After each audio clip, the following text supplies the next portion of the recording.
Hello, ladies, gentlemen, boys, girls, all the people of the world.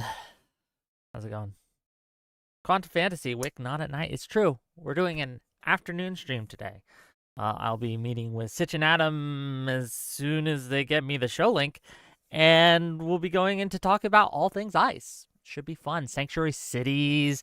We're gonna get into masked agents. We're gonna get into the Renee Good shooting. I imagine that's gonna come up. Yeah, we're gonna talk about it.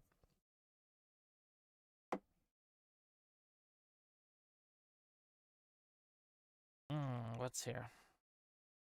Oh, my Twitch payout process. Got a little notification. But hopefully you guys are doing good. Their chat is unhinged. What are they saying about me? They're talking shit. Oh, we'll see. Yeah, they tend to talk. Their chat tends to talk a lot of shit, but it is what it is. Yeah, I just think that there is a lot to be said on the recent goings on about ice. Though, to be clear, this is not new. This has been going on in various shapes and forms all year. Last year, I should say, because it's 2026 now, right? But most of 2025 had similar experiences, right? If you think Renee Good's the first person they shot, you're wrong. And we're gonna get into it. Should you watch here or ANS? You should watch both, I'd imagine.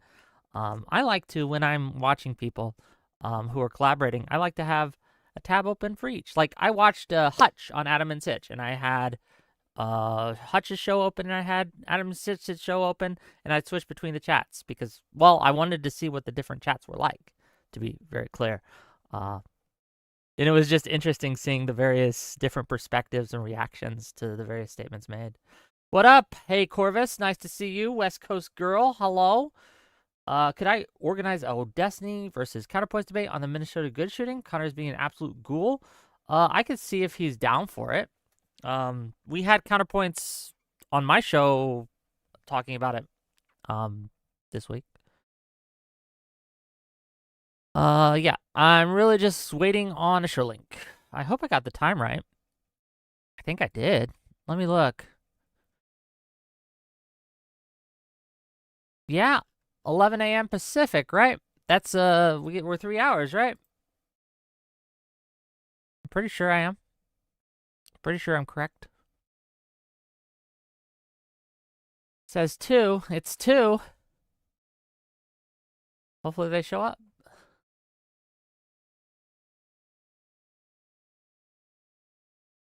But yeah, I can see what I can do, West Coast girl.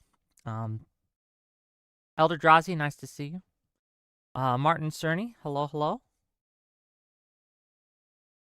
Jalar News, hello. Good to see you as well. No one's scared of me, man. Except for Andrew Wilson, apparently. But no one else is really scared of me. I'm not a very scary guy. I try to be to be pretty cordial when I have these discussions. I'll match energy. Like, if you come at me, I'll come at you. If you're an asshole, I'll be an asshole back. But generally, like, I've talked to Sitch and Adam several times now. They're pretty cordial for the most part. Right? Like, we disagree, obviously, on certain things, but I don't know, it's not a knockdown drag out fight. NXA, how are we today, my fellow feudal subjects of America? Welcome to the Thunderdome, gang. I keep checking to see if they give me the show link. I feel like, I don't know. Ocala says S-Class is best class. Gohind, Mondi Gilmore show says Sitch and Adam are completely cordial, but don't let that make you think their ideas are correct. Well, like I said, I think they're wrong, but at least in this, at least Adam is. I don't actually know Sitch's position.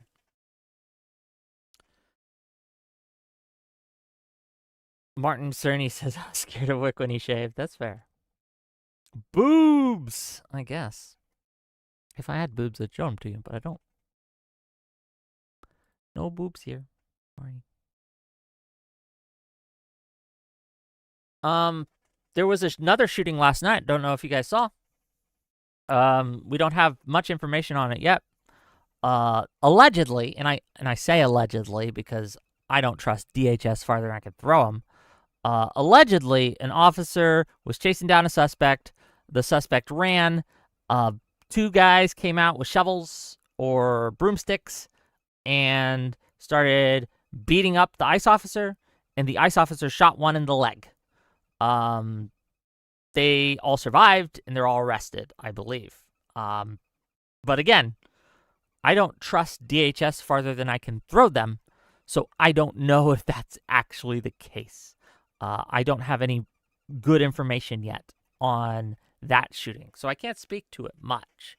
But I do think that there is more and more scenes of brutality coming out of Minneapolis and of Minnesota in general. And I think that ICE isn't turning down the temperature. ICE isn't making anything better.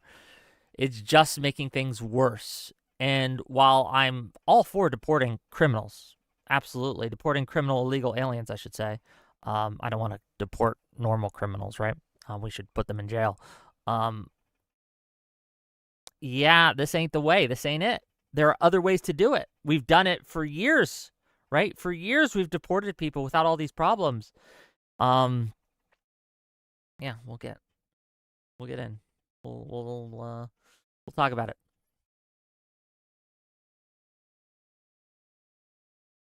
Maybe we'll talk about it. What is it? 210? Okay, I haven't gotten a stream link, gang. I don't know what to tell you. I guess welcome to the Whick Show. I don't want to talk too much about it because I want to talk about it with them, and I don't want to get like you guys to just hear the same things over and over. I don't want to rant. I want to talk about it with them. I want to have a discussion with them. So I think the reason I was invited, and this is an inference, I don't know for sure, but I'm pretty sure this is the reason, is because I had a disagreement with Adam on Twitter about whether or not ICE agents should go around masked. I think the fact that they are going around masks, that they don't have name tags or anything, that they are anonymous agents of the state going around detaining people, stopping people, pulling people out of their cars.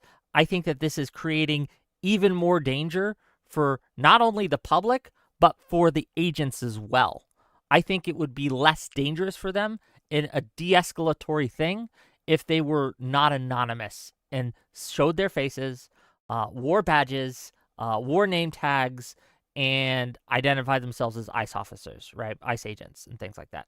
I think the counter argument I always hear is, well, what if they're doxxed? Well, we have laws against doxing already. Well, we already have protections against doxing. We have plenty of police forces, FBI, etc., that don't normally wear masks, that are able to do their job all the time without the problems ICE seems to have.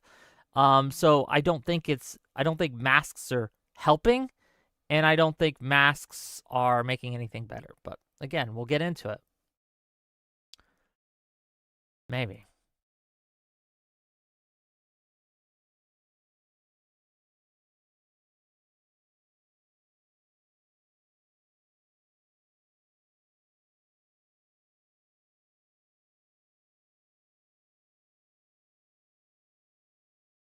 Okay, he's DMing me. Give me a sec, gang.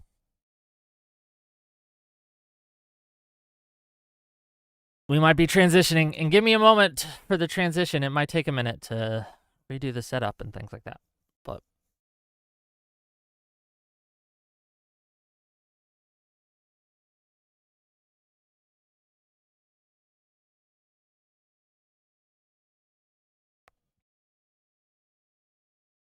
well, I guess there was a power issue of some sort. I don't know. We'll get into it.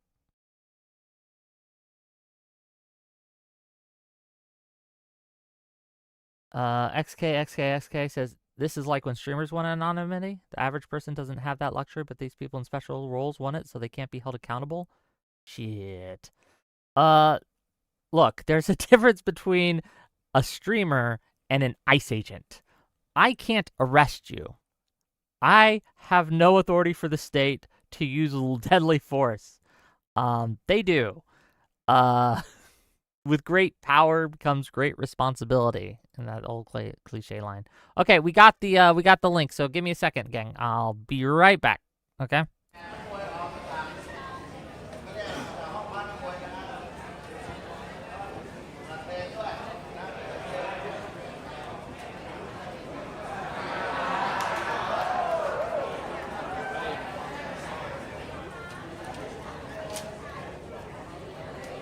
Yeah.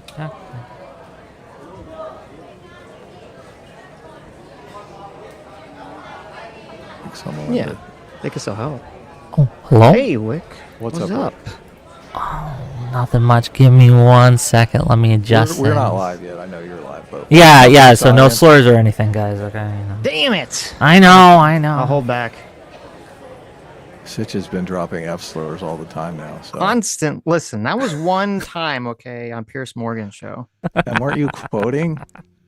I think you were quoting Tucker Carlson. We were Tucker Carlson both making fun of Tucker Carlson for using the F slur so rabidly in his interview. Who was he talking to? Pierce Morgan. Oh, Piers Morgan. Yeah. Yeah. He kept doing it over and over and over again. Well, he was just very being childish. cringe. Okay, I mean, you got to have the appropriate time to throw it out there. Look, how old is Tucker? I just like what? Not might old be enough. time. Might be time to grow up, Tucker. Mm-hmm. He was never the same once the demon attacked him. Okay. It possessed him. He got the spirit of. Oh yeah. I forgot the about doggy the demon. stuff. 56. He's 56 years old. Now, Whick, I labeled this stream talking to Whick. I don't know if you labeled it as a debate. I said, gang, what is my stream title right now?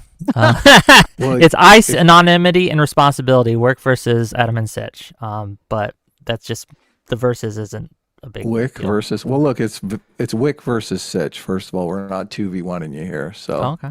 I'll keep my mouth shut. Sitch can go ahead and take you to task. I'm ready. I'm operating here as world's best moderator. Okay. And by world's best moderator, I mean a lot of times I just turn my camera off and go take a nap. You know what? Sometimes that's the best thing. Just let him go. You got to know when to. Sitch, look, Sitch behaves. Okay, so Sitch is not really a problem. Sitch is very cordial. Whick, are you going to behave? Promise me before we go live that you're going to behave. I don't want to lie to you. Uh-oh. I don't want to lie to you. Oh my god. Oh, okay. We'll see how it goes, right? But I think we'll be fine. Your audio sounds great, so Sitch, you can go live whenever you want. Okay. I'm ready to rock and roll. Ready to go. Mm-hmm. Hello there, everybody. Hope you're all doing well. Happy Thursday. We're joined by Whick. What's up, Whick? Oh, living life. That's good. Yeah. That's it? Doing what I do. Oh my god. I don't know. It's early, gang. I just got up a little bit ago. Okay, you just caught me in the. Just got. What time zone do you live in? I live in Eastern. But I got up 2 hours ago. No. I'm still. It takes me a while. Okay. What time do you go to sleep? What are you doing? You going to sleep? Okay, I go to sleep at 4 or 5 a.m. Okay. I'm a night listen. Based. All right. That's the way it should be. Fuck all these people that go to sleep early, wake up early like Adam. It's disgusting. Weird. I get up at 5. I know. Every day. Horrible. Sometimes 4. Sometimes 3. Depends Horrible. on how tired I am when I go to bed. So I say you go to sleep at 4 and you wake up at 4. That's the real way to do it. Anyways, even though we do have AI cats jumping into water on screen, we will not be talking about that. We will be talking about the Renee Good shooting, and I'm sure there's other ICE things that Whick would like to talk about as well. There are lots going on. Did you guys hear about the shooting last night? Which one? Which one? The one in Minnesota.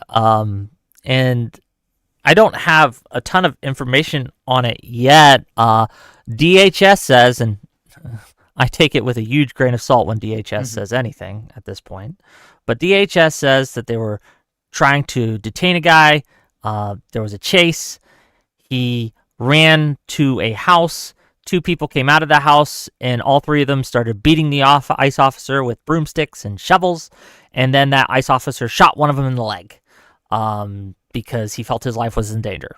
That's the alleged official story. I don't have anything else on that, so I don't know much about it, but I guess it just goes to show the heightening kind of tensions in Minnesota right now. And it does feel like, from someone who is paying a lot of attention to what's going on, it kind of going off the rails. Did you hear Tim Walz's little announcement he made?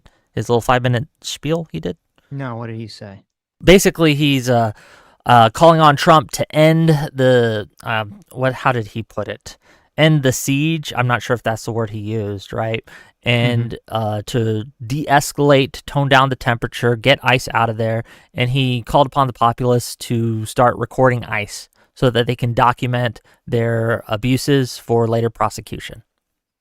What is the point of telling Donald Trump to calm down? That's like telling your girlfriend or your wife to calm down. You know it's not going to work, right? It's going to have the opposite effect. They're like, honey, please just calm down. It's not like, it's just, I guess it's just silly. But I mean, I don't know anything about that shooting you're talking about. Obviously, we'll have to wait to see what more information comes out about it. Yeah.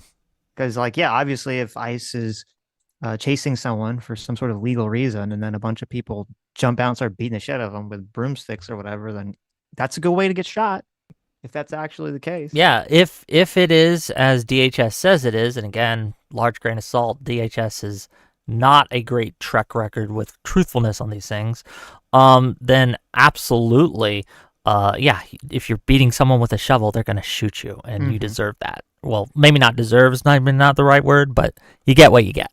Okay.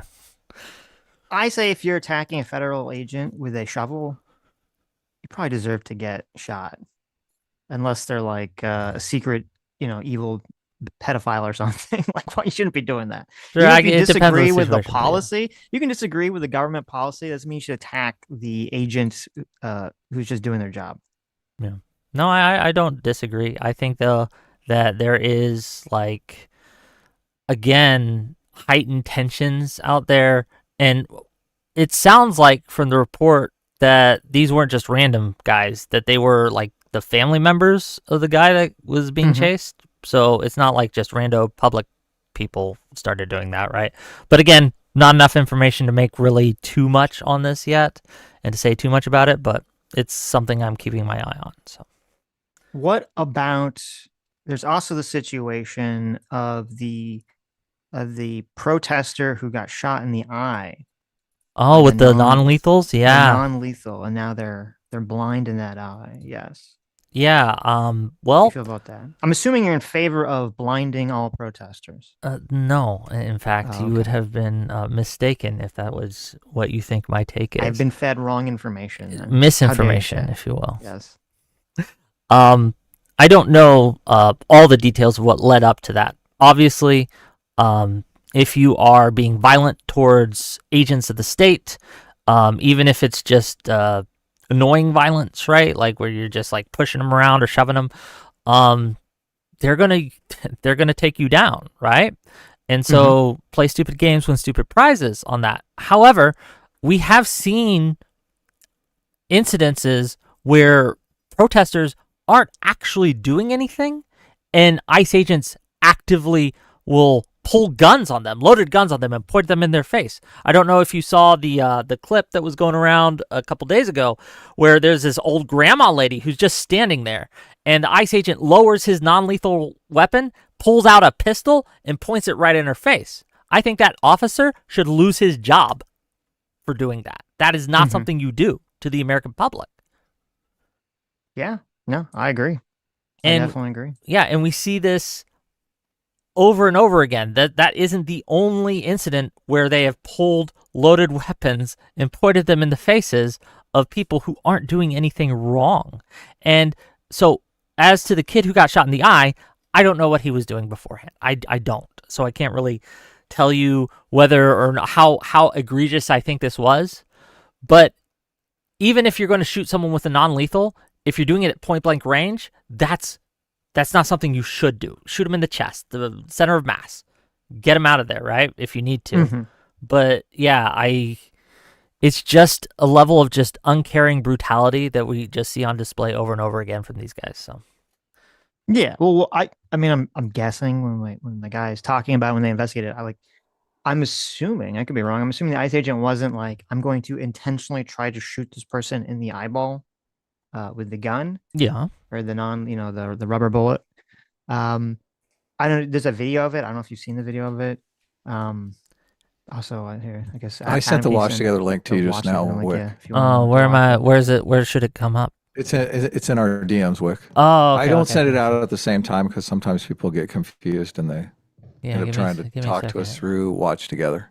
Because the situation was, this is, you can't see this in the video. I don't know if there is a longer video. I didn't see it in some of the articles where they were talking about this.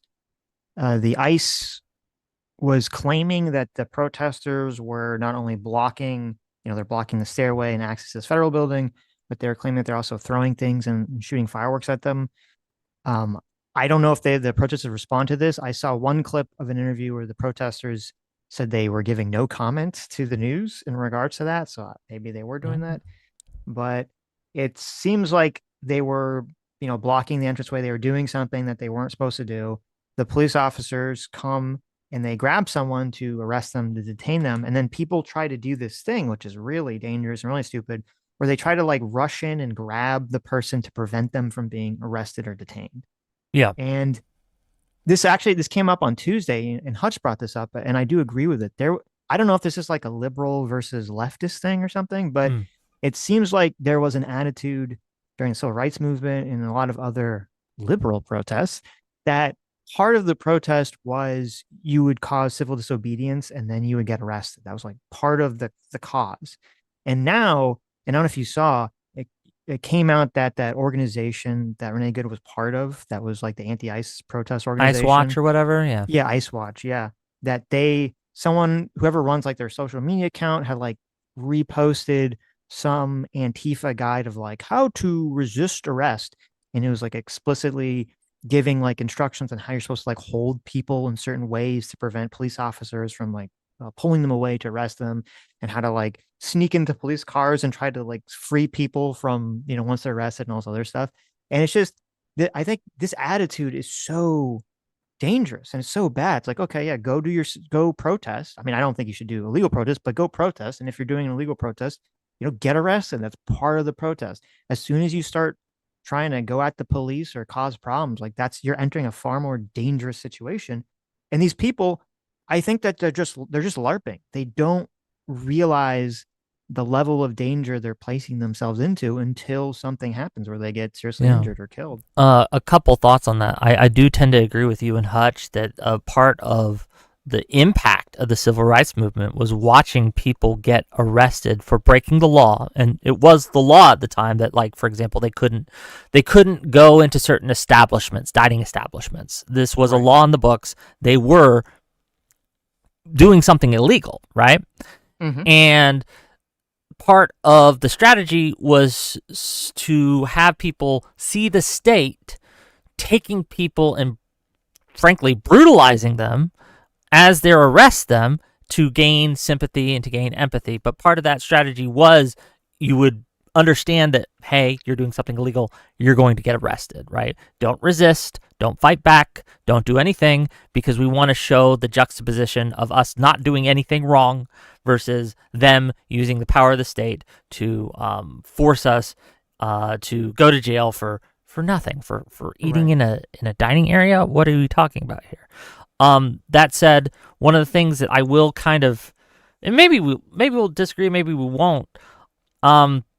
Regardless of the tactics being used by these protesters, like to free people and things like that, when you say things like they don't understand the danger they're in these situations, I think that's part of the problem.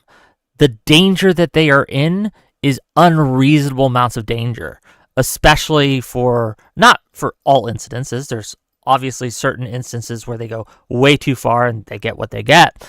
But in these other instances, it's obviously that ICE is not de-escalating and is instead using far more force than is necessary in order to stop whatever the protesters are doing. And that is the problem I have, that this idea that they should be in this constant state of fear for your life when there is an ICE agent around, it's anathema to me. It's something I push back against a lot. Does that make sense? Yeah, I think part of it is, I think it's a couple of things. There definitely is Sure. an atmosphere where, I really don't like that they have the ICE agents cover their faces. I don't like that. I don't think that should be allowed. Yeah. But I am sympathetic to the idea that, and it is true, that as soon as, Trump was elected and they started doing a lot of more ICE crackdowns and things like that, that there were all these groups that immediately were trying to identify people and dox them and harass their families and all this other stuff. So I do think a lot of it is in response to actions like that, to actions of, we talked about this on Tuesday a lot, where a lot of the local, depends on what state you are, what city you're in, Sure. is that a lot of the local police will not affect and will not help ICE, keep the peace or do arrests or do anything like that. And I think that helps create a more dangerous environment. I think these sanctuary cities do create a more dangerous environment where if you didn't have kind of the sanctuary city laws and the police were cooperating, I don't know if they would have to go do a lot of these raid activities where they go and, they try to like run people down as opposed to just like, okay, someone gets arrested, they find out whether they're immigrant or not and they just turn them over, or they're here legally, I should say, and then they just turn them over. So I do think that the environment is kind of heightening their aggressive level to an extent. I mean, I wouldn't be surprised also. I know, like, there's just a lot of attitude from the Trump administration that's very much like, fuck the left. So I'm not going to dismiss that. Yeah, But why do you in terms of, think they're like, going into Minnesota specifically, like this well, it's 'cause of Operation the Metro Nick Shirley Blitz? video, I right? assume. Hmm? Because of the Nick Shirley video. Well, yeah, it's about fraud and things like that, right? Yeah. But at least from what I've seen, in the videos and the incidents involved, they really aren't going after fraud or doing anything about fraud. And in fact, Donald Trump truth socialed out recently that the day of retribution is coming. So I think that when it comes to the heightened tensions, I think it's by design. Trump wants to, Stephen Miller and Trump and the administration, they want to up self-deportation numbers by showing the brutality of, like, you can go on your own and we'll pay you a little money for that, or this is what will happen to you. And they go around, and it's policy, right? Where that's why he had his cell phone out, or that's what I'm inferring. The agent who shot Good, one of the reasons he had his cell phone out is because they're trying to get clips of them making these badass arrest videos and like, oh, this is what you're going to get, pulling them out of cars, yanking them out of cars. I'm sure you've seen the ASMR deportation videos that Asmongold has been cheering on and things like that. They want to instill this culture of fear because they feel it will help them deport more people. That is by design. So they want these confrontations. They want this level of animosity to exist. So whether it's in sanctuary cities or not, I don't think that that's the delineating factor here. I think it's, again, a policy from Stephen Miller, Kristi Noem, and these to escalate instead of de-escalate. And that's, again, how I view it based on what I see on the news, on social media, and the reports coming out from these places. Well, I'll come back to the pausing in the question because there was something else you said that I wanted to respond to about the people putting themselves in like the dangerous. They shouldn't be putting themselves in a dangerous situation just simply by interacting with ICE. Yes. Which I agree with in theory, but the problem is, you like with the Renee Good situation, if the ICE agent had been 1 to 2 seconds Hello? behind. Is this me or you guys? So if he had what? You're cutting out. Is it me or you guys? It's you, Sitch. Oh, it's not me. Can you hear me? Yeah. You cut it out a little bit. Just restart. Yeah, I know. Can you hear me now? Yeah, sounds Can great. you hear me now? Okay, yeah, sorry about that. don't know why I couldn't hear you. No power in my worries. building kept. Yeah. No, it's fine. It was on my end. The power in my building kept blinking off, so I don't know. But anyway, so with the Renee Good situation, if the ice agent had been like 1 to 2 seconds slower or behind where he was, so if he had, I don't know if you've seen like from the other angle, like he circles the car and he kind of goes back to his car to do something. Maybe he's putting something in the car. Maybe he's going to leave. Kind of unclear. And then he kind of walks back once he sees the other ice agent, telling her to get out of the car. Mm. If he had been 1 or 2 seconds slower, he would have been 1 or 2 seconds further in the direct line of path of her car and would have been much more likely to get hit by her car in a much more potentially damaging way. So on one hand, like I understand, like theoretically, like yes, people shouldn't be afraid to be around ICE, but it's the same thing. Agents shouldn't have to be around people protesting and be afraid for their life as well. Well, I don't know if we want to go into the Renee Good thing right away or if we want to talk more on the meta of it first, but I think you're generally correct, but I would say that had he been slower, my instinct is, and this is unfalsifiable, of course, that Renee Good probably wouldn't have gone forward because she wouldn't want to hit the officer. I think it's clear in the video that she was trying to avoid him. And so if he had been more in front, she may not have even tried to go forward at all. So I don't know. Right, but we have no clue. Yeah, like I said, it's unfalsifiable, so I can't. And she looked she was so panicked, or she appeared to me to be so panicked. I don't like when she starts to back up to go forward. Do you think she looked behind her to make sure no one's behind her when she backed up? Doesn't look like it. I can't say. She just backs up and just starts going. So I don't know. Maybe she would have saw him. Maybe she was in full panic mode and wouldn't even noticed. Maybe she didn't care. We don't know what was going on in her head, but it definitely was, would have put him in a much more dangerous situation simply if he had been 1 or 2 seconds slower than he was. Yeah, though to be clear, and I know I saw parts of your discussion with Hutz. I didn't see the whole thing, but yeah, he shouldn't have been in front of the car in the first place. That was a bad idea on his part. So obviously in hindsight, it's a bad idea. Well, it's also in policy. They have a policy not to do that, and he violated his policy. But I do want to get back to that for a second. Sure. Let me put down a thing. Get in front of the car because that's a big part of it. But you said that the point of him filming was to create like compilation reel. To be clear, the libtards, right? Yeah, to be clear, I don't know that for sure, but I know that is one of the things that they're trying to get ICE agents to do is to videotape their interactions so they can make propaganda basically for this. Okay, so I don't know if that's why he specifically had his phone out, but it would explain why he had his phone out. Does that make sense? This came up with Hutch. I don't think that's the case. I don't really see an indication of that being the case. To me, it looks more like he is, first of all, getting her face because they're going to want to try to go after her for obstructing and also filming her license plate. Like, I don't think you'd want the license plate for the compilation reel. Yeah. Right? One of you just like get in her face and be like, oh, bitch, like get owned. You suck. Well, one of the problems with that though is I've had agents. I've been stopped not by ICE. Oh, sorry. Just keep going. Okay, I not by ICE, but I've stopped by police officers before, and how they do that is they snap a pic, then put it away, then snap another pic and put it away. They don't use video. They literally snap a picture of your license plate, snap a picture of your face, and that's what they generally do. So maybe ICE has different guidelines for that, but it was not necessary to hit record and go through that whole thing and have it constantly in your hand. You could free your hand for in case it became dangerous, which it did, right?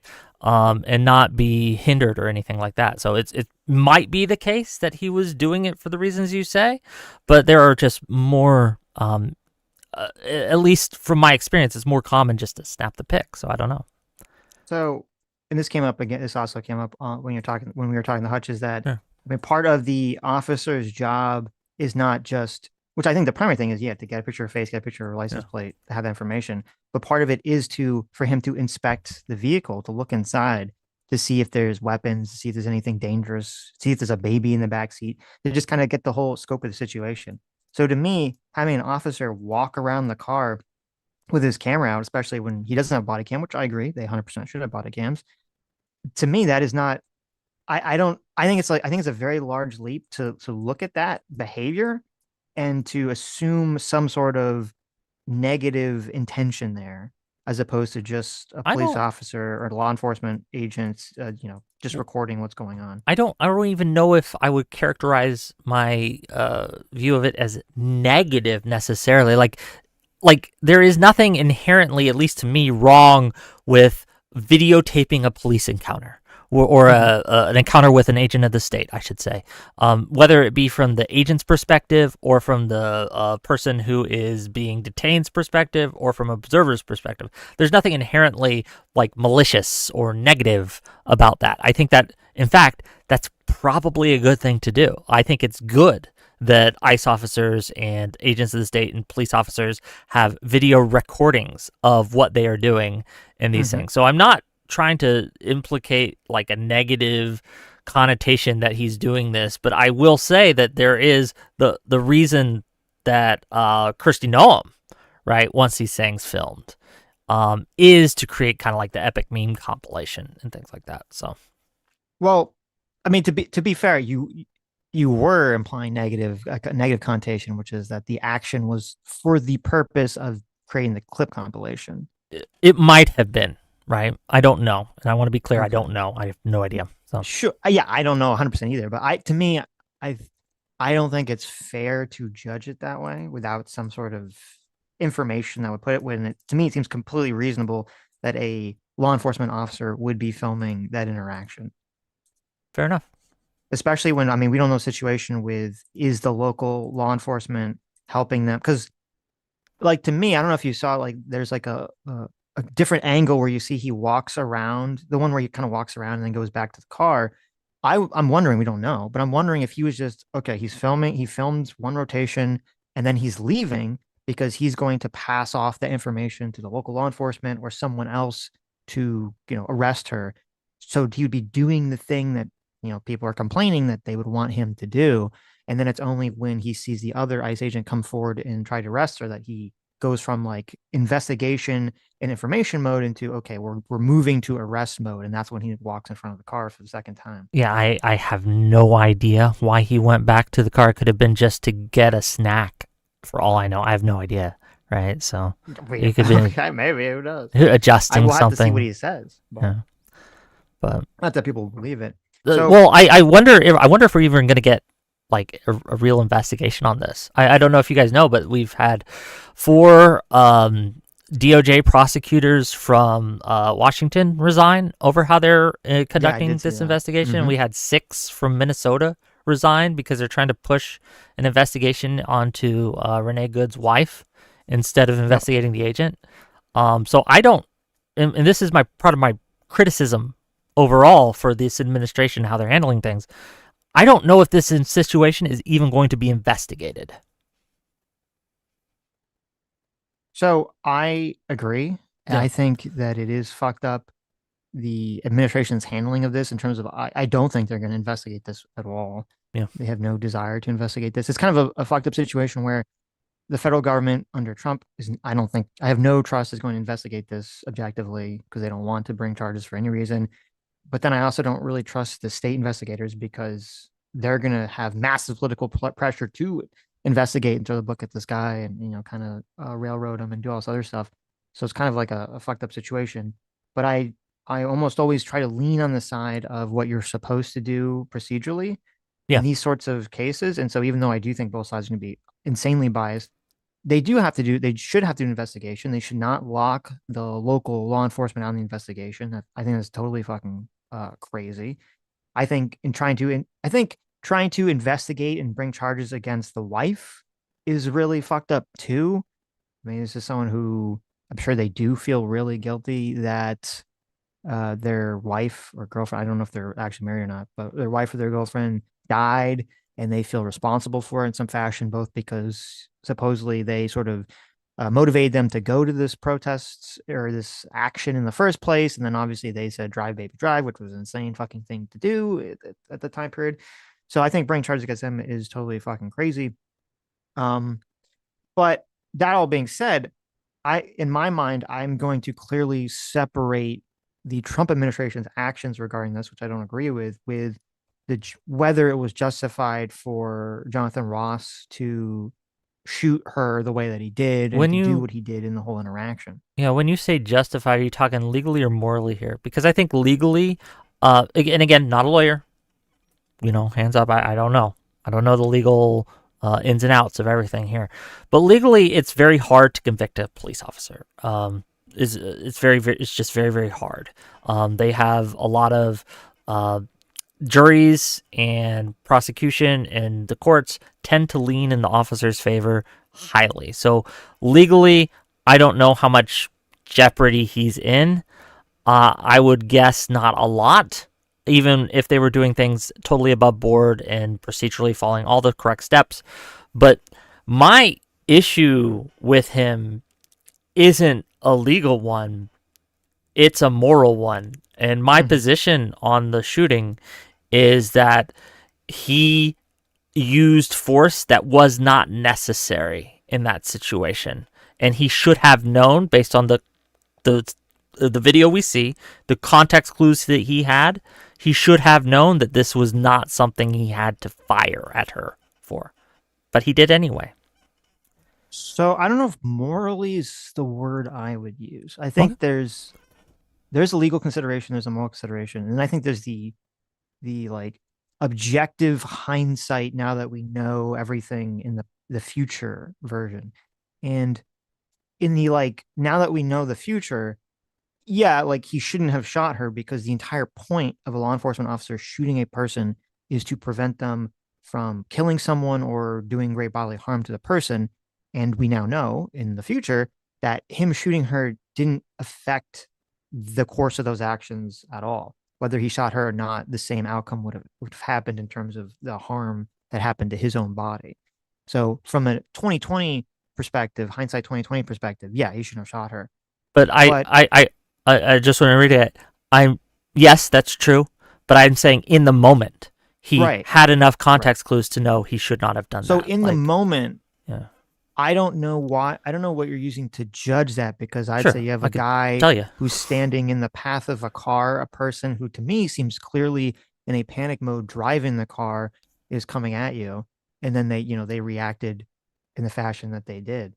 So I think that one of the first context clues, well, the main one that sold me on this, and I wasn't sold on this, right? I was kind of iffy, 50-50 until I saw his point of view. Right? Until I saw the video of him circling the car and him switching the cell phone hands and all that.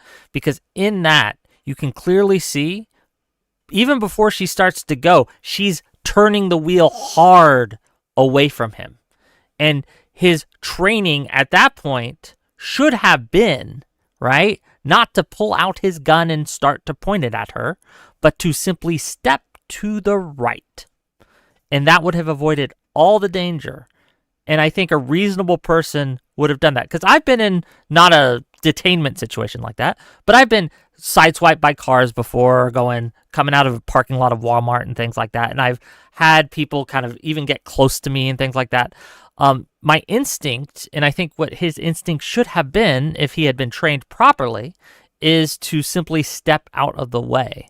I think that he should have known that she wasn't trying to hit him, because again, we can see her point her car away from him, and he didn't need to see the wheels for that. He didn't need to see anything. He could clearly see the steering wheel, and he was eyes locked on her, right? So he clearly could have seen that, and he should have acted accordingly. That's my main evidence. Yes. So, but I have that the frame up. I think they were talking about in the watch. Oh, let me get to the. Oh, we got so many things here. Hold on. So many tabs. Yeah, it's crazy. Where is that watch me thing? You're still in the room, so you should still be here. Give me a second. Oh, sorry. Okay. Here we go. Okay, got it.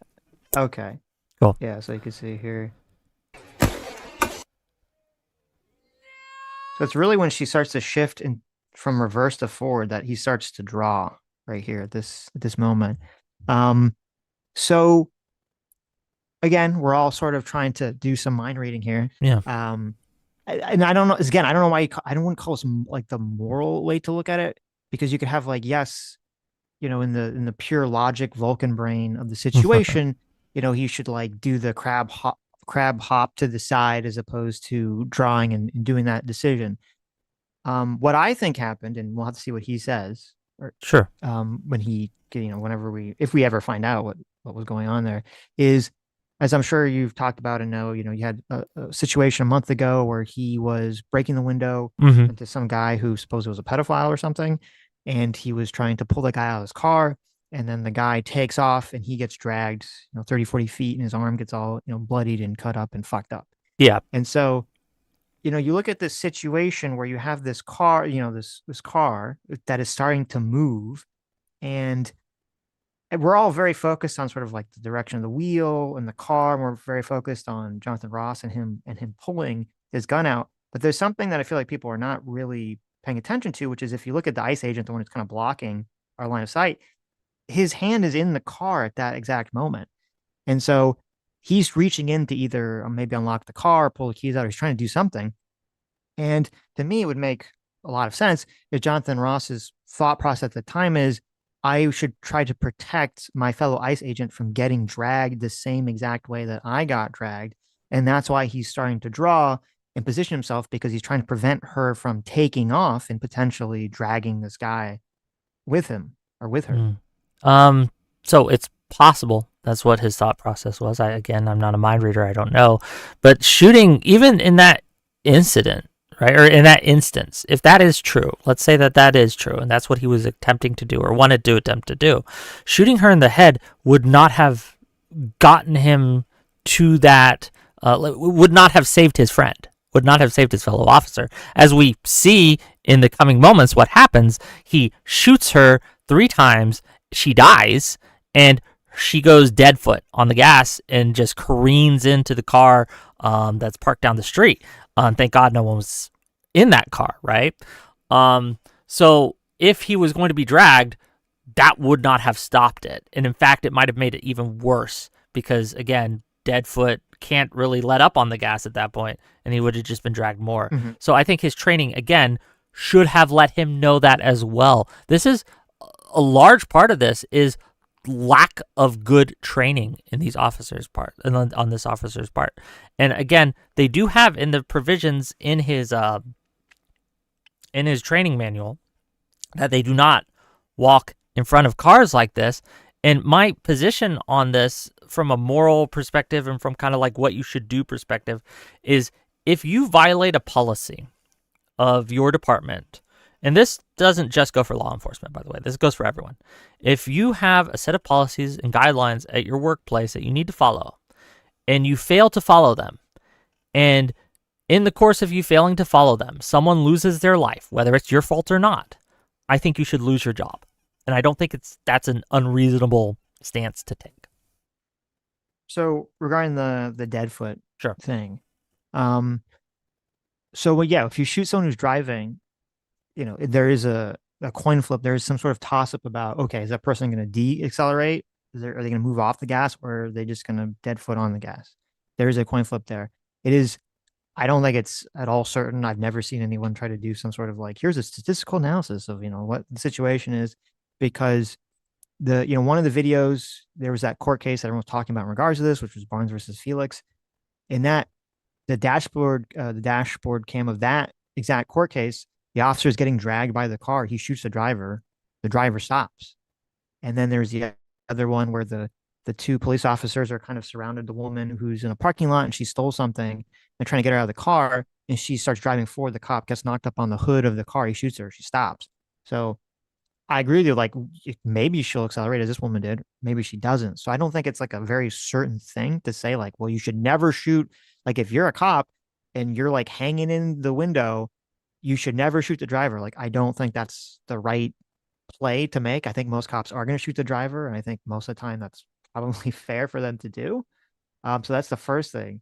The second thing is, and I'm curious, would it change your opinion if when he gives his testimony, we find out what his testimony is, and he says, the reason I stopped and placed myself where I did and drew was because I wanted to protect my fellow ICE agent from getting dragged by the car. And I thought, well, her seeing me in front of her with a gun would prevent her from going, though obviously it didn't. If he says that that was his thought process at the time, would that change any of your thoughts on this? I think it really kind of might, depending on if I believe him or not, right? Like, and this is the thing, like, he has every reason to lie on these things. But if I believed him, then I think it would change my opinion on his culpability. Not enough to make it so he's not culpable at all in my mind morally, because I think he. Are you guys familiar with the term officer-induced peril? Yes. Yes. So I think that, again, by violating his training and going in front of the car, that he heightened the tension, heightened the danger, heightened everything. And I think he does bear some responsibility for that in a moral sense. Whether that's enough legally, and I want to make it clear, I'm not taking responsibility away from what Renee Good did, because she made mistakes too. She was stupid and retarded and acted so and should not have done so. But I place more culpability on the agent of the state than I do the civilian. I just hold them to a higher standard than rando civilian person. Yeah, and I understand that, and it's like a common argument, and I agree with it in a lot of contexts in general. Why don't you agree with it in this one? Well, I do think that what Ross did here obviously was stupid, because he didn't need to do it, and someone died because of it. So obviously it was a bad decision for him to make at the moment. But I don't think it's as unreasonable as other people are making out, because you have a situation where like, let's see here, like see, this is from the other angle. You can see like Ross is going back to his car here. He's walking back to his car for I don't know, for whatever reason. I don't know either. And then he sees the other ICE agent on the right start to approach, and he's saying, get out of the vehicle, get out of the vehicle. So he moves into like, okay, I have to support this other ICE agent mode. And, we're kind of having this conversation with Hutch. He's like, well, he should have, walked 200 feet around the front, or he should have walked around the back, which would have been bad because then he would have got hit, going back, or he should stay where he was. And the problem is, it's like, okay, well, he can't stay on that side of the car where he is, because either if he has to shoot for any reason, the person pulls out a gun. Now he's directly in the line of fire or crossfire shooting an ICE agent. So to me, it's not that unreasonable for him to try to get to where the arresting officer is. Yeah. At that moment. I don't think that. So like when people are talking about like, well, you can never, like a police officer can never, or law enforcement officer should never at any moment walk in front of a car. It's like, okay, but sometimes you do have to walk in front of a car quite often. You either can't like forever be trapped on one side of the car or the other. I think that he had enough information, because as you said, even if we go with what you said, where he's like searching the car and using it to kind of like look at what's in the car, like I don't think he had any reason to believe that she might pull a gun. I also think that he could have gone not directly behind her, but kind of like kitty corner behind her. I don't know how I could say it. So he's not in the path, but he's able to like. But, I mean, by that time he's he's really slow. Like that's adding like an extra 10 seconds to a very quick situation. Well, I don't know about 10 seconds. It wouldn't have taken him that long. Like walk behind her as she's backing up, so then he's gonna have to like zigzag to not get hit. I don't know. You're adding significant time to a situation by doing maybe, but again, I think that him doing nothing would have been better in that situation. And I know that's hindsight, but well, that's what I'm saying. So it's obviously in hindsight. But yeah, I think that like it just was a fuck up all around on all these people's sides, and shouldn't have happened. I guess the thing that kind of bothers me about the situation is when you're learning to drive and when you're giving your driver's license and all this other stuff, there's so much responsibility that's put on you, the driver, to say, okay, when you drive, is 100% your responsibility to make sure that when you're backing up or you're driving forward, that there's not a person that's near you that's going to get hit by your car. Yeah. That's 100% on the driver at all times. Okay. At all times. It's always your responsibility. And obviously, Renee Good here didn't do that. She was in a panic mode or whatever. She was not paying attention to what she was doing.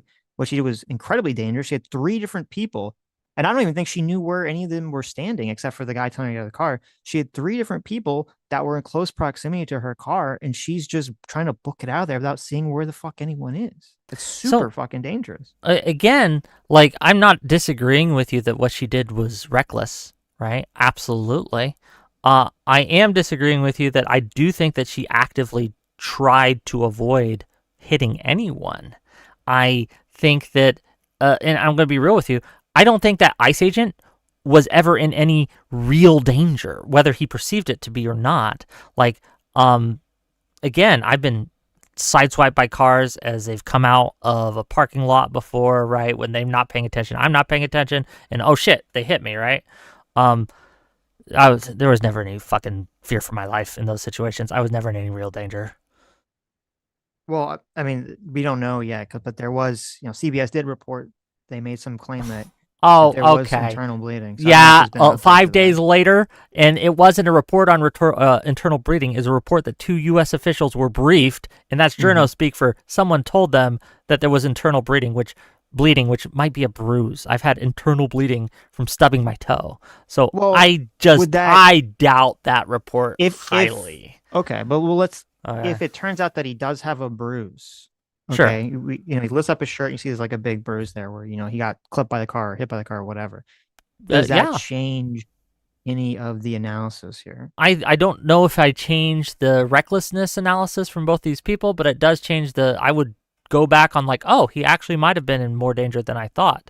However, if that was true and they had this information, they would have put it out already. We would have seen it like day 1, day 2. No, I do agree, which is why I'm sort of like, we'll see what happens, because I would imagine if they had a picture or something like that, then yeah, they would have put that out pretty quickly. It would have been spammed all over my timeline. We would have all seen it, and we would have all been arguing on how much harm that bruise actually represented. It would have been a whole thing, but it would have been great propaganda for them.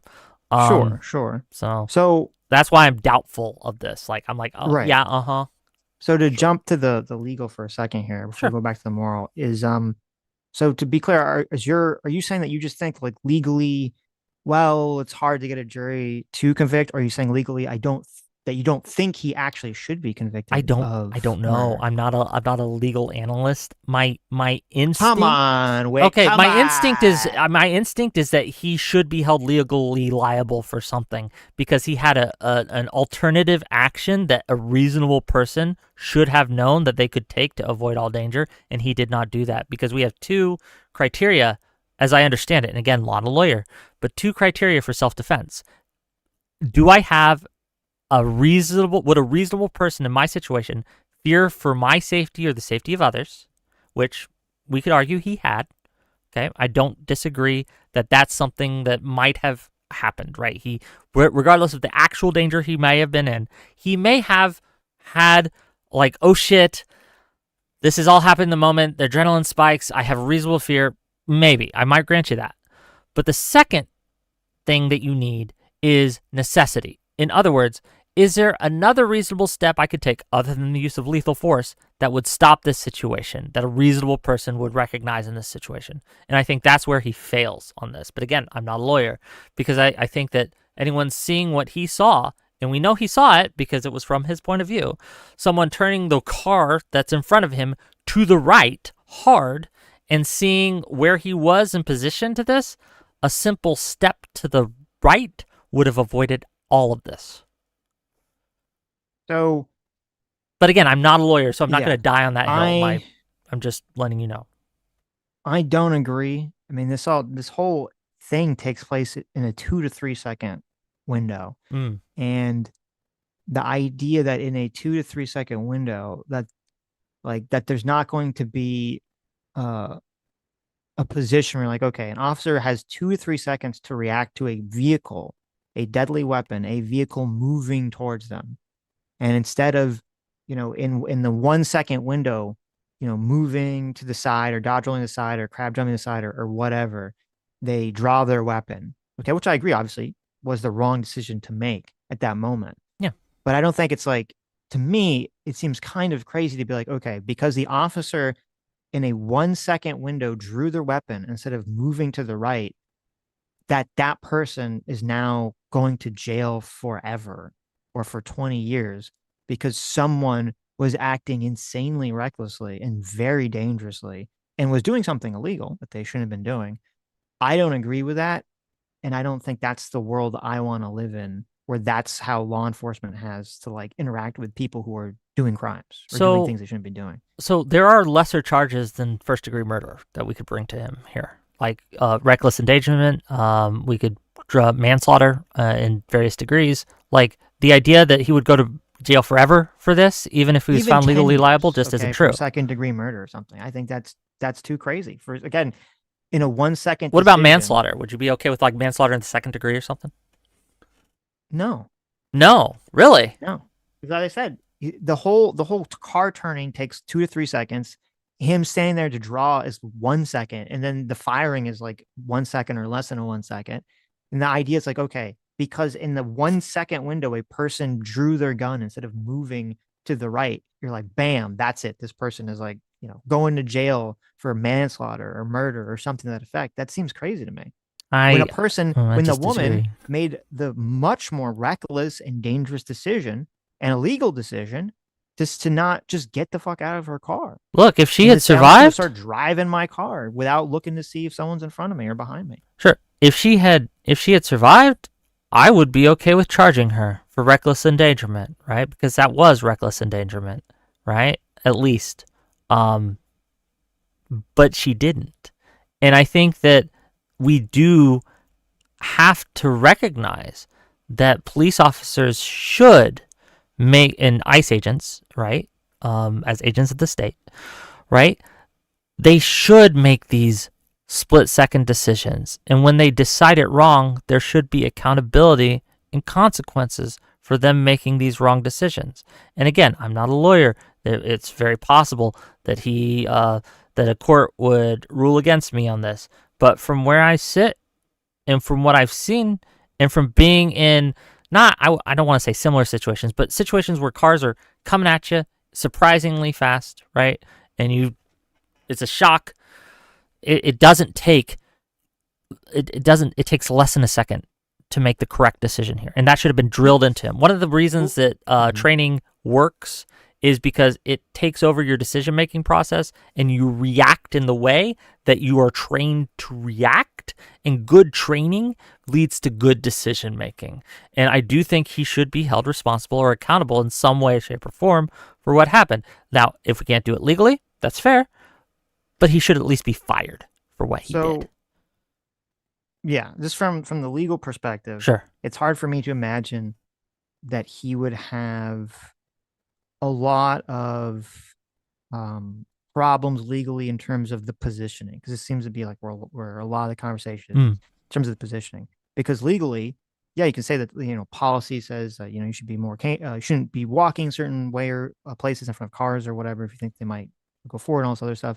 But legally, he has every right to be standing where he's standing at that moment. And legally, she does not have a right to be fleeing from an officer, and she definitely does not have a right to possibly be hitting someone with a car. And so legally, this whole idea that he's standing in the wrong place in a 3-second interaction, I don't think holds up any water from a legal perspective. In 2013, the Border Patrol had to change their policies on this, right? Because one of the reasons it's against policy to like box people in with your body is because agents were doing it with the purpose of creating a situation where they could shoot, right? They would jump in front of the car so that they would have a legal claim to like, oh, I'm defending myself. And there were several instances of this happening. He's had 2 incidences now on record where he has violated his he has not handled interactions with people in a car properly. I think this speaks to a pattern of behavior that I do think would go into the court's decision on these things. But again, I'm not a lawyer. I don't know. Well, I mean, there's a couple of things. So, I mean, number one, if I don't see any evidence that this is a situation where he's like jumping in front of the car or putting himself in front of the car for some, nefarious purpose so that he can justify shooting her in the face, which it seems like a very I don't know what was going on in 2013. I'd be curious if there's like footage of these incidences or something. Like people say it's very dangerous. It can be, but generally if you're throwing yourself on the hood of the car, it's not as dangerous as I think the people who are looking at this are trying to make it. It's hard. I could believe. Now, I'm not familiar with these cases. I could believe there's a situation kind of like what happened in the shoplifter scenario in the parking lot, where a cop stands in front of the car to try to prevent someone from driving. I could believe that. I'm not sure. It'd be hard for me to believe that there's some sort of like super cop from a movie who's like, okay, I'm going to intentionally like jump on the roof of a car, or I'm going to like jump out in front of a car and like draw my gun. It just seems like, I don't know, maybe it happened. It seems kind of crazy to me. I don't think that's what happened here. I think it's very clear. He's walking to help the agent. You could say I think the worst you could say was that he was trying to stand in front of the car to prevent her from leaving. And at the best you could say he's trying to walk to the other side of the car to help the other agent. So I don't think and for me, there's no room that he's intentionally trying to place himself in front of the car to shoot her. At least there's no evidence. I just don't understand why he thought they needed like the backup. There was two of them there. It was this woman, right, who didn't seem to be a threat before. Like they switch into arrest mode, and that's the training. You have to go over there and you have to help your officer. Yeah, maybe. I've never been a police officer, so I don't know. Okay, so it makes sense to me. And then also, as people, this came up a lot on Tuesday too, is that, because you talked about how she was like backing up.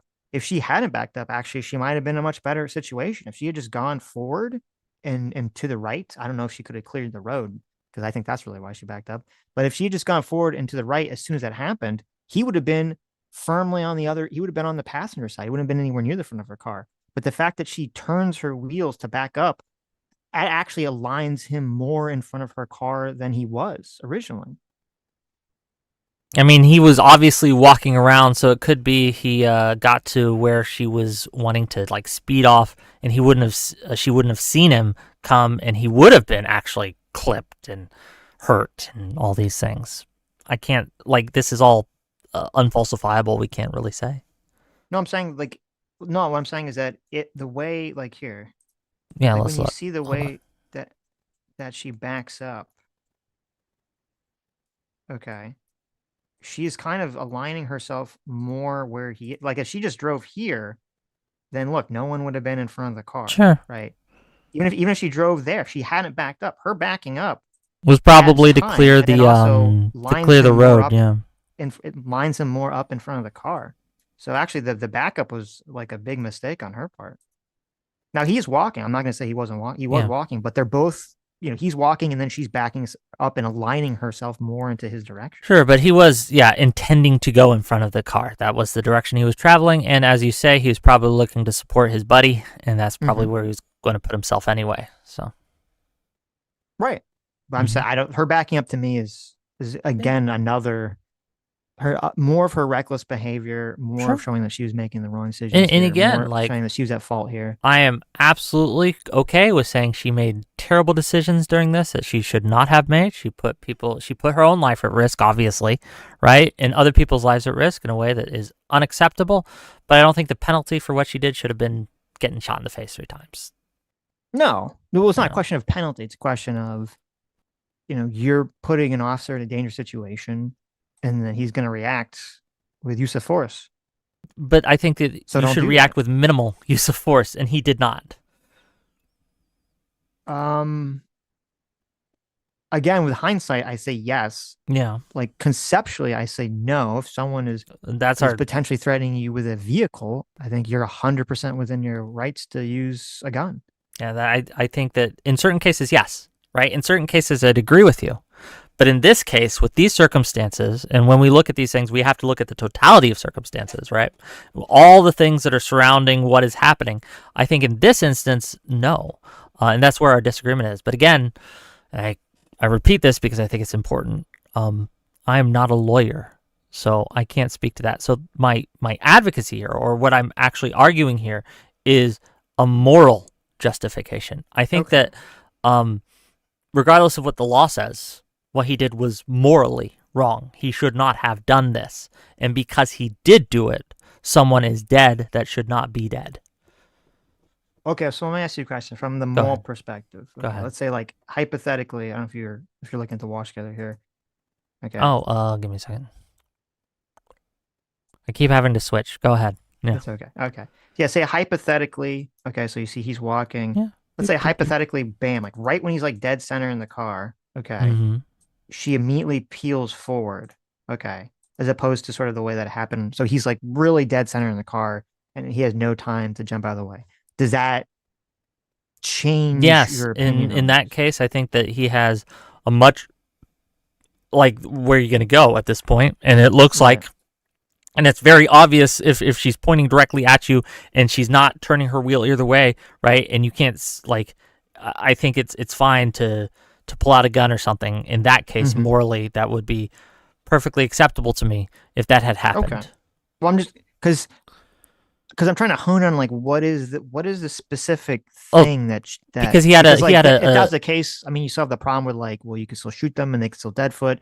He still walks from the car. Like all those, Yeah, like, but he had no arguments or other- facts would still be the same. but he had no other recourse in that. In the case that it was, however, he had other recourse, and it was obvious other recourse, in my opinion. So that's the real, like, so that's like that's like the key argument. Is just that because he, he stops walking for like a quarter of a second and then could have moved to the right. That's the real argument. Yeah, even when he was pulling the gun, right? He still had time, and you say it's only like 2 or 3 seconds, and that's true, but that's still plenty of time to simply step to the right, and it would have cleared him unequivocally, right? There's Mhm. still debate on whether he got hit or whether he didn't, and I think it's 70-30, right? I don't know, right? It's very inconclusive to me. I sometimes I think, oh yeah, it's probably a hit. Sometimes I think, I don't know, right? Yeah, I think that's the moral issue. Is he used lethal force when another option that a reasonable person could have seen, should have seen, and would have seen existed, but he chose to use the maximum when he should have used the minimum. And I think that while that might be legally allowed, morally, I condemn him for it. Here, let me. Here, And this is just the Mhm. going off the information that we have. If we get different information, I will change my mind. Okay, here, let's just see how Yeah, I'm quick looking. this all happens here. Okay, so he approaches. It's Yeah, the the 5-second car. mark. Yeah. She starts to back up. Okay, so she's moving in forward, so it's 7 Mhm. seconds. So it's 2 seconds have passed, and then that happens, Yeah. and it's only 8 seconds. So that all happens. So the actual like switching from reverse to forward and driving is like 1 second. It's it's pretty quick, but again, stepping again to the side is a very easy thing to do. And if you look at the perspective of from his phone, like if you watch that, it's clear she's turning right, not just once, not just twice, not just thrice, but like 4 times, and it's hard right, hard away from him. And that, again, like I said, I was 50-50 on it until I saw Well, she's that. not really turning away from. I don't think that's accurate to say she's Well, turning away can from we him. watch that bit, like just to You're talking about from this angle, or is it from his perspective? From his perspective? Yeah.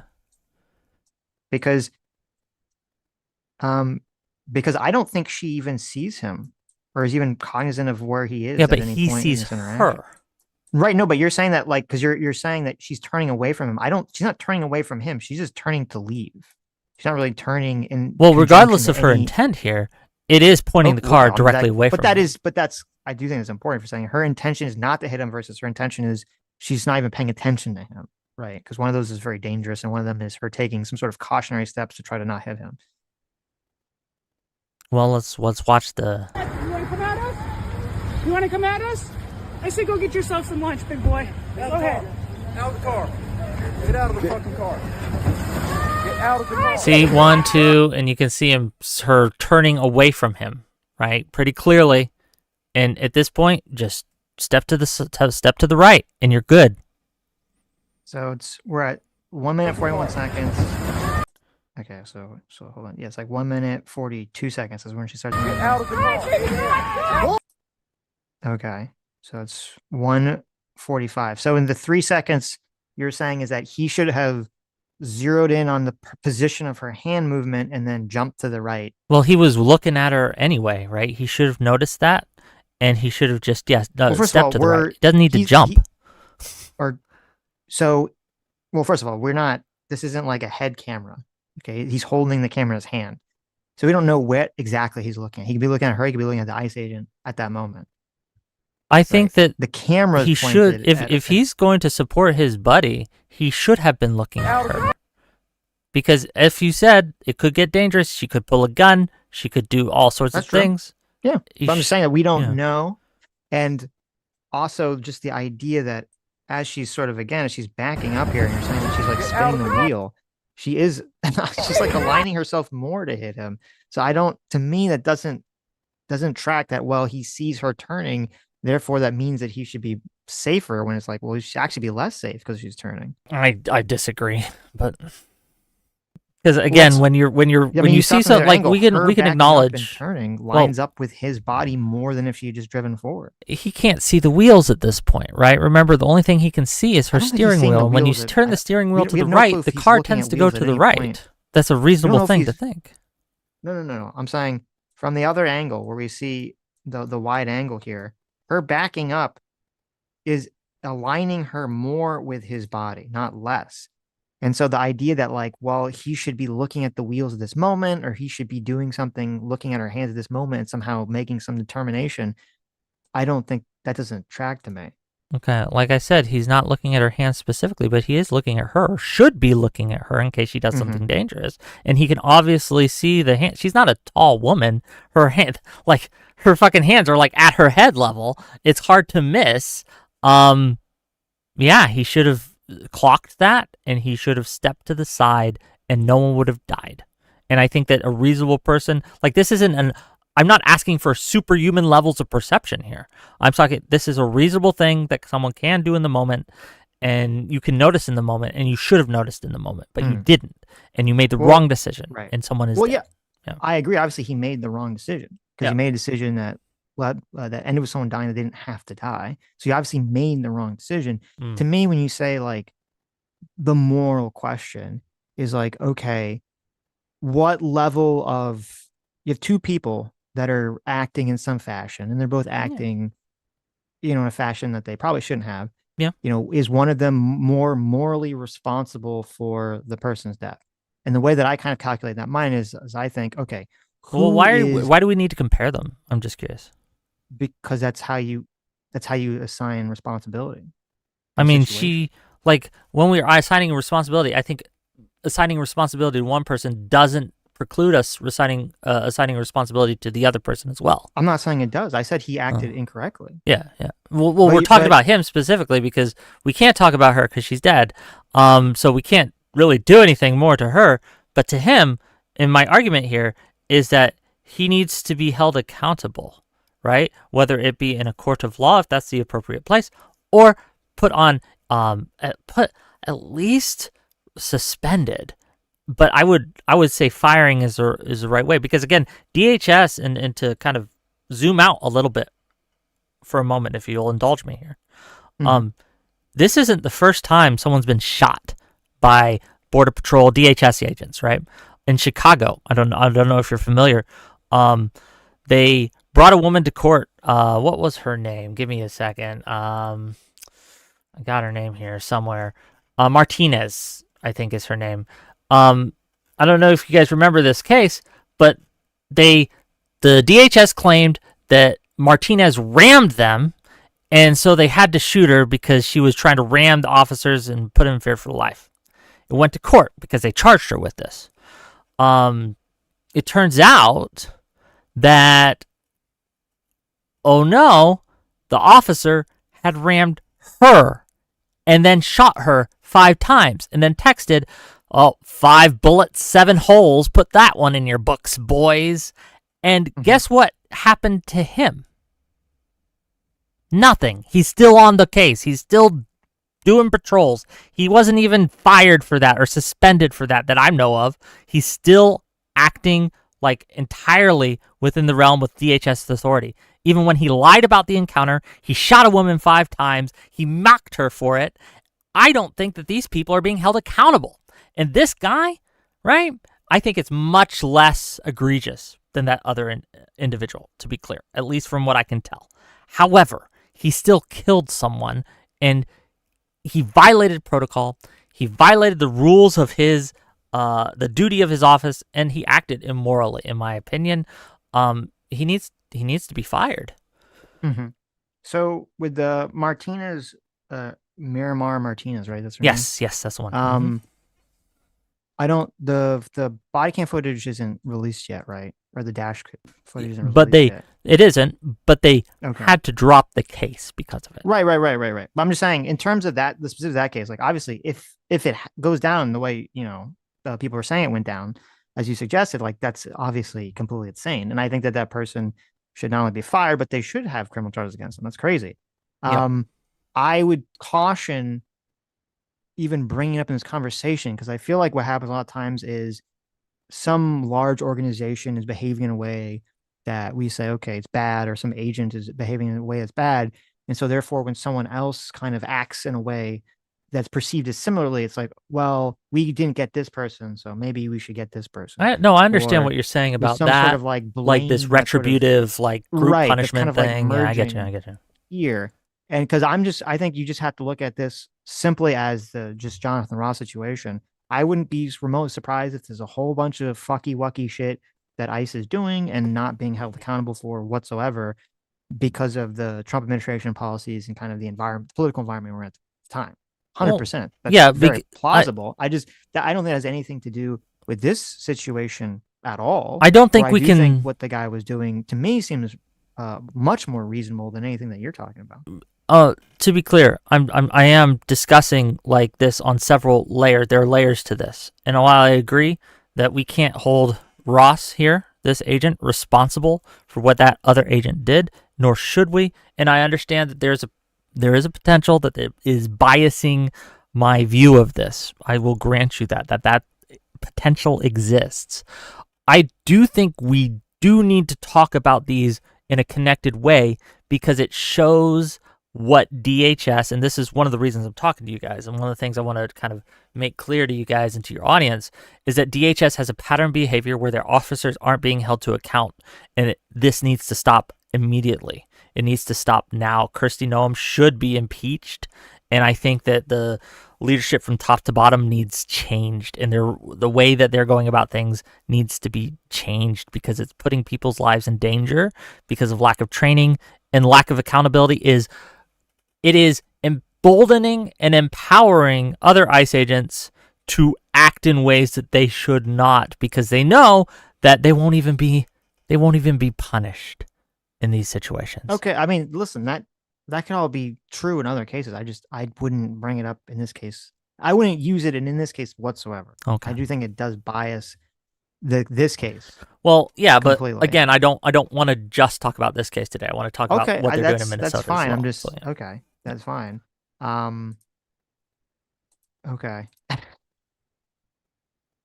It's you said that you wanted him to suffer legal repercussions from this? No, I think he should be fired.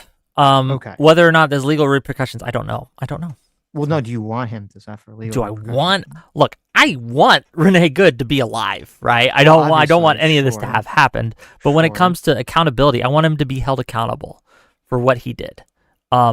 And whether that be in a court of law, if that's the appropriate place for it, it might not be, right? Or simply to lose his job. There's some accountability that I don't think he should be like lynched or anything. I don't think we should pull his fingernails out or some shit, right? What do you think? Like, I know you're not a lawyer, but like, Yeah. if you are, someone says, Whick, you are now the god, the judge of America. Okay, how long do you sentence this man to prison for this action? I don't know, but I make sure he stands in front of a court and he can have his defense. He can make his defense, and the jury gets to decide. I'm not even passing judgment on this case. I'm saying he needs to go in front of court, and my fear is he won't. I mean, I don't know if he should go. I think there should be an investigation to make a determination if there's. Yeah, and to be clear, further that information- even that step's not happening. I understand Right. that. So And I think there should be an investigation to make a determination if there's other evidence on one side or the other that we don't know, just looking at the facts that we're looking at now, I'd say there's literally no other information that we know. I don't think there should be a trial at that point, because I would say there's not enough to even bring charges in the first place. I disagree with that. I think there's enough to bring charges and for him to be able to stand in front of the court. I think it's in the public interest that he does. And again, allow him a robust defense. Have him bring up all the points that you made. Have him bring up points that we may not even, well, if we're sticking in the hypothetical that there is actually no new information, right? Yeah, let him defend himself on these points. But I think that he should, again, just for the in the public, it's in the public's interest. And I think it's in ICE's interest that they show that, hey, if there's a question, it'll be resolved. And it'll be resolved using the proper procedure and the proper process. I get what you're saying, but I think that to me it's a little dangerous, because How so? like I could hear someone theoretically say the same thing about like Kyle Rittenhouse, where it's like, well, he was in the put in front of a public- trial, right? right? Yes, if they said like, well, it's in the public interest that the Kyle Rittenhouse case go to trial, even though I would say that I think if you could remove the political bias from the situation, I don't think any state would have brought charges against Kyle Rittenhouse. They would have looked at the video, they would have said, okay, this is very clearly self-defense. So there's no reason to even bring it to trial, to risk a jury potentially going in the other direction, right? So I don't think everything should be I don't think it makes sense to me to be like, okay, everything should go to trial. Everyone should have that risk, even if the prosecutors in an unbiased way say they don't think it makes sense, just because there's like a public interest component to it. I think it's and again, I'm not a true crime person here, right? Maybe I don't know, but I think it's fairly common when someone is killed in a controversial way for it to go to trial. Like we can look at Neil Penny, we can look at Kyle Rittenhouse, and you can argue that, hey, I don't think it should have gone to trial because I don't think there was enough evidence. But when you have people who died and their friends, their families, their loved ones want at least a chance to get what they feel is justice, I do think bringing someone in front of a court to hear the defense and hear the prosecution,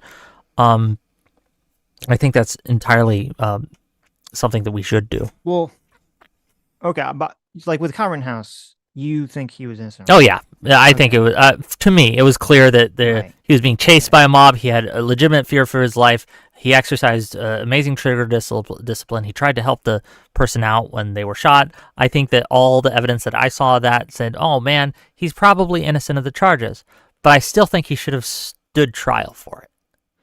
Just I don't know why you feel that. It doesn't make sense to me. Why doesn't it make sense? Like, because when you said like the exoneration is a with good Rittenhouse and with because it ended up the right answer. Yeah, right? But you can get a. But if there had never been an asking of the question in a court of law, you would still have many more people today than there are. Who cares? Right? I think that that's not fair to Kyle Rittenhouse.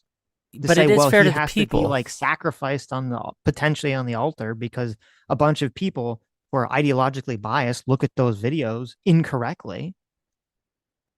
I don't think Kyle Rittenhouse should be a sacrificial lamb for that. I don't think it would have been fair to Kyle Rittenhouse for him not to have the chance to defend himself in a court of law so he can exonerate himself. If I put myself in, maybe this is me just being too self-centered here, but if I am ever accused of a high crime like murder, I want the chance to defend my honor, to defend myself, defend the truth of what I did or did not do in front of a court and having the full protection of that, because the protections you get in the court of public opinion are none.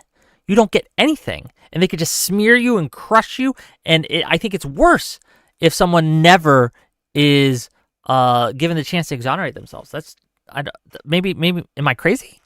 Well, you might be. It's true. It might be. I might be just too prideful. Be like, I want a chance to get up on stage to confront my accusers and to say you're a fucking liar. I would wager that if you polled people, most people, if you said, hey, you've been wrongly accused of murder, would you prefer to have the state not bring charges whatsoever, Or would you prefer having to go through trial and have that big fucking headache and have this thing looming over your head that maybe you're going to go to jail forever? I think most people would choose that the state not to bring charges in the first place. I think that's where most It people might be true, but maybe I'm line just up on that one. maybe I'm just too combative. I Yeah, guess. maybe you just really want to have your moment My where you day stand in up court. in front of the courtroom and say, "I'm innocent." Well, look, I don't think I'm alone in this. People want their day in court. Like, we've designed our system so but that usually we that's- give people their days in court. but right? usually when people say like they deserve their day in court, it's because they've like the state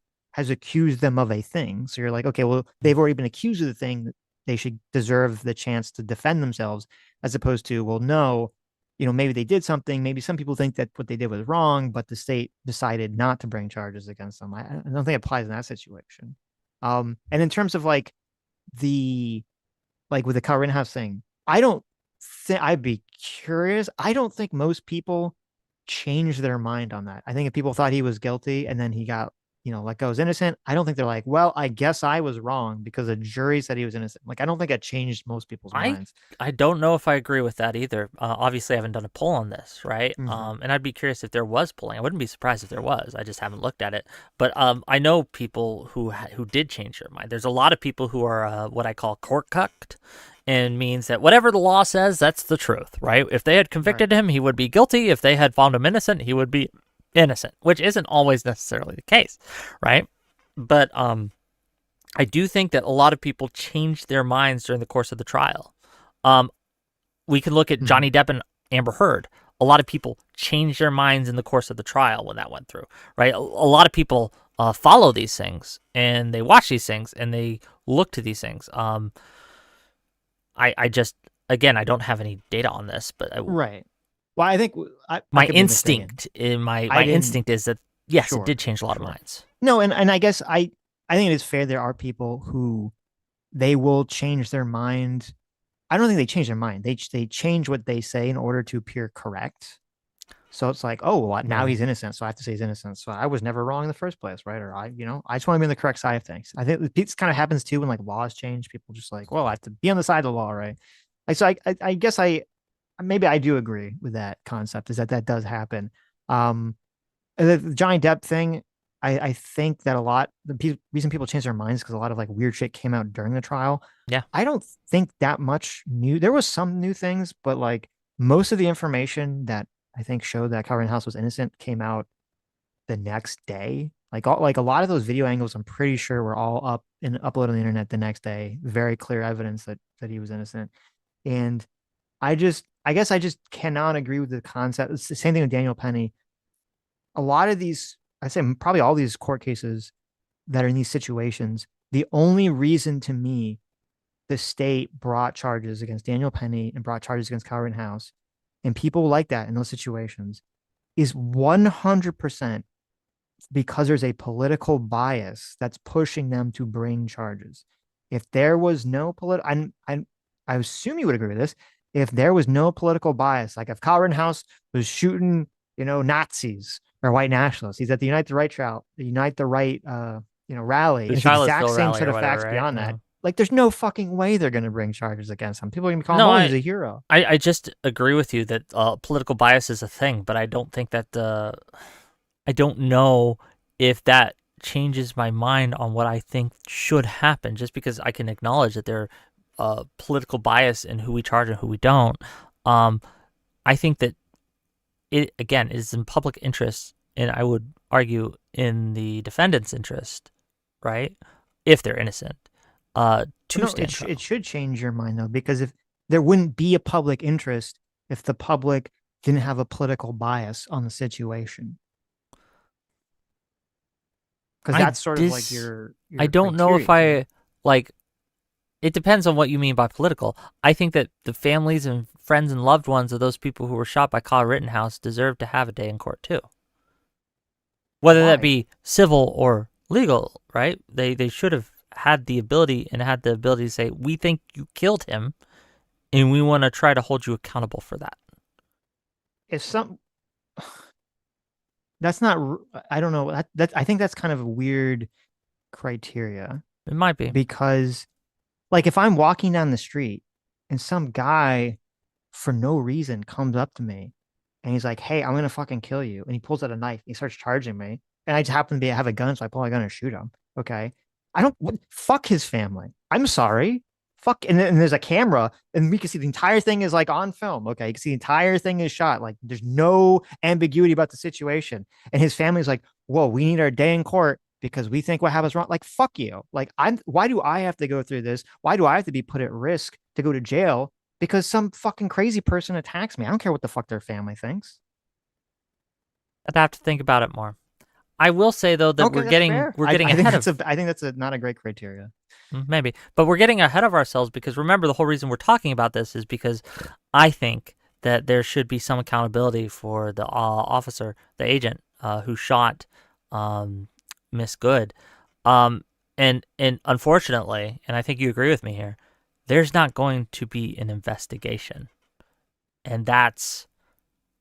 I think in this situation, could you at least acknowledge that like there should be? Well, you have already. You've already. Yeah, no, given I me agree. This. Yeah. There Yeah, 100% yeah. should be investigated. Even if just to exonerate him, right? Right. But there's not going to be, and that is a problem that we are having right now with ICE, with DHS, and with the administration in general.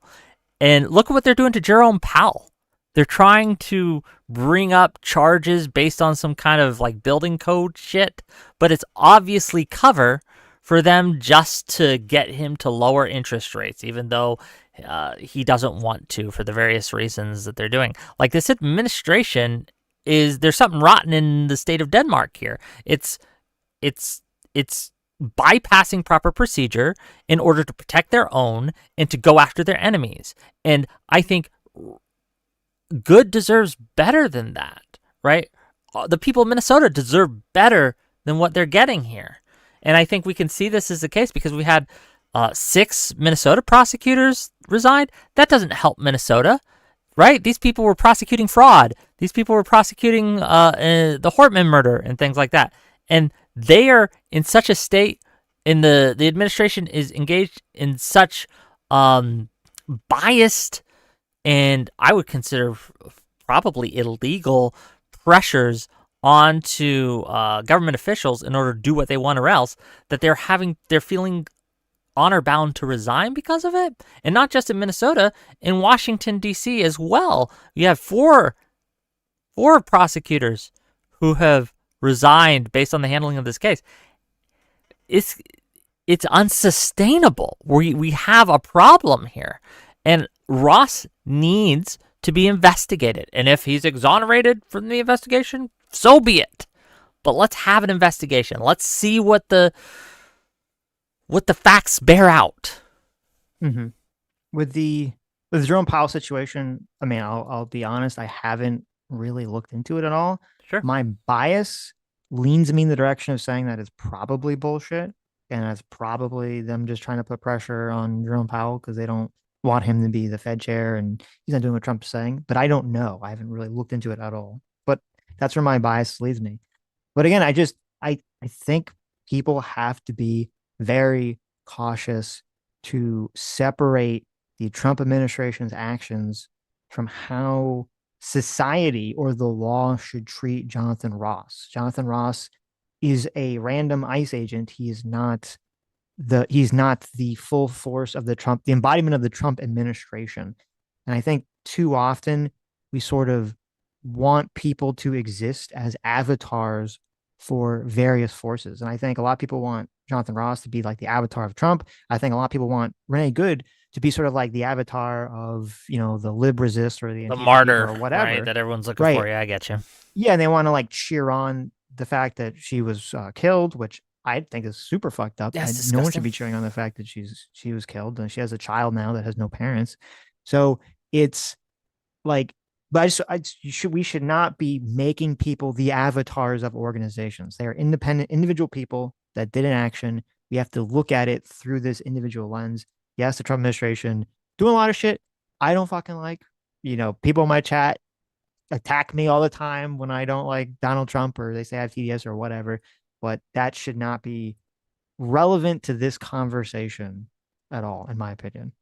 I think that on I both agree with you and I disagree with it. And let me tell you why I agree with you first. I agree that people should be judged individually on their merits and shouldn't be judged based on the actions As a of liberal, you others. have to say that. Mhm. Okay, the law says as a liberal, you're required to say that. Well, it's also my belief, right? So Okay. this is what I actually believe too. Yes. That's good. However, I do wonder, like, at some point, if you continue to be part of an organization that is systemically engaging in certain types of practices, at what point do you have a moral obligation to step down or to speak out or just to quit, in other words?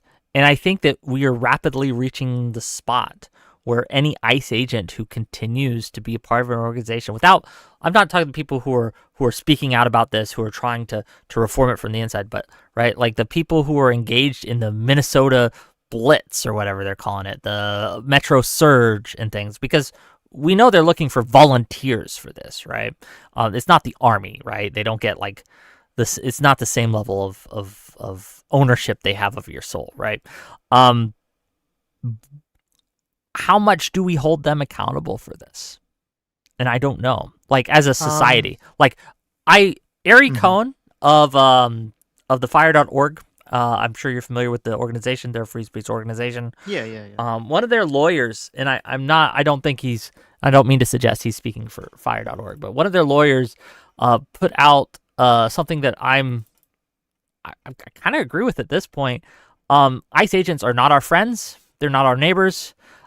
They've turned their back on liberty. They're turning their back on patriotism. They turned this back on their country, and they are serving a regime instead of the people. And they should be treated as social outcasts and pariahs.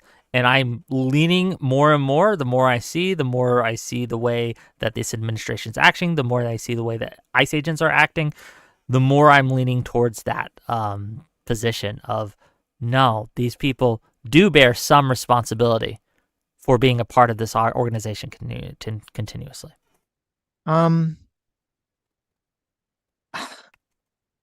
I don't know. It's an interesting question. Yeah.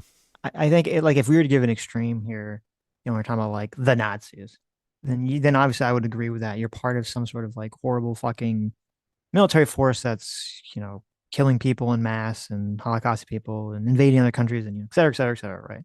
Like, honestly though, I might give those people more grace because if you quit the Nazis, they would kill you. Well, let me tell you why. You can't give the Nazis more grace. Hold on, let me tell you why. You can't do it. Let me tell you why. Let me explain. Tell me why. Someone who is like just a foot soldier in the Nazi brigade or something, if you quit, they would shoot you. They would put your family in a concentration camp. Okay? There was a real fucking threat here. What's the threat to a border patrol agent or an ICE agent who quits? What are they going to do? What costs do they bear? Okay. But also, the ICE agent. But to be clear, the Nazis are worse. Okay. I'm 100 times worse, right? But I'm glad. Do you understand the logic here? I understand the logic that you're saying. You're saying that the threats, that and I will steel man you for people that are freaking out. Okay, what you said, because people are gonna forget what you said. The steel man position, which I understand the argument. You're saying the Nazi soldier, if they quit, they would be killed. Okay, so there has a much higher cost of them quitting. Or an ICE agent, if they quit, they just find another job, presumably, right? So there's a much lower cost for them to quit. Yes. That's your argument, yes. Right? Okay. I understand that conceptually. I say at the same token, though, like what the Nazi army is doing is so much worse than what ICE is doing that, like, I mean, there's no way to mathematically calculate this, but I still would put a lot more moral responsibility on like a Nazi soldier or even a Russian soldier right now in Ukraine than I would on someone who's working for ICE. And even if they're doing things that I really don't like, such as like sending people to CCOT and using force that's too strong and stuff, like for the most part is lawfully, even if we don't like it, lawfully removing illegal immigrants from the country. And to be clear, yes, the Nazis and the Russians are worse than ICE. That is 100% true. Okay, thank you. Right. That is correct. But I'm just illustrating that there is no real cost to these peoples to just quit. At least not a significant one. So I would say that I don't agree with the argument for a couple reasons. First Go ahead. is that, and I even said this with with the Russian soldiers. Mm. I think it's like people don't feel comfortable doing this, but I think like people who are like watching drone footage of some Russian soldier get like fucking killed, and they're like, yeah, like I mean, it's still to me. I'm not gonna cheer it on. I think fuck it. Fuck Russia, Russian army. I still understand that people are kind of in a fucked up situation, and war is a fucked up situation, all this other stuff. I think you still have to treat people as individuals. I'm not saying you should let that person go. I'm not saying you shouldn't fucking kill an enemy soldier, but I would hope that you don't have this sort of like gleeful emotion about it. No, I I agree guess with you. at the most part. We shouldn't be like, yeah, he got what he deserved. Look at him blow Right, up and look at him crawl on the ground with his guts hanging out. I think that's right, because disgusting. because and part of that, and a big part of that is because as a good liberal who believes in liberalism, I do believe that people should be treated as individuals. We don't know what the individual person's motivation is, what their thought process is, et cetera, et cetera, et cetera. And it's the same thing with ICE agents, because you kind of run this problem where like if you say, okay, every person who works for ICE, who's like a good moral person by your standard, if they quit because they don't like a lot of the stuff that's going on with ICE, I mean, first of all, it's not going to stop ICE. They're just going to replenish those ranks with people who don't agree with you morally, who are probably more okay with doing things that you would consider immoral, and would make the organization much worse. So I would really temper caution before we kind of go down the route of collective guilt, where we say, well, anyone that works for ICE shares some collective responsibility because they're still working at ICE. Like that, as a liberal, that makes me go, I don't feel very comfortable with that. I'm leaning towards that position. Lean away, Whick. Yeah, I think, however, away. Don't be a commie. I'm but pulling you no, away. I don't like, you would even agree with me that there will come a point where that would probably be the thing, right? Like, we should at least, if you're still in uniform, treat you as a social outcast, right? I mean, Eric Cohen put it a lot. Eric Cohen put it a lot, but King, snatching people up and shooting anyone that like steps foot outside. Then okay, then we're having a conversation. I think that even at a less degree than that, right? Like, I think that any of these agents, who aren't speaking out, and there are a few who are, to be clear. I want to make sure that everyone knows that there are some agents who are really dissatisfied with the direction that the Trump administration has taken ICE in, taken DHS in, taken Border Patrol in. They're speaking out. They're leaking documents and things to the press. They're fighting back as best they can, right, without breaking the law or breaking too many laws, at least, or not being violent. So they do exist. They are out there. But I do think that the people who are voluntarily participating in what's going on in Minnesota, they should be. If they were my brother, if they were my sister, if they were my family member, I would have a real cause to maybe not invite them over for Thanksgiving. Okay. I mean, does this same? I think this is kind of like a dangerous thought process or dangerous road to start to go down. It's kind of just like reminiscent of people who were like, there's a lot of people on the online left that were cheering on, Charlie Kirk's murder. Yeah, that's gross. A lot of people, yeah, and I know that that's your position, and that was my position, and a lot of people on the right had this attitude where they're like, well, we just have to lump everyone on the left together and say that they're all evil and horrible people from now on. And I feel like the same like rationale you're saying kind of, it feels like it's the same line of thinking. Like if there's enough people in an organization or movement that are doing something bad, then we have to lump everyone together and kind of attack them. The difference here, I think, is I'm not advocating for anyone to shoot ICE. God, no violence at all, right? Like, yes. I never advocate for that. I mean, there might come a point if they actually become Nazis or whatever, but we're not even near there, okay? I just want to make that clear. So that, I think, is difference number one. It's the scale of what happened. Like, if someone had wanted to not invite Charlie Kirk over for Thanksgiving dinner because they felt that he was preaching hate, I think that's perfectly, like, okay, right? Like, I might be like, that's maybe a little, but okay, I get it, right? Like, okay, whatever. So I think, and also Charlie Kirk was an individual doing these things, right? He was the organization. He was the head, right? So I think that I do hold Kirsty Noam to more account than I do the average ICE agent. Does that make sense? Well, you should, obviously. Yeah. I mean, she's the one, has a much greater effect on policy and the overall top-down behavior than Yeah. a random person. Yeah. Yeah. And I'm not advocating for like firing all the ICE agents, but I am advocating for the impeachment of Kristi Noem. So Mm-hmm. I don't know. That's just my thoughts. I worry that people don't understand how bad it is and don't understand how unnecessarily bad it is that they're doing these things. Like the idea that they are, by policy in many cases, going in masked is an escalatory thing. And I think it's unnecessary. People will say to me, well, what if the left doxes them? Well, there are laws against doxing already to protect these people, right? There are laws against that happening. And it turns out, and I looked at this, right?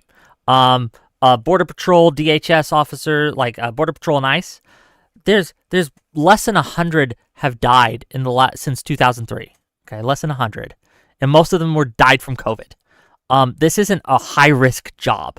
People keep saying that it's 1,300% increase in threats against ICE officers. Frankly, I don't believe the DHS's numbers on this because they've lied over and over again about saying our officer was assaulted, so we had to fight back. And when it turns out that the camera footage comes out, when it turns out that people see what happened, the ICE officer was the one that instigated the incident. And they brought people to court for this, and they've had to drop all the charges because they keep lying about it. So I don't believe their numbers at all. And we have Stephen Miller, who specifically, as a matter of policy, told ICE to stop going after the hardened criminals and instead going after people, and I quote, 7-Elevens and hardware stores, because it was easier to pick up people who were just going about their day, trying to get work, right? Going to the immigration court hearings, right? Instead of these people who had like resources and criminal behavior that were actually dangerous, because they wanted to pump their numbers up. They wanted to meet their quotas and things like that.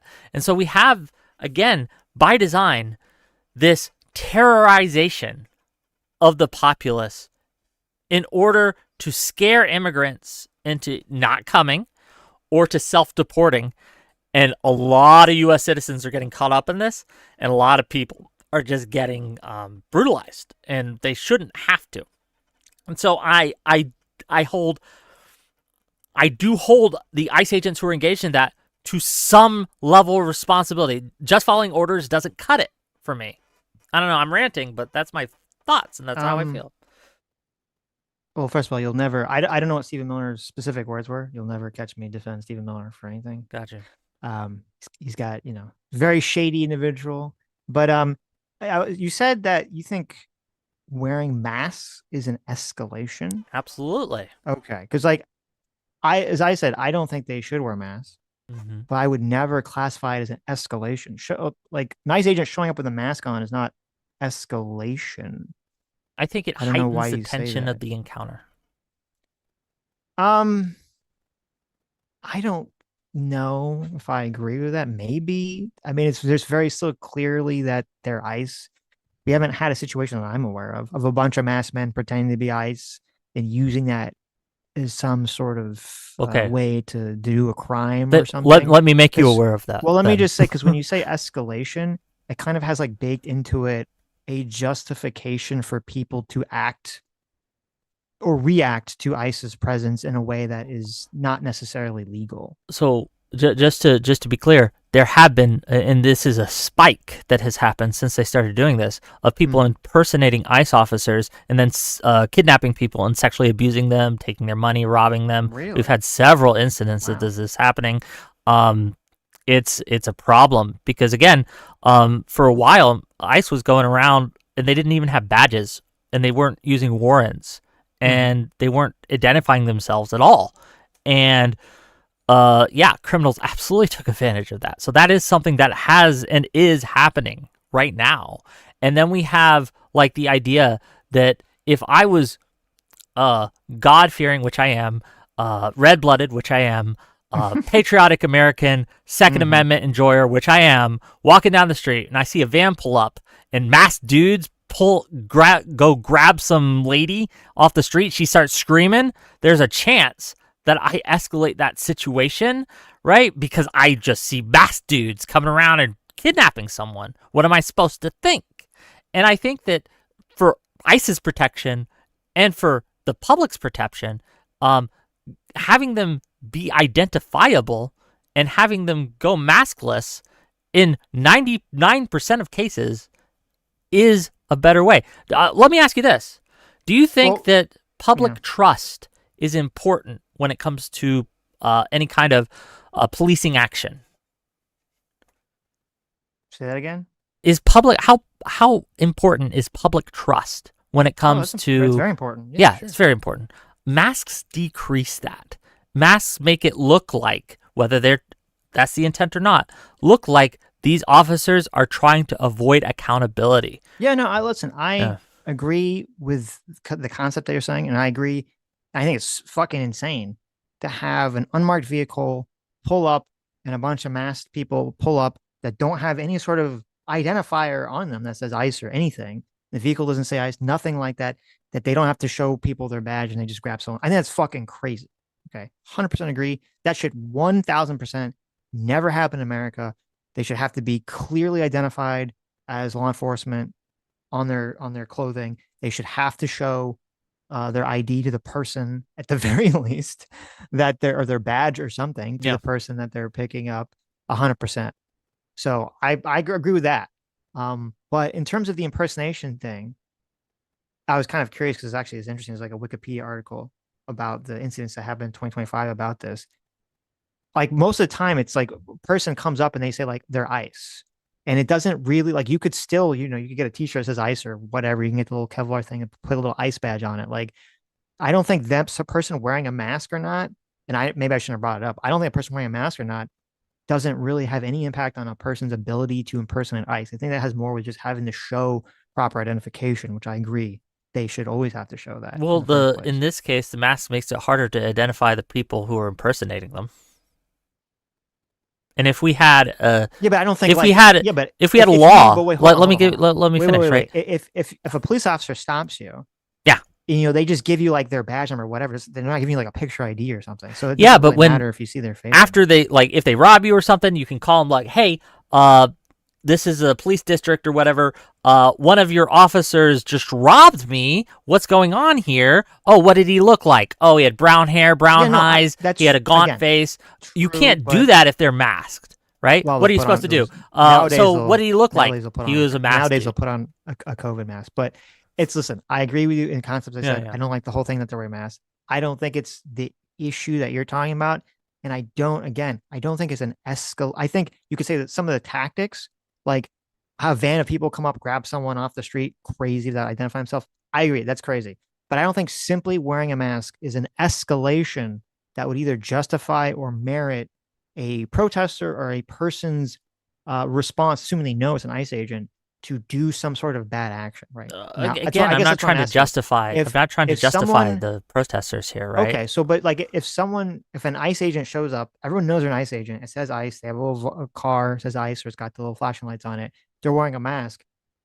Like, do you agree that doesn't, just because they're wearing a mask doesn't mean that the person should interact with the ICE agent differently?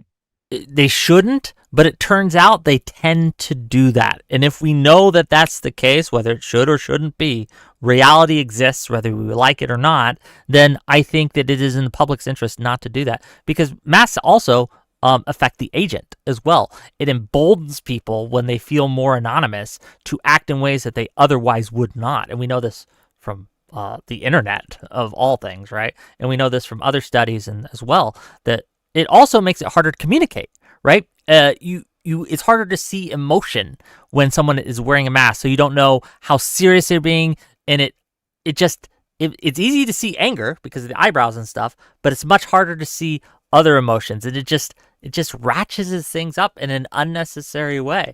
I also think it makes it harder for it just makes it harder for the public to trust them when they're not willing to show their face. Okay, I mean, I don't disagree with the trust angle. I would even probably agree with the emboldening people to do bad things angle Yeah. potentially. I don't agree. I don't think it changes people's behavior. I think if some ICE guys, approaching them, whether they're wearing a little mask or not, it's hard for me to imagine that's going to really have some impact on their behavior. So, but whatever. We just disagree on that one. Arithmetic for $2 says to make the morally wrong argument, you have to assume the officer knew the outcome in advance and chose to take unnecessary action anyway.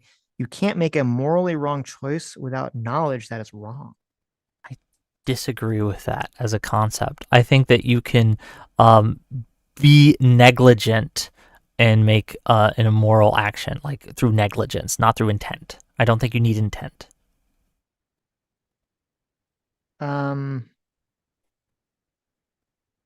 Yeah, I think you can be I think you'd be recklessly negligent Yeah. to a point.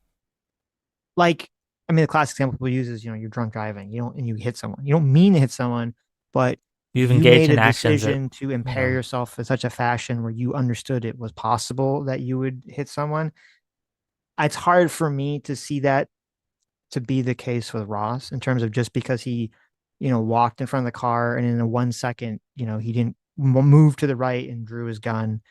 It's hard for me to say, okay, well, that means he's acting in some sort of like morally reckless and immoral fashion. Well, the moral argument is that he chose a maximalist decision when he should have chose the minimalist decision, and I think that it was a reasonable person should have chose in the minimalist decision and should have recognized that was a decision to make. And I think that his anger and his fear led him to make a choice that he should not have made, and that's the moral thing. So. I mean, well, again, it's some mind reading because again, we infer based on evidence. If he's like, well, I pulled out my gun because I thought my ICE agent friend over there was going to get dragged by the car, then suddenly, the moral consideration changed dramatically at that point. Then it's more like, well, he's risking his life to try to protect someone. Like I said, we'll have to see what he says. Okay. Do you think it would have been if say he was more in the center of the car and he did get hit and either was seriously injured or killed by the car, what do you think the reaction would have been? Well, I think there would have been a huge crackdown by ICE all over the city. It would have been like a huge outcry, like this is why we need to be more violent, etc. Right? It would have been bad all around. Okay. What do you think the reaction that people would have had to the situation would have been? Much more favorable to ICE. Okay. You don't think there'd be like right now that we'd have an entire Charlie Kirk 2.0 situation? I don't know about that much, right? But would be cheering on that. They'd be like, "This is so." You don't think Hassan would be like, "Oh, so based," Well, I don't make my moral considerations or tactical judgments based on what Hassan does or does not. I'm not saying that you do. Right? I said, what do you think the reaction people? Yeah, I think Hassan would have been like, he got what he deserved. ICE agents all deserve to die, but that's not me, right? And I think that people, I do think that people would have been much more sympathetic to ICE. Like, wow, this lady was acting recklessly, and because of what she did, an ICE officer is now dead. And I think it would be much more sympathetic to the ICE side than it is now. I think it's hard to argue any other reaction, right? I think that the more moderate people would have that position. I think the right would be more like out for blood. And I think a lot of people on the far left on the internet, which unfortunately are the loudest voices on the internet politics, would be cheering this on. And I think it would be Charlie Kirk 2.0 situation. And they'd be saying, well, ICE is an evil organization. What they're doing is evil. And therefore, totally justified to resist. And I think you would see violence against ICE agents increase dramatically in response to that. Maybe. Yeah. Okay. And I try to be clear. You said earlier, you think if he was more dead center in the car, you think she would have stopped? Yeah, I don't think she would have. I think she would have stopped. I think that she wasn't intending to run people over, and if it was obvious that she was going to hit him, she would have stopped. Okay. I don't know. I disagree. But before, I don't know how much time you have. I got all day. Whatever you want. Okay. Right? Was there, before I start reading any questions that people in the chat have about this, was there anything else you wanted to cover? I just a question for you, Mhm. right? Sure. I guess obviously you said like if they're shooting people in the streets, like Gestapo style things like that, then you'd obviously have a much harsher stance against ICE. But you seem to be very critical of this administration, how they're handling it. At what point do you like what is the minimum amount more that has to happen where you're like, okay, I'm just entirely washing my hands of these guys, fuck ICE, ICE out, abolish ICE type deal, right? Um. Yeah. Let me think. Like, it's hard for me to think of an example. Like, what is the exact line? That's not like a very hyperbolic example. Um, if we start to enter into a situation where like there is these like weird ICE is basically acting as like the brown shirts and they're shooting every protester that comes near them, even if they're not doing anything wrong. They're just beating the shit out of people, even if they're not doing anything wrong. They're grabbing every person that's, vaguely Hispanic or whatever. Like, yeah, I'm on board. I'm like, So okay, obviously, this is an insane situation. two of those things I would argue are already happening. They're No. already beating people up that didn't do anything wrong. We have video evidence of this. There's a video out that Wait. I didn't say that there aren't going to be. There's always going to be instances of any law enforcement there's like people doing wrong things. I'm saying if it's just like the norm is there's ICE and there's people protesting it, and they just come in, like some dystopian future, some RoboCop scenario, and they start like mowing people down and shit. Then I'm like, okay, then you well, lost me. I'm not even talking mowing people down. I'm talking just being brutal as a matter of course. And I argue that that's happening. That is the norm rather than the exception at this point. I don't think we're there yet. Okay. Not for my liking. I guess I just see these videos coming out and I see them going papers please to people who are, again, of course, seem to be doing nothing wrong. There's also videos out of them. There was a video I saw. Someone threw a snowball at one of them, okay? Which is fair. You could be mad. He goes to chase him. He trips. I don't think anything untoward's happened yet. But then he gets up and he staggers into another protester who's got his back turned towards him and is not really doing anything. And the ICE agent thinks that this person hurt them or pushed them, and so they tackle this person and just try to like wrestle them to the ground. That is indicative that these people are not trained. I don't know if they're not trained to do this or they're just not following their training, but most good policing forces are trained to de-escalate. And ICE is not doing that. And I think that just on its own is enough for me to be anti-ICE at this point.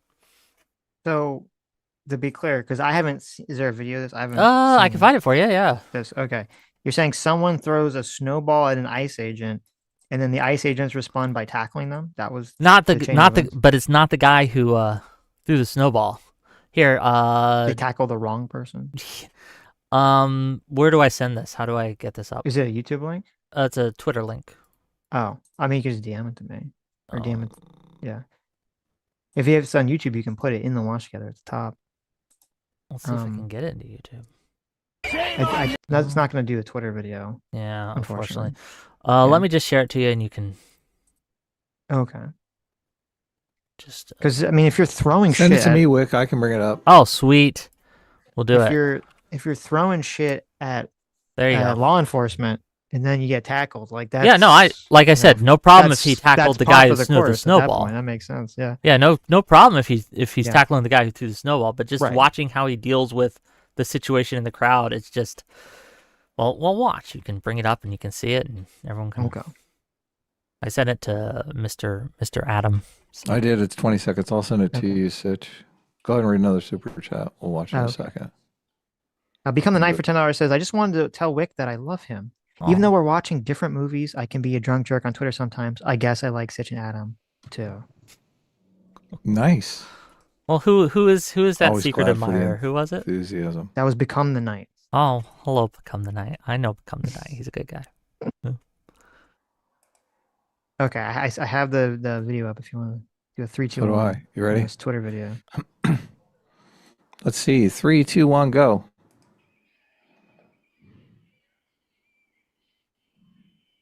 Shame on you.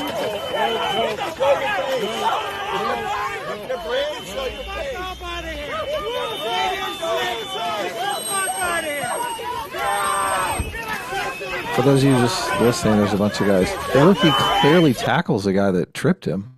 No, the What are guy you saying? didn't trip him. He tripped on the guy, right? It happens at like 7 seconds. I mean, that guy doesn't kick his feet out from under him. I can't Doesn't tell. look like For, to I mean, me. wait, I think this is a terrible example. You have, you have a I situation where disagree. the- I think this is a great example. I can give you hold more. on. You have this is a situation where you have a police officer, I guess, not even ICE, right? Who's being Police. accosted by a crowd of people. He has a crowd of people in this very slippery situation. Multiple people are pushing and like jumping on him, and you're like, well, maybe he tackled the wrong guy. It's like This guy okay, appears like, trying maybe to he butt did, but, fuck like, him. Look at this guy coming in behind him Like, with his dick. Yeah, his because he just crotch all up tackled in his someone who ass. wasn't even doing anything to the guy. That It was allows you to self-defense. butt fuck somebody. no, wait. So we That's see. self-defense, bro. Hold on. Hold on, you guys have just been arguing that it was got- okay to shoot that you lady got in a the weird- three times in the Wait a face minute. because of the threat that she posed, I and didn't this say guy's he not could allowed to pull her out tackle of the this car person and- who's going and after Wait his a buddy. minute. sexually assault her. Wait a minute. Go back to the beginning of the video. Okay, go to this beginning of the video. What see second do you want? I can 0 seconds. 0 Okay. seconds. Okay. We see the police officer in the middle of the frame. Okay, something happens. Maybe the guy throws a snowball at him, and he starts to move towards a person. Okay, and that person takes off. Right now, at 2 seconds, I'm assuming that's the guy that threw the snowball at him, right? That he's trying to go after. The guy who's Yeah. like taking off, who's also wearing a mask, by the way. Oh yeah. Okay, He runs. Then- yes. so then he But this other trips, guy 'cause- trips him. yeah. Well, I don't know if someone tripped him or he just trips because it's slippery. No, look, the guy walks up behind him and kicks his feet out from under him. What are you talking about? You at don't the see that guy 2 right second mark? behind him? No, at 8 seconds. No. I'm still at 2 seconds. Okay. Oh, okay. At 2 seconds, the ICE officer slips. Okay. Presumably just on ice. Then he tries to get up. Okay. Yes. And the then crowd accosts yeah, and then him. at 6 seconds, some other guy pushes him, trying to keep him down on the ground. Yeah. Okay. Then you're right. That guy at 8 seconds, 100% looks like Kicks he's his trying to feet out trip from him. under him. Yeah. Okay. Kicks He his looks like feet he- out from under him. He looks like he's And that's the trying to guy he trip him. tackles. No, that's not the guy he tackles. The guy he tackles is then at the 8 second mark. There's a guy in front of him wearing a black jacket who looks like he's just intentionally trying to stand in his way to block him from getting out. From tackling the other guy. Yes. Well, Okay. And then I don't the like ICE how this one officer blurs the slips. faces. This is your example of ICE this is- officers getting out of control. This is not a good example. I'm sorry. This Rick. I don't- is protesters getting out of I don't- control. yeah. bro. I don't know what it would take to show you guys. Here, I'll give you more examples if you want. What do you mean? Wait. We could stay on this one. Wait, this is This is a crowd of people accosting a man, yeah, Bro. like, what- and you're going. This is. Do you fine. think? No do you think he problem would have here." been in his rights to tackle all these people? To Yeah. fight Yeah. back Okay, against every that's single one of them, insane yes. to me. Wait a minute. That is hold on. brutality. Wait, These wait, people wait, are wait. accosting him by yelling at him. No, And no, you no, think it's no. okay to they're tackle those physically people? assaulting him. That's What are you not what I- talking no, about? that's They're not not what I mean by assaulting him. accosting. He's tripping over the ice and running into them. Wait a minute. Oh my Okay. god. Yeah, hold this on. this is the problem Let's- that we're having let's right take here. it step- the wait. amount of people who are willing to watch an ICE officer assault someone who hasn't done anything wrong and then run super amounts of cover for what we just saw. We can give you more examples if Hold you on, hold on. like, and if you Hold don't on. think that's a Let's good one. Let's go to the beginning of the video. Don't Oh. play it. We'll just scrub through it. Okay, we'll scrub through it together. Okay, step by step. All right. So if you go to 2 seconds, the guy who threw the snowball at the ICE agent. Now, is that guy? Do you think it's reasonable, or is it? Is this a police officer or an ICE agent? It says police on his outfit. No, they're ICE agents. They wear Okay. these police things and things Okay, like so that, let's but they're say ICE at the agents. 2 second mark, do you think it's reasonable if a guy throws a snowball or any object Yeah, to go after at them. an ICE agent Well, to not be any object. detained and potentially be arrested for that? Well, not any object. Like remember in the New York City, I think it was New York, some guy threw a sandwich at him or a bologna slice or something. Okay, let's say it's a snowball, right? Yeah, snowball, that's fine because there could be rocks in it. It's could be Yeah, ice packed, could be right? dangerous. There's Okay. risk of threat. I think it's no Okay. problem to go after this guy. Gotcha. Okay, so that guy, 100%, that's fine to detain that guy. Yep, Right? So nothing we wrong. Right. Okay. So let's say we scrub forward to 6 seconds. You see that guy behind the ICE officer is wearing like the blue jean jacket. Looks like he's trying to trip him. Okay. Looks like he's trying to help him up to me. Do you think? Wait, What? What? Remember, Are we this talking is the same guy? ice. They're all slipping. I'm talking about the guy with the beard. Why does he not use his hands? Yeah, Why are his hands at his He's side like if moving he's his trying to help weird him thing up? with his foot while like looking like backward. I don't know, man. It looks like he's trying to trip him. To me, Doesn't look like he's trying to trip me. It looks like he's coming to grab his arm to help him up. He doesn't touch him. He though, with his doesn't hands touch at him with his all. hands. Yeah. Hold on, we're talking about the guy, the person in The the beanie like, guy hands with the beard. guy. The guy with the tan gloves and the blue jean jacket, whose face is We're not 7 blurred, seconds. who's 7 directly behind seconds? the He's ice he's agent. got his crotch up in the guy's ass. Oh, that Yeah, guy? why- That guy's not yeah. trying to push him. He's trying to just walk. He's I don't just- think so. That Well, guy. Okay, just you strolling think by on he's his pushing way him to with his work. cock? Well, wait. No, I think he's trying to trip him with his foot. I don't see that. Wait. Why? What possible reason would a person have? It's to- slippery. listen, They're I- all wait. moving around. No. Wait. You have an ice agent who's fallen down. This guy's walking so close to him that he's almost putting his dick on the guy's ass. Why would you ever do that? Probably because he can't stop himself real quick because it's icy. I'm sorry, I don't agree with this. Okay, well I you don't. don't- You I don't can. agree. You can Okay. not, right? But Okay, so pretty clear. so we'll move on. So then at the 7-second mark, you see there's another person who's to the right of the cock guy, who pushes the ice agent. Okay. Yes, with his hand. At Yeah. 10 As they're seconds. trying to get up, they're pushing them to try to keep them down. Right. I don't Yep. see a push there. Well, go to the 10 okay, wait. seconds. Go to 4 seconds. Okay. And at the 5-second mark, you see this person in a tan. Yeah, sweater that's who's, the one like, I say pushing that's them. trying to help him up. You think they're trying to help them up? Yes, it looks like he's trying to grab his arm and help him up, but they're having trouble too. They're slipping, and it's obvious. Okay. Theoretically, if they're trying to push them instead of help them up, is it fine for that person to be detained? Yeah, if they're pushing, they can be detained. Okay. Yes. Gotcha. Okay. Then we So that's the tan jacket, and then we're going to the black jacket, right? okay, now 'Cause we he move the pushes black through. jacket at the 8-second mark. Okay. This person is intentionally trying to position themselves and obstruct in front of this person. And No, to he's get- not. He's looking swing- to he the side. turns He doesn't around, even though. see this guy. No. Wait. Hold on. He does a 360 with his body. What are Yes. you talking about? Wait a minute. There's an ice agent. Let's pretend like we're like here, okay, at the moment. I'm seeing an ice agent who's trying to go after a person, and I see that person running away, and it's like slippery. Why would I ever stand directly in the path of the ice agent and the person they're trying to go after? He's walking out of the path. No, he's not. No. If you go from Yes. Which if direction you is he go- moving? Hold on. Go to 0-3 and scrub forward. There's no one in front of him. And then all of a sudden, all these people start walking in front of him, including the guy in the black jacket who was not there 3 seconds, 5 Okay, seconds. if you go to the beginning of the video, okay, Yes. you can see that he's in the middle of a crowd.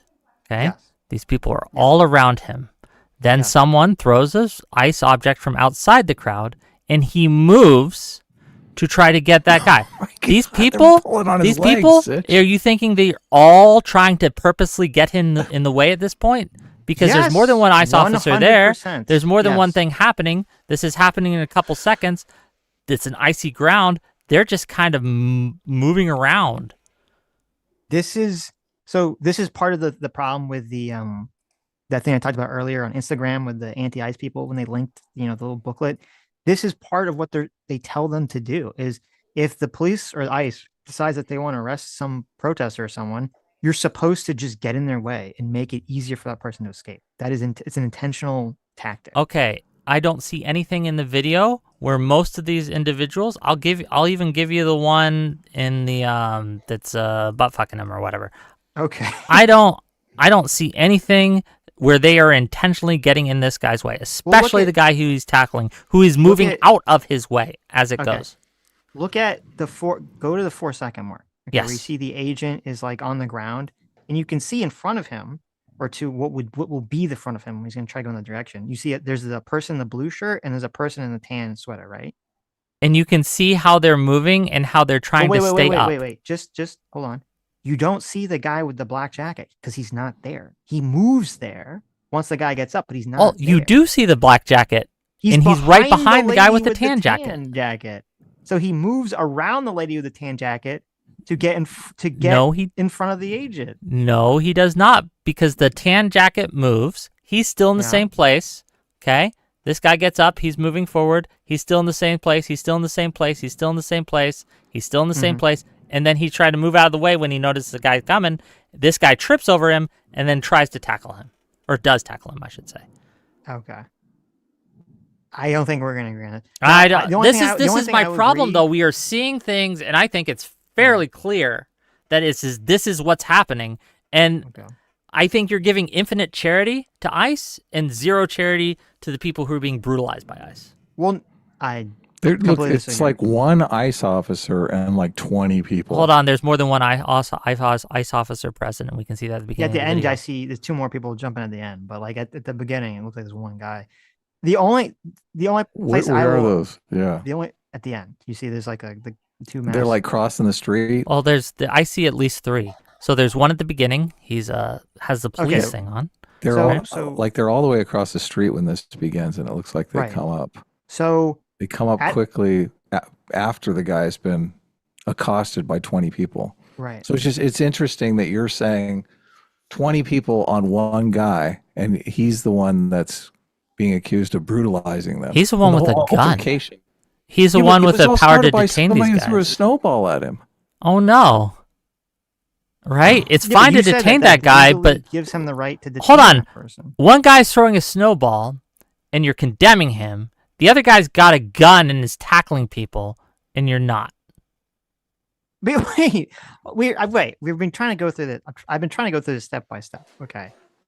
So at the TED, because you have to take every little action here. So we have the guy threw a snowball. You said could be detained. You have the buttfucker who we're saying maybe. You're saying maybe could be. No, I don't think you detain him for that. But maybe he's trying to block him or something. I don't know how he would be at that angle, but fair. The guy in the tan jacket. Now you think that guy in the tan jacket is trying to help him up, even though. It might not be. It might not be. Okay. Because I was going to say later, the guy in the tan jacket jumps on top of the ICE officer. So I think that's... Yeah, jumps on him after he tackles the guy that may have been his friend. You think they switched from, I'm going to help this guy up to, I'm going to jump on him? Yes, if I see a guy trip, I try to help him up, I'm unsuccessful at helping up, and then he tackles my buddy, then I'm going to try to drag him off. Yes, that's a reasonable thing I think to it's far more like, if you had to bet money on the guy in the tan jacket, whether he helped them up or pushed them, which one are you going to bet? I wouldn't bet money on it. It's very not clear. I know you have to. Okay. Okay, I have to. Then I'm going to bet. Donald Trump is going to invade. I'm going to bet. I'm going to bet. You have to bet money. I'm going to bet he's trying to help him up. Okay. I think you're going to lose that one. Oh, but well, again, right? And we again, could bet. I don't know if we'll ever find out about this, but we could bet on the. I want to see more of these videos, Whick. I want to see more videos of ICE officers accosting the crowd. I want to finish. Okay, so we're at 10 seconds here. All right. And then at that 8 to 9 second mark. So the guy with the black jacket, the ICE agent slips and then he tackles him. To me, it is unclear whether the guy tripped him or the ICE agents fell on his own and then thought the guy tripped them, because we can't really see their feet. Now the guy in the black jacket does get knocked aside. So he definitely made physical contact with the ICE agent. Yes. And I do think that the guy is 100% intentionally standing in front of the ICE agent at that point. See, this is a problem. Whether him or not is definitely obstructing and is thus totally legally justified to be detained and arrested at that point. Okay, so again, the fact that you think that this guy that gets tackled, right, is intentionally standing in front of him just defies belief to me. I can't. I'm struggling to see an honest take where you would believe that. Like, what evidence? I laid out the exact line of logic. You go to the 4 second mark. You see in that line of path, people who are sitting here know that this ICE agent is trying to get that guy and go in that direction. At the 4 second mark, you see the 3 people. You see the lady in blue, the person in tan, and you see the guy in black. The guy in black is behind the person in tan. He's not creating any sort of wall with his body that would impede the officer because he's behind someone else. By the time the ICE agent gets up 4 seconds later, suddenly the guy in black has shifted position and he's now acting as a buffer to prevent the ICE agent from getting by. Okay, but here's the thing. He never moves. He does move. Not in any real way. Like he's like the idea that he's moving out of his way at the 9 second mark. He's moving out from the 9 to 10. He moves out of his way. At the 5 second mark. You use another descriptor. You talking fanny pack? There's Black three jacket guys guy, with the black There's tackled three guy. jackets. people. No. Stop. Okay. There's 3 people at the 5-second mark. There's in front of the agent, there's 3 people. There's a person in blue, there's a person in tan, and behind the person in tan is the guy in black who will eventually be tackled by the ICE agent. Okay. That's No, what I'm he's talking not. about. At this point, he's not behind the guy in tan. Yes, he is. Not from the 5-second angle. No, Yeah. Where do you He think they is. are?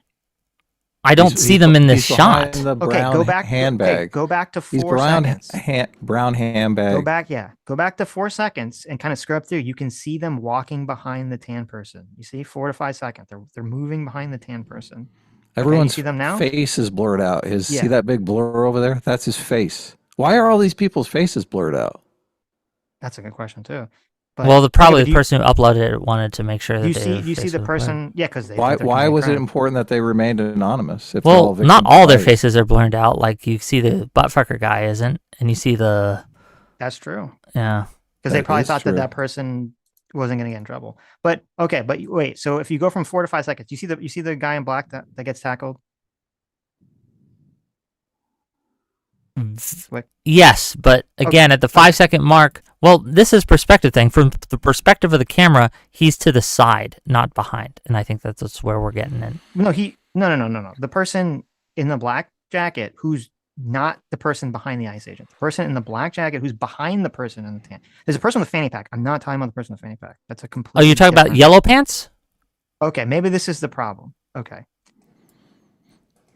I wish we could have this on the watch together. I'm sorry. Yeah, I'm looking know, at yellow it's pants fine. here. It's if someone has a YouTube link to this. Okay, at the 4-second mark, you see there's 4 people there's 5 people. There's the ICE agent. I'm not talking about the ICE agent. There's a guy who's behind the ICE agent, who's touching him, who's in black with the fanny pack, right? I'm not talking about that person. Yeah. In front of the ICE agent, there's a person in blue and there's a person in tan. Okay. Yes, I see that. Behind the person in tan Is there's a the tackle black guy. Yes. blob. Yes, Yeah, I see that. That is the person who is tackled. Okay. If you scrub from the 4 to 5, you can see that this person is moving. You can literally look at their feet through their legs. You see that their feet are moving. Yeah, he's shuffling forward. Okay, he's moving forward. Now, if you scrub slowly and you get to the 8-second mark, suddenly you see he's now moved to the other side of the blue person and he's blocking the ICE agent. And then when the ICE agent it's weird. The ICE agent, he looks like he's holding something in his hand at 7 seconds. And at 8 seconds, It's his helmet, I think. yeah, he's throwing it to another ICE agent, I guess. He's throwing his helmet to the other ICE agent. And this guy standing in front, he turns back. This guy's standing in front of him and he tries to get around him. And then that's when he trips on him. Yeah, but if you see at the 8 and 9, you can see the guy clearly stepping out of the way. No. Yes, I he's don't moving. see that. He's moving towards the blue lady with the He's- fanny pack, and he's stepping out of the way. And this guy trips No, on because it. there's a slope there. That's what the guy slips on. There's a slope. So the guy in the black jacket, he's not standing on the slope. He's standing on the flat part of the ground. So he's Yes. making it. So the officer has to go up a slope in order to get around him. Hold on, but if you go from 8 and you slowly scrub up to 10, you can see him take a step towards the blue fanny pack lady, and he's clearly trying to get out of her way. Okay. I don't think so. I don't think he would be in the way if you're trying to get out of the way. I think he's trying to cover the flat area. of He the was ground like as much 10 as feet possible. away. He Yeah. was 10 feet away at the beginning of this. How is he And trying to then- stay out of the way? Then the ICE agent tackles him. And then at the 30-second mark, we can see someone in a blue hoodie and tan pants is trying to pull them away. Then we see the tan jacket who we see the tan jacket jump on top of the ICE agent. So to me, Yeah, pretty good indication that their WWE intention, style here. yeah, their Off intention the was, ropes. He's like, was- whoa. their intention was not to help the ICE agent up at that point. I don't think, especially when you see the kind of the aftermath. Then if we keep going at 15 to 16, you see another guy in a brown jacket who's trying to kick the ICE agent in the face. Again, the guy who's So, kicking, obviously, yeah. you can absolutely condemn him for that. Violence against ICE agents is never gay. But again, this guy wasn't doing anything wrong. You say he's standing in front of him purposely. I don't see that the video shows that. I think it's pretty clear it doesn't. And I think it's pretty clear that he's stepping out of the way. This guy trips on him and then goes after him. And that is, in my opinion, something he should never do. Okay. I mean, look at interesting at the 16-second, 17-second mark. You have that guy like the guy who's the butt fucker with the tan. Yeah, he's just gloves and the kind of beard. sauntering. He's doing like the slow Yeti walk. And again, this is part of their tactics. Their tactics are they just want to get in the way because he looks like he's Who's he getting in the way of now when in the 17 there's to 20? another guy who's an ICE agent and he looks directly at him and he's trying to slowly position himself to make it more difficult for him to get on the scene. He totally is. Yeah. That's no, the it looks like he's going to the other side of the car, but I can't tell because he's Oh my god. I can't tell because the guy's in the way now. You should interview one of these people if you can. Sure. I'm telling you, I don't know if they'll tell you the truth. Maybe not. The tactic is for them to try to obstruct as much as humanly possible. I think what's happening here is you guys have been primed for this. I'm just looking up at the sky. I'm just looking at the birds. I'm just walking around. I'm standing in front of people. I think what's happened here is you guys have been primed to see anyone who's simply standing around as a threat. And I think ICE is trained it this way, and this is one of the reasons that they're going so brutal, is because they see people who are doing normal things that you would do in a normal situation as some sort of threat. Again, I think the video clearly shows the guy who threw the snowball completely in the wrong, right? Give us some more of these videos. Okay. I want to see more of these. More. And YouTube chat. Is this the best one you've got? It was the first one I saw. Okay. No, so it's not the best one. There are much more better ones. You didn't send us the best one we've got. Okay. Let me. Because, I mean, in terms of priming, I would say the fact that you thought that the person was trying to help them up, that's priming. Is it? Why? Because I think it's fairly obvious they were trying to keep them on the ground. Oh, I don't think that's it's why really they jumped on them afterwards. And actually, I don't know if you moved away from it. If you actually do watch very clearly from the 3 second or the 4 second mark to the 6 second mark, it is super clear the person in tan, if you watch it and not scrub it, is running up to push them. They're not running up to help them. At what point? Their whole body goes forward. At 6 seconds, they give a shove. What are you talking about? Yeah. They make contact and push. Yeah, I think he's trying to grab his arm to help him up, but they're all slipping. Whick, please, come on. No, they're running. They're clearly running into them. Okay. Unless you're going to say, is the face blurred out because they don't want to be seen on film helping an ICE agent? Is that what's going on? Why is the face blurred out on this? Because whoever uploaded it wanted to make sure that, I don't know, they weren't visible. So because they were helping an ICE agent and that would hurt their because a lot of people would say that he wasn't helping an ICE agent, right? So, why would they say that? Because a lot of people will say that because they want to get these look, they're fucking around, it's time they find out. Right? God. There are a lot of people who are very anti-protester. You understand that, right? Yeah. So. Is there a video? The video has sound. It's just a bunch of people screaming. I don't know if that it's just help you figure out anything. But here's a YouTube one. Hold on. Let me. Now hold on. I have to go to the bathroom real quick, but so if you want to send it to Adam, yeah, be right give back. me a second. Here's a good example. And I mentioned this one earlier. You sent it to me. Okay, good. Yeah. And I'm gonna get some more for you. Give me a second. What is this one? What are we looking at? You can see she's not doing anything. She's kind of just standing there. Dude lowers his non-lethal, pulls his pistol out, and points it directly in her face.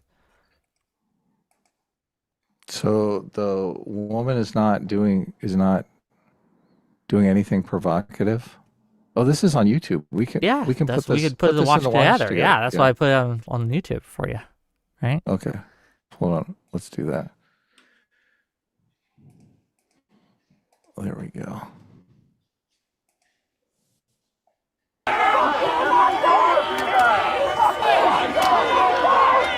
Oh shit, he's got his gun. Okay.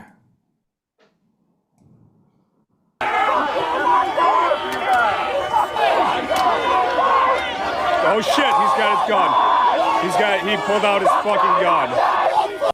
Okay, pulled it out. He pulled out his gun, pointed at her head, and then he holstered it pretty quickly here. So yeah, it's okay. I am back. He shouldn't actually do that though. Is there another? I saw that.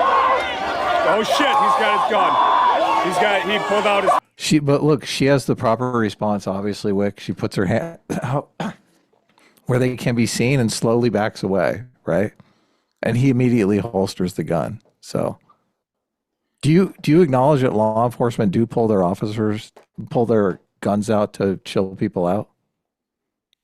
To As a chill way of people out. Do saying- you think that chilled this person out, or I think it's an escalatory Yeah, it definitely tactic to did. She pull put your her gun. hands out where they could be seen, and she backed away slowly. Her hands out were. It definitely Hold on, did. go chill her back. out. What are you Hold talking on. about? All right, I just got here. Let me watch this from the beginning. Okay. All right, go ahead. Oh shit, he's got his gun. He pulled out his fucking gun. You saw that. Oh shit, he's got his gun. He pulled out his. Do we know why did he pull his gun out at that moment? I have Is there no like idea. something that happened before this? They say something? Do we have I any would idea? assume something happened. Because before I this, agree. Like when you look at the obviously. video, you're just like, why the fuck did he just randomly pull his gun out? Like, and she has her hands out before. Like, she has her hands out before the gun is Yeah, she pulled could have out. spit in his face, though. Do you think that if she spit in his face, that would be cause to point a loaded weapon at her? I think he No, might. Yeah. I do. I wonder because he's holding, I don't know if it's a paintball gun or a rubber bullet gun. He's holding some kind of less Non-lethal, lethal, yeah. less lethal armament of some kind. So it is strange to me that he would put it down to pull out his lethal armament. So that's why I'm wondering what's going on. Whick, here. should What was it? protesters be allowed to spit in ICE officers' faces? No, but the punishment for that shouldn't be pulling a loaded weapon and pointing at their face. Well, if they're going to detain them, oftentimes they pull their weapons out as part of the arrest. Again, we're but- talking about what is the minimum use of force needed to do these situations. Do you think that it is a serious threat to life of limb of the officer? What for someone to spit what at should them? be the charge for spitting in an ICE officer's Man, I don't face? know. I'm not a lawyer. Battery, maybe assault, something like that. Year in jail? A year in jail for spitting on the ICE agent? No. Yeah, I'm asking you. Yeah, like I don't know. Lock him up, give him a fine. Lock him up for how long? A day in like a drunk tank type deal. I don't know. Okay. Is there any information about this incident? Because when I Google it, it's just this one video. I mean, I think the video speaks for itself. Like, what could she possibly be doing in that situation that would recall him to put She could have his kicked him in the non-lethal down? nutsack. Huh? Look, She could have I mean, said, I've got 2 bombs, Batman. Okay. One is across town and one is right here. Are we seriously? We're memeing right now. So- No, I send am send meaning, some but more. Listen, Send wait, some more. you- Look, I you- want to be well informed I- on this. you acknowledge it's a weird when you have a situation that seems very bizarre, and I'm like, okay, why did a person act that way? I think it's completely fair for me to be like, well, what's going on? Why do they act in that way? What is the context of the situation?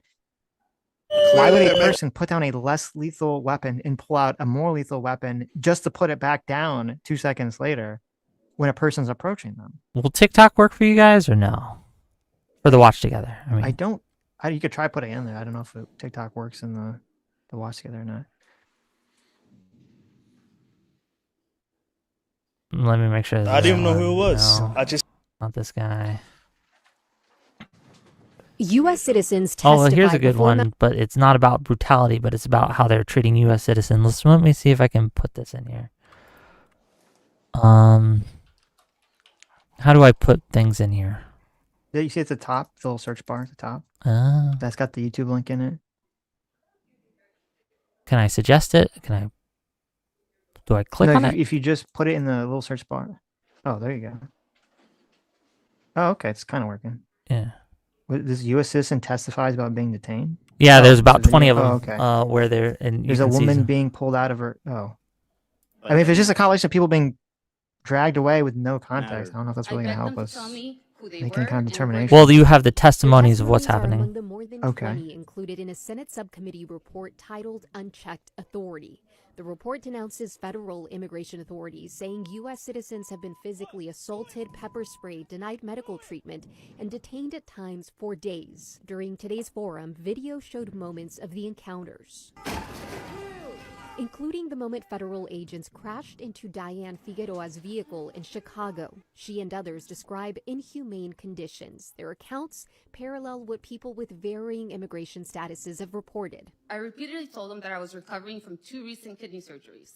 No one took it seriously until I began to pee blood. I was unable to access drinking water without first purchasing a cup I was thirsty. In July, Clearly they're making arrests. Benitez of Southern California was arrested at this immigration raid in Camarillo while showing up to work, saying he was detained naked in a hospital gown on suicide watch. I remained in those conditions from Friday morning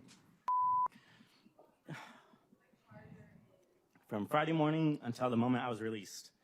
My family had no idea where I was. I was released without explanation and without a single charge. Reporting by ProPublica found about 130 cases this year where U.S. citizens were arrested at raids and protests, including about a dozen elected officials. Those arrested accused of interfering with or assaulting officers. Those cases were often dropped. So this shows like a pattern of behaviors, not just in Minnesota, but a pattern of behavior that's going through Congress, that's going through courts, where it's not just us scrubbing through videos where they have actual testimony, actual evidence. This is a pattern of behavior that they're engaging in. And that's why when we see videos of them pulling out a pistol and pointing it in some lady's face, and you ask what happened beforehand, likely the answer is nothing warranting that. Okay. Do you disagree? Well, I mean, I think it's pretty presumptuous just to say it was based off of nothing. It was unprovoked. Yes. She These gave things him are a- happening she gave him a f- unprovoked. She grabbed a flower and was handing him a flower, and he pulled his gun out. She was standing there with her arms out, and he put down his She blew non-lethal, him a and he sweet, sweet pulled out his kiss. lethal. Mm-hmm. Okay. Okay, hold on. I think I found the video of the incident. Okay, here. It's kind of loud, so you could turn the volume down a little bit. Okay, let's just see what happens. Because I have not seen this video before. This one just came out today. This just happened, I think, yesterday. Okay. This is like a brand new one. Well, that I haven't was they seen showed this either. in the TikTok compilation. This was Oh, they one of did? the women. Okay. That was one. That was one that was speaking. Yeah. Here you go.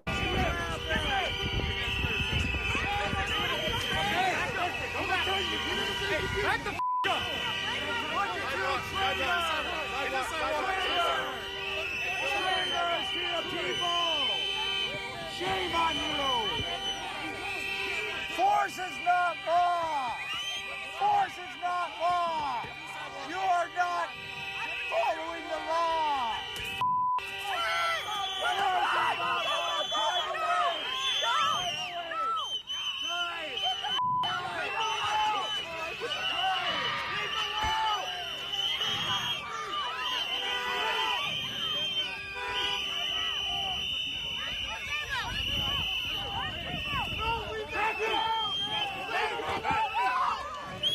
Did they just break her back window to get into the car on the passenger side? That's what it looks That's like, that's a common tactic. They do that Mhm. all the time. The car's locked and they need to get in to make an arrest. They like break that little back window. Why are they arresting her? Well, let's keep watching. Hold on. Let's see the full.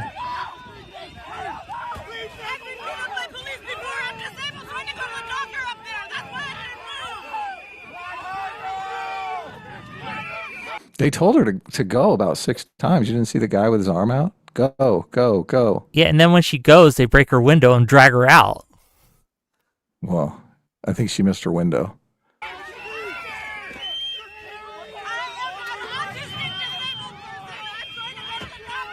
Did she just wait? Did she just say she's an autistic disabled person? I didn't hear that, but maybe.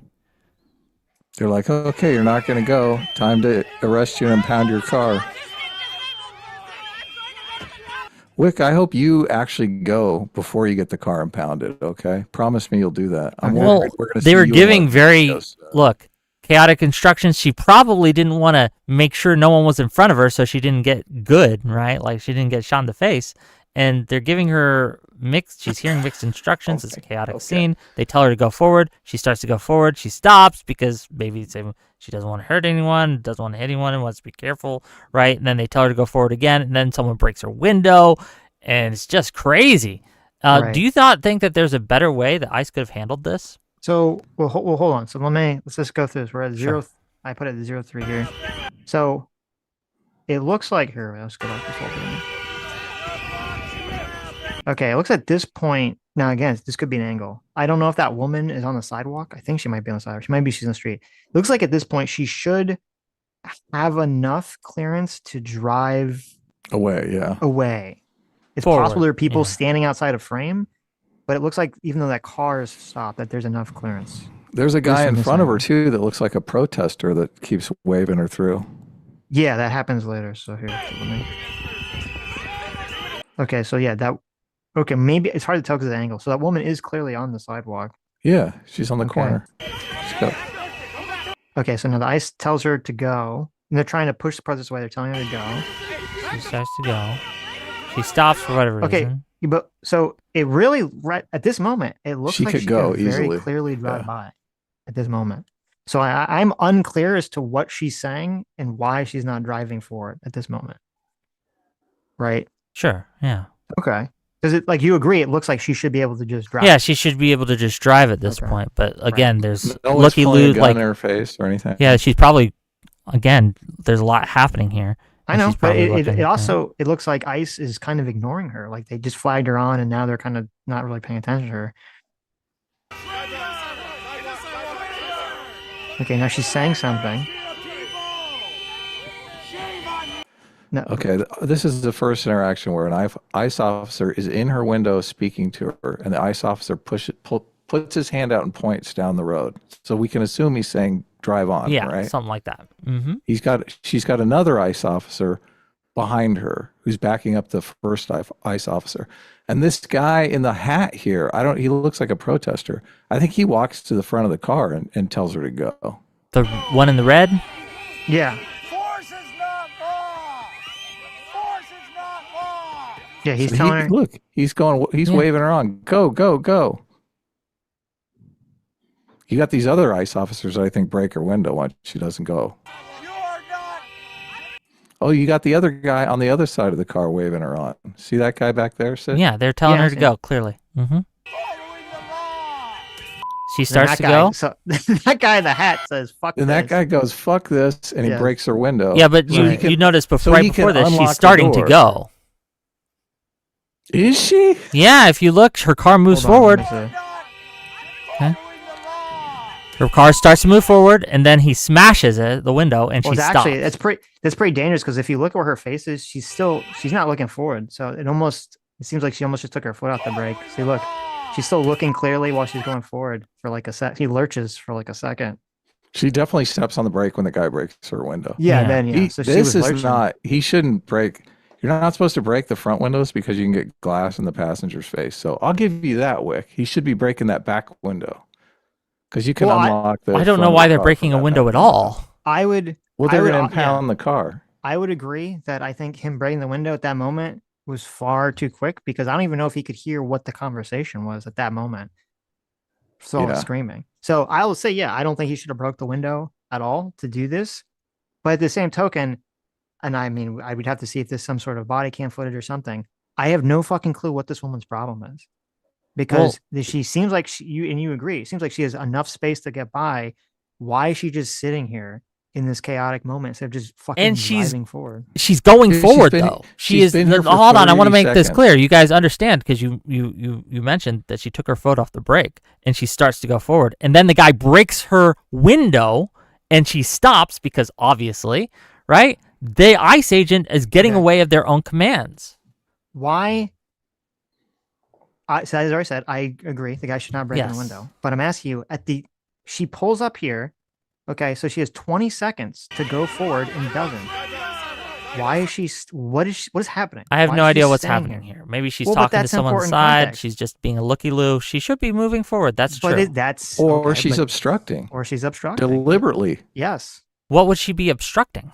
Look, if she's obstructing deliberately, she's going to get arrested because she's breaking the law. They're going to break her window and take possession of her Okay, car. what is and she arrest her. obstructing? Some sort of ICE investigation. They're How? leaving her on. Walk me Oh through my this. God. Say she Okay, didn't it's move. very- What wait, would have wait. happened? It's very simple. Okay. Now, I don't know if there's more information about this. You have very easily a situation where you have a bunch of ICE agents. They're obviously doing something like detaining someone to deport them, and a bunch of protesters crowd around them to try to prevent them from taking that person away, including someone stopping their car in the middle of the road. I don't see any evidence that she's part of this or doing that. As I said, we don't know. All we know is that this woman somehow is in this situation. She has 20 seconds to drive forward. Okay. And for some reason, doesn't. You know why she's not? Because there's all sorts of things happening. She wants to look. She might be yelling at someone there that she knows. Who knows? She may be trying to see what's going on, trying to get things. So she's obviously going slower than she should. I agree with that. But then they surround her car. They give her orders to go forward. She starts to go forward. Then they break her window and they drag her out and they arrest her for no discernible reason. Well, it's not for no discernible reason. They obviously think that she's intentionally not going. Whether you agree with it or not, that's the thought process, right? But it's obviously she is growing. I don't think that's. I don't know how you can say it's obvious at because all. her guard goes forward and then they break her window. Well, first of all, she very dangerously, she incredibly dangerously lurches forward while she's not looking forward here. Okay, so she's starting to go forward, but she's not even looking, which is why she doesn't want to leave. Would you change and be like, okay, well, she's obviously obstructing, and it's totally fine that they did what they did? No, 20 seconds isn't enough. You go through steps and de-escalate, and if within the past, like if you give an order and then it's, again, there's no immediate danger here. We all agree with that, right? I have no clue what's going on with the operation is. Why there's all these people? What would you say would be the immediate danger here that she's presenting? There's a crowd of, well, first, there could be multiple things. Maybe someone needs medical assistance and they need to get them to someplace. Or maybe there's a crowd of people that is forming and getting larger, and the ICE agents want to get out of this neighborhood, want to get out of this area. This person's blocking their ability to do that. This is an instance of you guys giving like it's infinite charity to the ICE agents. You asked me to do that. Should not do that. You can't blame me. You said, what possible scenario? I gave you a possible scenario, and then you. How likely do you think that scenario is? I have no clue. I said, I don't know. If you have an article about this that explains to me what the fucking context is of the scenarios, I'll be happy to read it. This is the first time I've seen this video. I don't know anything about this story. I understand, but we know the conduct of ICE agents and how they've been acting in other situations and how we have congressional reports on this. We have many articles on this. We have many videos on this, that they tend to, again, be very aggressive when they do not need to. And they're acting in ways that some might say are unlawful, using unnecessary force. And I think this is a good example. Unless we get other information that exonerates them, I am going to put the onus on the agents themselves here because they are acting in a way that does not seem necessary at this point in time. So, okay, I don't know.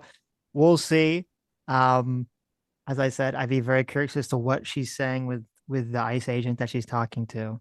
She could be talking shit. She could be saying, fuck you, fuck your mom, fuck your dog, fuck your sister. All these things. It would not justify them arresting her or detaining her at this point. Okay, well, first of all, this is why I say that we do need to focus on things on an individual basis as opposed to a collective. Because I'm not going to sit here and say, well, I don't like a lot of things ICE have done, and I think that ICE has acted improperly in a lot of other situations. So I'm going to look at this situation and automatically assume that the ICE people are doing something wrong, when that's what everyone is saying that doesn't like the protesters and does like ICE. They say, well, I've seen all these videos of protesters doing bad shit, so therefore I'm going to assume that they're automatically doing the wrong thing. Okay. I don't know what she's saying. I don't know why she's stopping. All I can know is that looking at this footage, there's nothing visible to me as to why this woman is not driving forward for 20 seconds. And if, especially in the hypothetical that you gave, if she's saying, fuck you, fuck you, fuck you, I'm not driving, they are 100% in the right to break her window and drag her ass out of the car, because at that point she's blocking an intersection and blocking them from doing whatever the fuck they're trying to do. Well, again, we don't even know. This is the what I think that you were giving way too much grace to these officers. Like, it's possible, perhaps, maybe, that she's saying, I'm not driving anywhere. I'm not going to comply with your directives, blah, blah, blah. And there is actually something that she is obstructing here that is important, that they need to immediately get through, right? Now, there's 6 minutes to the videos. If there is some sort of medical emergency, you'd think we'd see that during the video. We haven't seen the whole video. Maybe there is. Maybe I'll change my mind. But this idea that we are going to give infinite charity to the government in this case and give them all these excuses and assume the worst of the civilian in this case is the opposite of how I look at these things. I do not do that. I assume the government, right, should be acting better than the civilians in these cases. And they obviously give her orders to go. She eventually goes or starts to go, and then they countermand that order, break the window, drag her out. Yeah, it's very, very inappropriate in my opinion. Do we know? None of the videos show what this person's name is, just because I want to see if there's an article about it. But if someone has their name, throw it in the chat. So I'll see if I can look it up. I don't think I'm giving the ICE people infinite charity, because, as I said, I don't think the guy should have broke the window when he broke the window, because it completely doesn't seem like that he could have heard or was properly engaging with the ICE agent who was talking to her to see what the conversation was. So I said I'd want to see what the body camera is what the body camera, if there is, of what was actually being said. Because if she had some completely reasonable, lawful, logical reason to have this conversation with the ICE agent, I'm kind of hard pressed to think of an example of what that would be off the top of my head, but it's possible. Sure, I could think of one. It doesn't even have to be with the ICE agent. Maybe her kid, or maybe her brother, or maybe her dad is on the other side, and he's like, "Hey, we need you home at lunch. What the fuck are you doing there?" And he's just trying to have a quick conversation. I don't think that merits her being arrested. No. Hold on. Like, I'm saying that theoretically, you could say, like, right off the frame, we can't see it. There's a child that's playing with a ball, and she's like, "I can't leave until there's a child. You got to get the child on the road." Like, right? Like, theoretically, there's some magical scenario, okay, that I can't envision because all I have is this tiny little visual window here, right? But all I'm saying is that, to me, and this is what's interesting to me, and I think that you're way too much against ICE just as a concept, is that from what we see, it doesn't seem like there's anything impeding her, and she's making some decision that I don't understand why, to not drive forward. And as you said, I don't know, maybe you've changed your mind, or you don't feel this way. When at what second is she first given the order by ICE to move forward?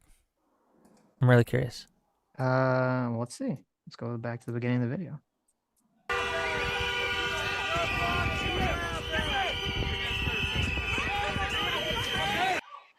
So right here, I think, is where the first agent is at 6 seconds. And she starts to go, but she stops for something because she's yelling at someone off screen. It almost looks like she's trying to drive through, and there's a bunch of protesters in her way or something. And then ICE is pushing them away from the car, telling them to back up so that she can get through. That's what it looks like to me. Okay. So, but wait a minute. Let me ask, because this changes out, because obviously this is where we're just going to completely disagree.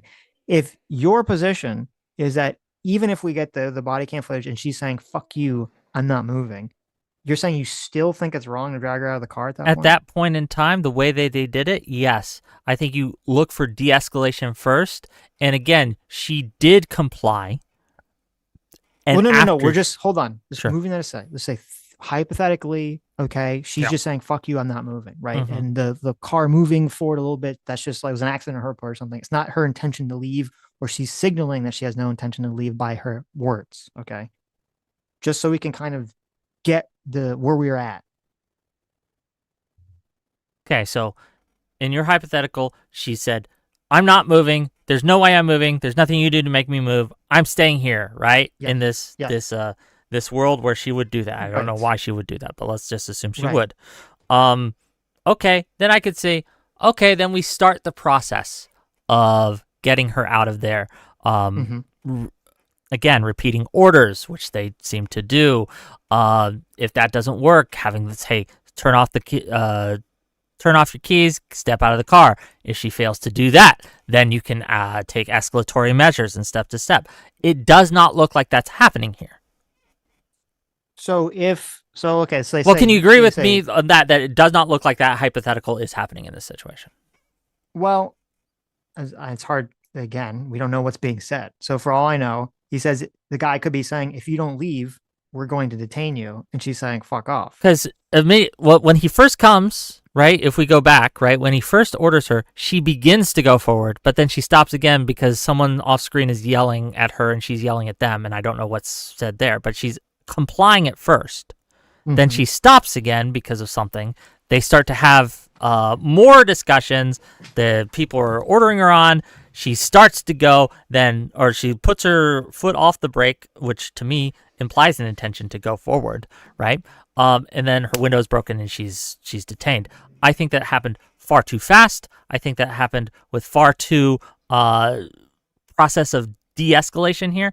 Again, as we can see, she's trying, at least at first, to comply, and then she stops for some reason. We don't know. So I think the most likely explanation, right, is that there was something that she needed to do or felt she needed to do.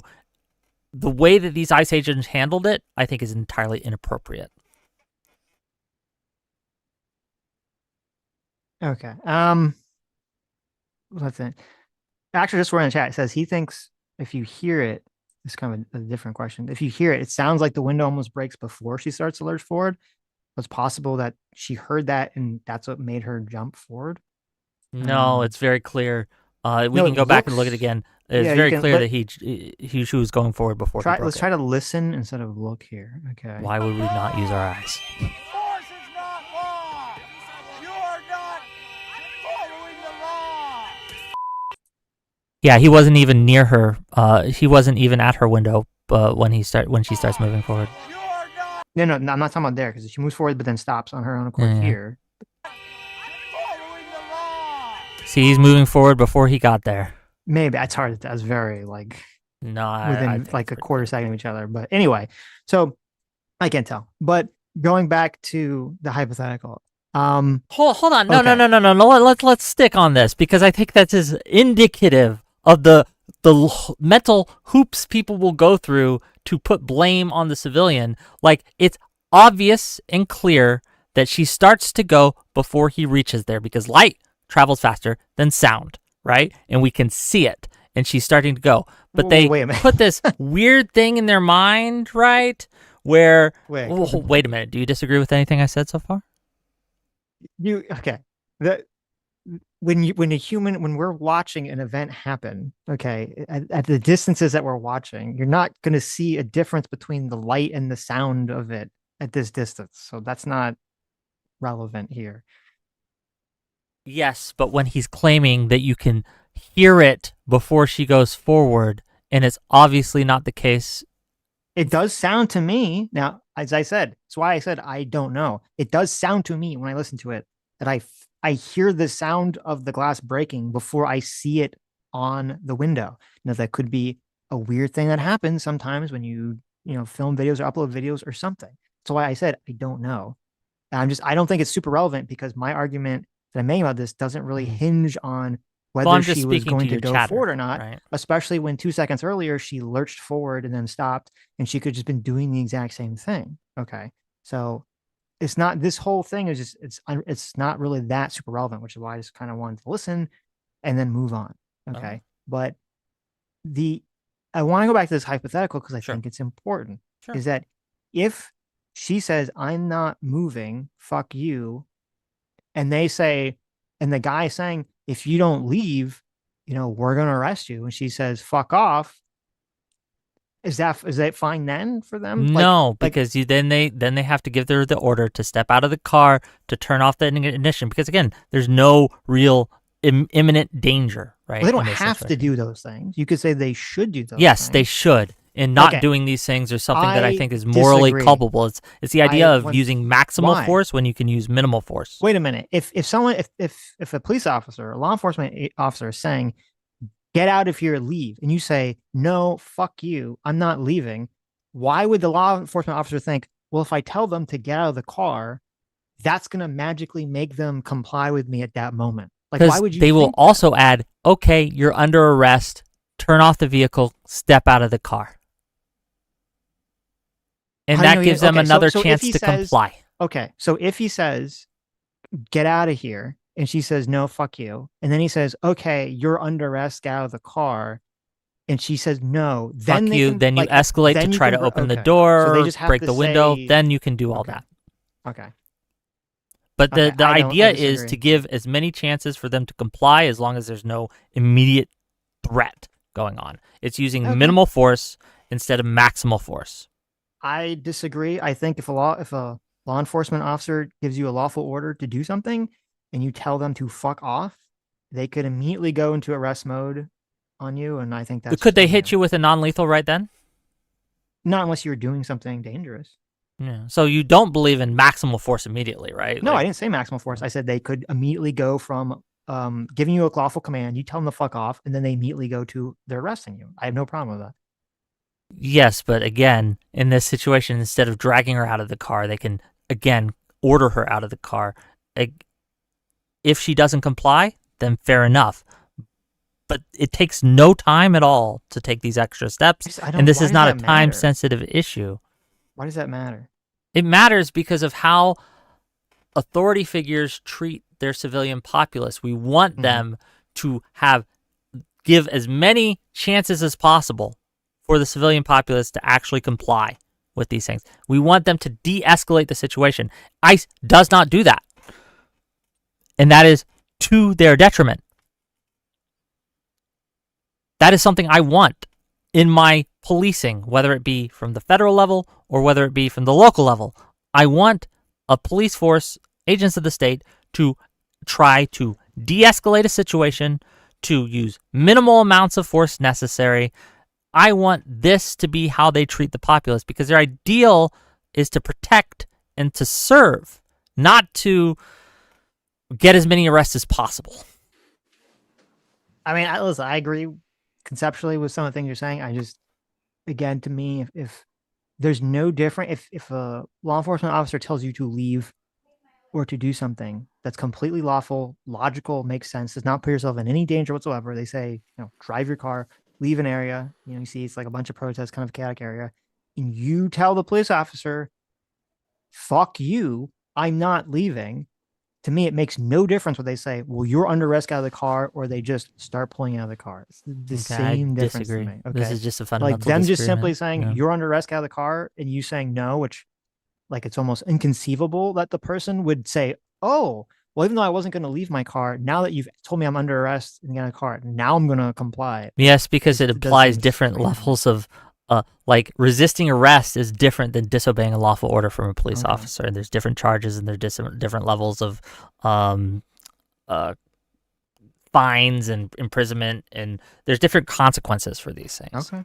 Yes. Okay. And to be clear, in this video, it looks like she's trying to comply, at least at first, because she does go forward, and then she tries to go forward again, and then they break her window anyway and drag her out anyway. Okay. Somebody in the chat said that they thought she was honking the horn. I don't think that horn you're hearing, I don't think that's her. I mean, I'm looking at her hand. I can't tell if it's a horn from her. There's a lot of cars, so I think it was just someone else that was doing that. But okay, well, I'm not gonna agree on this video either. So okay, is there any other videos? Do you want more? I mean, there's tons more, right? Okay. I don't know. It's up to you guys. Should we just go to Super Chats, Adam? We can do that. It's your call. I mean, this video is like 6 minutes long. The rest of it's just like crowd yelling. Oh, it is. Kind of scrub through it. So they're like kind of arresting someone. I don't know if they're arresting someone else. It's her. I don't know what the fuck's going on in the rest of the video. But do you think if the ICE officers were nice and de-escalative like you want, that the protest crowds would stand down and they would? I think there'd be a lot less protesters. Yeah. Not obstruct. I think there'd be a lot less protesters. Yeah. Here, can we just do one more video? Just sure. I'm just really curious. Do one more. This is I think that is it this guy or it might be this one. Hold on. Yeah, I think it's this one. I'm curious what you think this guy did wrong. Okay, hold on. I wasn't looking. Let me go back here. Whick, the protests, they are against ICE deporting people, not ICE's tactics, correct? Well, I mean, some are, some aren't. There are a lot of people out now in Minnesota who are protesting simply because of the brutality that's going on. But the people who are the Renee Good situation, she was protesting just deportations. She was protesting deportations. Mm-hmm. Okay. But you understand, like, the protesters got almost orders of magnitude more once the Renee Good situation happened. Yeah, I understand. People are very upset. They feel like one of theirs was murdered. Yeah, but my position here is that if the ICE officers were less brutal, there would be less protesters. And it's not mean there would be none, but there'd be far less. The public would be much more sympathetic to them because, again, poll after poll after poll, especially after the Renee Good situation, shows for the first time ever, there's more public support for abolishing ICE than there is for retaining it. They are losing public support because of how they behave. It's the consequences of their fucking actions, right? But don't you think the protesters' goal is to provoke those kind of reactions? I'm sure some of them are, yes. Erode? But it's their responsibility as public officers that are trained not to give in to the instigation. Okay. That's what they're paid to so do. I put Adam sent me this article. I put it in the Zoom chat if you want to bring it up, Wick. It's a New York Post article. It's about the video we just saw. Did you read through it? I don't. I read. Where is it? It's if you go to in Zoom, if you go to where it says more, you see the little dots at the bottom says more. Give me a second. I gotta find it. Or I could send it to you on X. I don't have your thing up right now. That's easier. Is it in the chat? I think I see it. Yeah. I'll send it to him. Let me bring. I got it. It's up. Okay, got it. Okay. Yeah. Okay. So this is an article from yesterday about this. Says the screaming woman who was filmed being pulled from her car by ICE agents in Minneapolis has been identified as a tech guru and LGBT and radical justice activist who describes herself as a quote friendly neighborhood deniable asset. Aliyah Rahman, a software engineer with a lengthy background in coding, has backed policies for police-worn body cameras and also had prior ties to multiple advocacy groups, including a decade-long history with the Black Lives Matter movement. Oh, shit. She backed body cameras? What a fucking monster. I know. What a psycho. Rahman was thrown to the spotlight after viral footage showed federal agents breaking her car window and yanking her out on Tuesday after she apparently blocked ICE vehicles during a protest less than a week after Renee Nicole Good was fatally shot nearby. The driver was caught on camera shouting that she was disabled and claimed she was, quote, trying to get to the doctor as multiple masked federal agents cuffed her and escorted her away in chaotic scenes. As details surrounding the incident continue to emerge, here's what we know so far about the activists involved. Who is Aliyah Rahman? Rahman, 43, is a, quote, community-focused security practitioner. What does that mean? In Minneapolis, according to her LinkedIn profile. Her career history involves a slew of roles, including a full-stack developer and engineering manager at a host of tech companies. It wasn't immediately clear how long Rahman had been. Okay, this is an important about where she was living. In her X profile, Rahman describes herself as your friendly neighborhood deniable asset. Yeah, for just to be clear, in my X profile for a while, I said I was Whick Tifa, right? Like, so I don't know how much weight we're putting on this, but go ahead. Yeah, but okay, but her X profile says she's a neighborhood deniability asset. Her LinkedIn profile says she's a community-focused security practitioner. Okay. I mean, maybe it's all jokes, right? But that's a really hold on. What would be the nefarious, I guess, meaning of community-focused security practitioner? What would be the nefarious meaning? It's not a question of being nefarious. It's a question of that would, to me, be evidence that she is a person who believes it's her duty to impede in federal investigations, especially ICE investigations, in exactly the way it looked like she was doing. That is some of the weakest evidence I've ever heard, but go ahead. So well, we have video. If she says, if it said instead like ICE impeder, like is that like, would that matter if it said specifically? Maybe not, but it didn't say that. What do you mean maybe not? If maybe not, because again, it's fucking X, right? What is like people? It's just a very shit post on X all the time. Like this idea that we just saw what happened.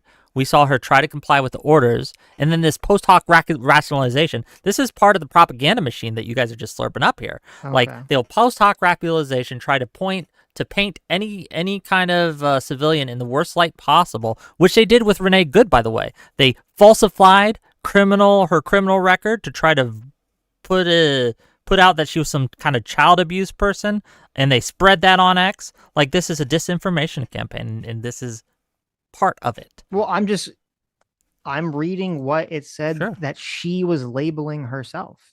Yeah. Okay. So, I mean, I don't see how that, unless it's just a coincidence that both her LinkedIn and X profiles are just memes that just happen to be aligned in a leftist direction that would make perfect sense for her to be motivated to impede ICE. It could all just be a wacky coincidence, I guess, but Well, I'm a let's little see if she's done anything. But okay, well, let me continue. So it says she's previously a fellow at New Americans Open Technology Institute, where her first project zeroed in on police body cameras and how they could be built into policy. Okay.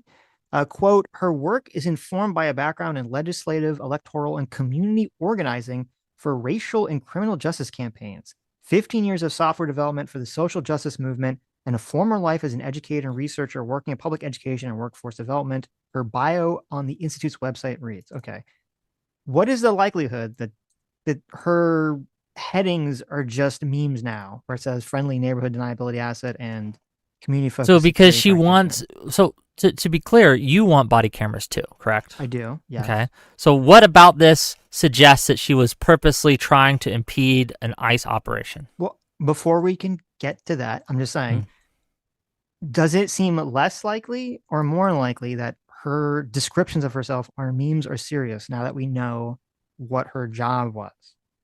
For the X, it's still memes. And for the other one, the LinkedIn, what was that again? Let me look at it. Community-focused security practitioner.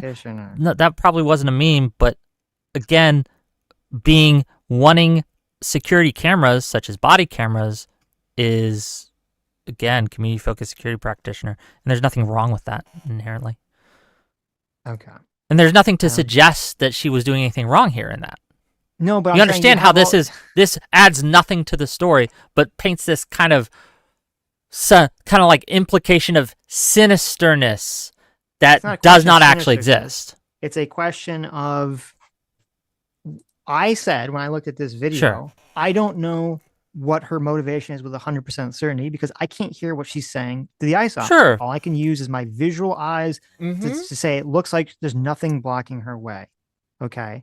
And so then I find this article where she's been identified and it says, oh, well, it looks like she's very involved in left-wing politics. Now, 100% doesn't mean she was impeding, but it's definitely pointing the direction pretty stronger in the direction that, yeah, she probably was. I disagree with this framing 100%. I think that this is the framing that a lot of people want. This is the reason they wrote the article, because a lot of people would want, like, oh, she's left-wing, she must be guilty. Right? And I reject that framing. Okay. Yeah. I guess we're not going to disagree on this one. Like, you understand how weak this is. And we understand how just today, or was it yesterday, we had ICE attorneys, right, and ICE agents and ICE leadership get in trouble for posting about how they loved Hitler, right? And so if we can assume, like you are... me defending those fucking crazy people? But you are, and let me tell you why.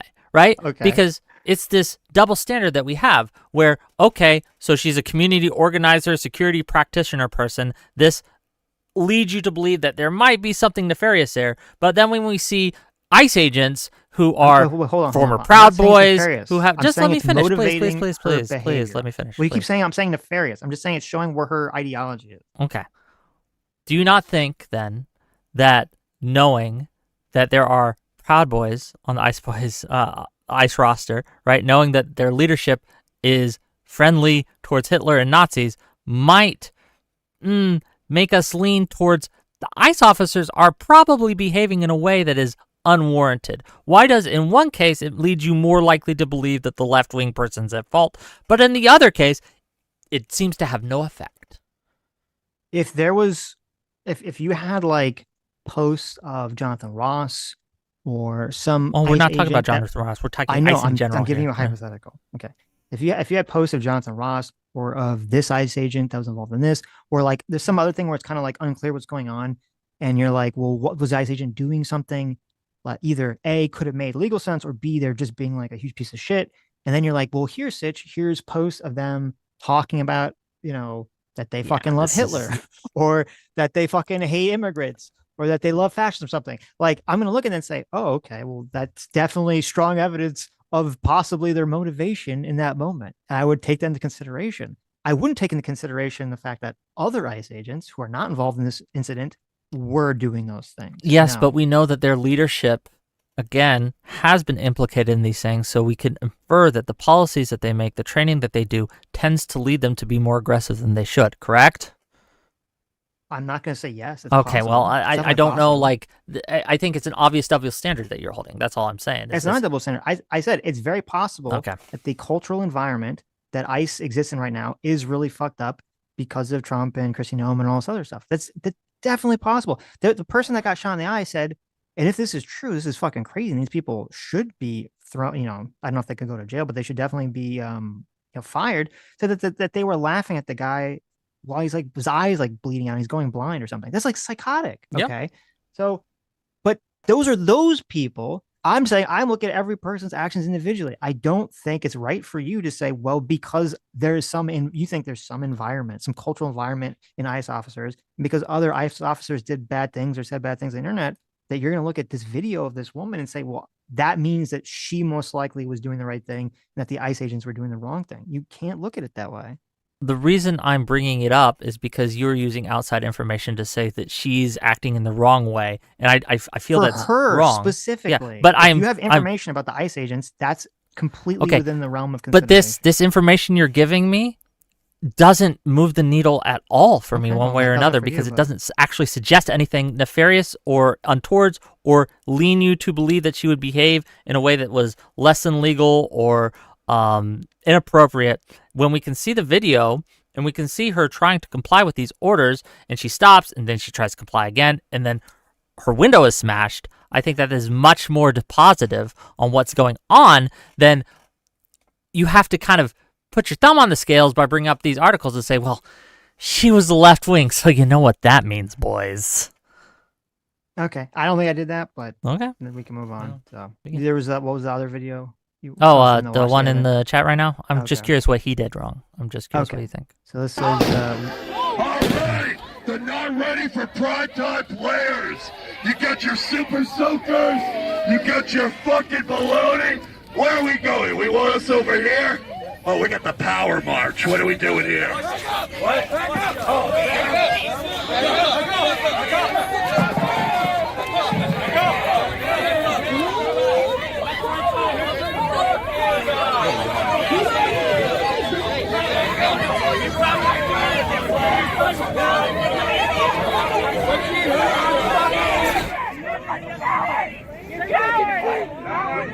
Leave the giraffe alone! Let him go! Free Robbie! Free Robbie! Free Robbie! Free Robbie! Free Robbie! Free... Yeah, what did he do to warrant arrest? from that video, I mean, I have no clue. Me neither. It would, I'm guessing it would depend on, like, if you can't protest, I believe you can protest outside of federal buildings as long as you're not blocking them and you're not, I could be wrong. I don't think you can go on any normal federal property and just protest. So I don't know if it would be like one of those, like, oh, you crossed the line, we get to like arrest you. Well, he or does if ask they them. weren't crossing the line. Yeah, he and does they ask just them in the decided video, where do to- you want me to go? Right? He's like, you want me to go this way? You want me to go that way? Where do you want me to go? Right. And they don't answer, and they just I know. arrest him. Can I finish? I was to say is that so yeah, I don't know if it's one of those situations like, oh, you crossed the line, now we're gonna run and get you, or they could have just had absolutely no lawful reason to detain him or arrest this guy, and they just decided to do it because they're assholes. I don't fucking know from the video. Obviously, he's not doing anything violent at that moment. And this is where I think we differ. Is my assumption is towards the ICE officers are acting inappropriately because I see no evidence that they are acting appropriately, and unless evidence comes out based on their track record, which we know from court filings, so it's not just videos, right? They have a habit of lying. The DHS have a habit of lying about what's happening, charging people, and then having to drop the cases when it's proven that they lied about what happened. And this has had horrific consequences. So again, I'm just really trying to stress this. You are giving grace to people who deserve none because they have again demonstrated a pattern of behavior where they are willing to absolutely lie about what's happening. And you see this video, you see no evidence of Giraffe Guy doing anything wrong, anything illegal, anything untowards, and they just arrest him for no fucking reason. Okay. I mean, to me, looking at some video that has very little context and saying, I don't know, and I would need more information is not giving grace. That's me holding off my judgment because once I make a judgment, I understand it's psychologically harder for myself and other people once you make a judgment to change your opinion. So I tried to just say, I don't know. I would need more information to know what was going on here. What did they say he was doing? What did he say he was doing? Was he actually doing the thing that they accused him of doing? Was he not doing the thing? I have no fucking clue. I don't see how that's a bad thing. Is me looking at it saying, I don't know, as opposed to you saying, well, no, because I don't like ICE doing other things in other situations, I'm going to automatically assume malintent in every video that is devoid of context. Sure. I think the reason that I think that falls flat to me is there comes a point where if someone is lying to you over and over and over again, right? Which They're not an DHS individual has. person. Okay, And these no are, one's I'm not lying talking to about me. It's a individual vi- persons. wait, I'm hold talking on. about No one an is- agency that is My acting in a eyes are certain not way lying by to some me, Whick. policy. No one's lying to me. I'm looking at a video that just shows something devoid of context. No one's lying to me about anything. I'm just looking at it saying, I need to know more information. If ICE comes out and says, well, yes, this guy was a terrorist who was blowing up children's orphanages, and he says, no, I wasn't. That's crazy. I'm not going to automatically assume what ICE is saying is true. I think you should automatically assume what ICE is saying is false until proven otherwise. Okay. Well, That's my argument. Is okay. extraordinary claims require extraordinary evidence. And I Okay. think that the extraordinary claim, and this is in my opinion, the extraordinary claim that this guy had done anything wrong requires evidence of that claim. Guilty until proven innocent seems to be your standard for civilians, but innocent until proven guilty seems to be your standard for officers. And I don't agree with that. That's all. Okay. But I think There's a we're hitting an local impasse here. newspaper- We're hitting a wall, right? Where we Yeah, just I look know. at fundamentally the world in two different Yes. ways. That's all I'm saying. It's okay. I still love there's a- you. I still think you're I great, still love you and I don't too, think but- I don't think you're being dishonest. And I want to be Okay. clear. With I don't that, think right? you're being dishonest either. I think you're just We wrong. both, I think we both think the other person is just biased, which is Yeah, fine. fair. There's a local newspaper called Bring Me the News. They have an article about this. They have a quote from the guy. The guy's name is Robbie, the road streamer. So there you go. He's got a whole channel about this. Robbie the road streamer, if you want to check him out, if you want to support him. He says that he got hurt. He said he hurt his leg and his arm and his back from the guy who put him in chicken wing. He said all for a traffic infraction. That's what they wrote the citation for. They said I was blocking traffic along with 100 other protesters, but they only arrested me. So that's what ICE is claiming, that he was blocking traffic to some capacity. Now, is that I mean, true? isn't that nice of them?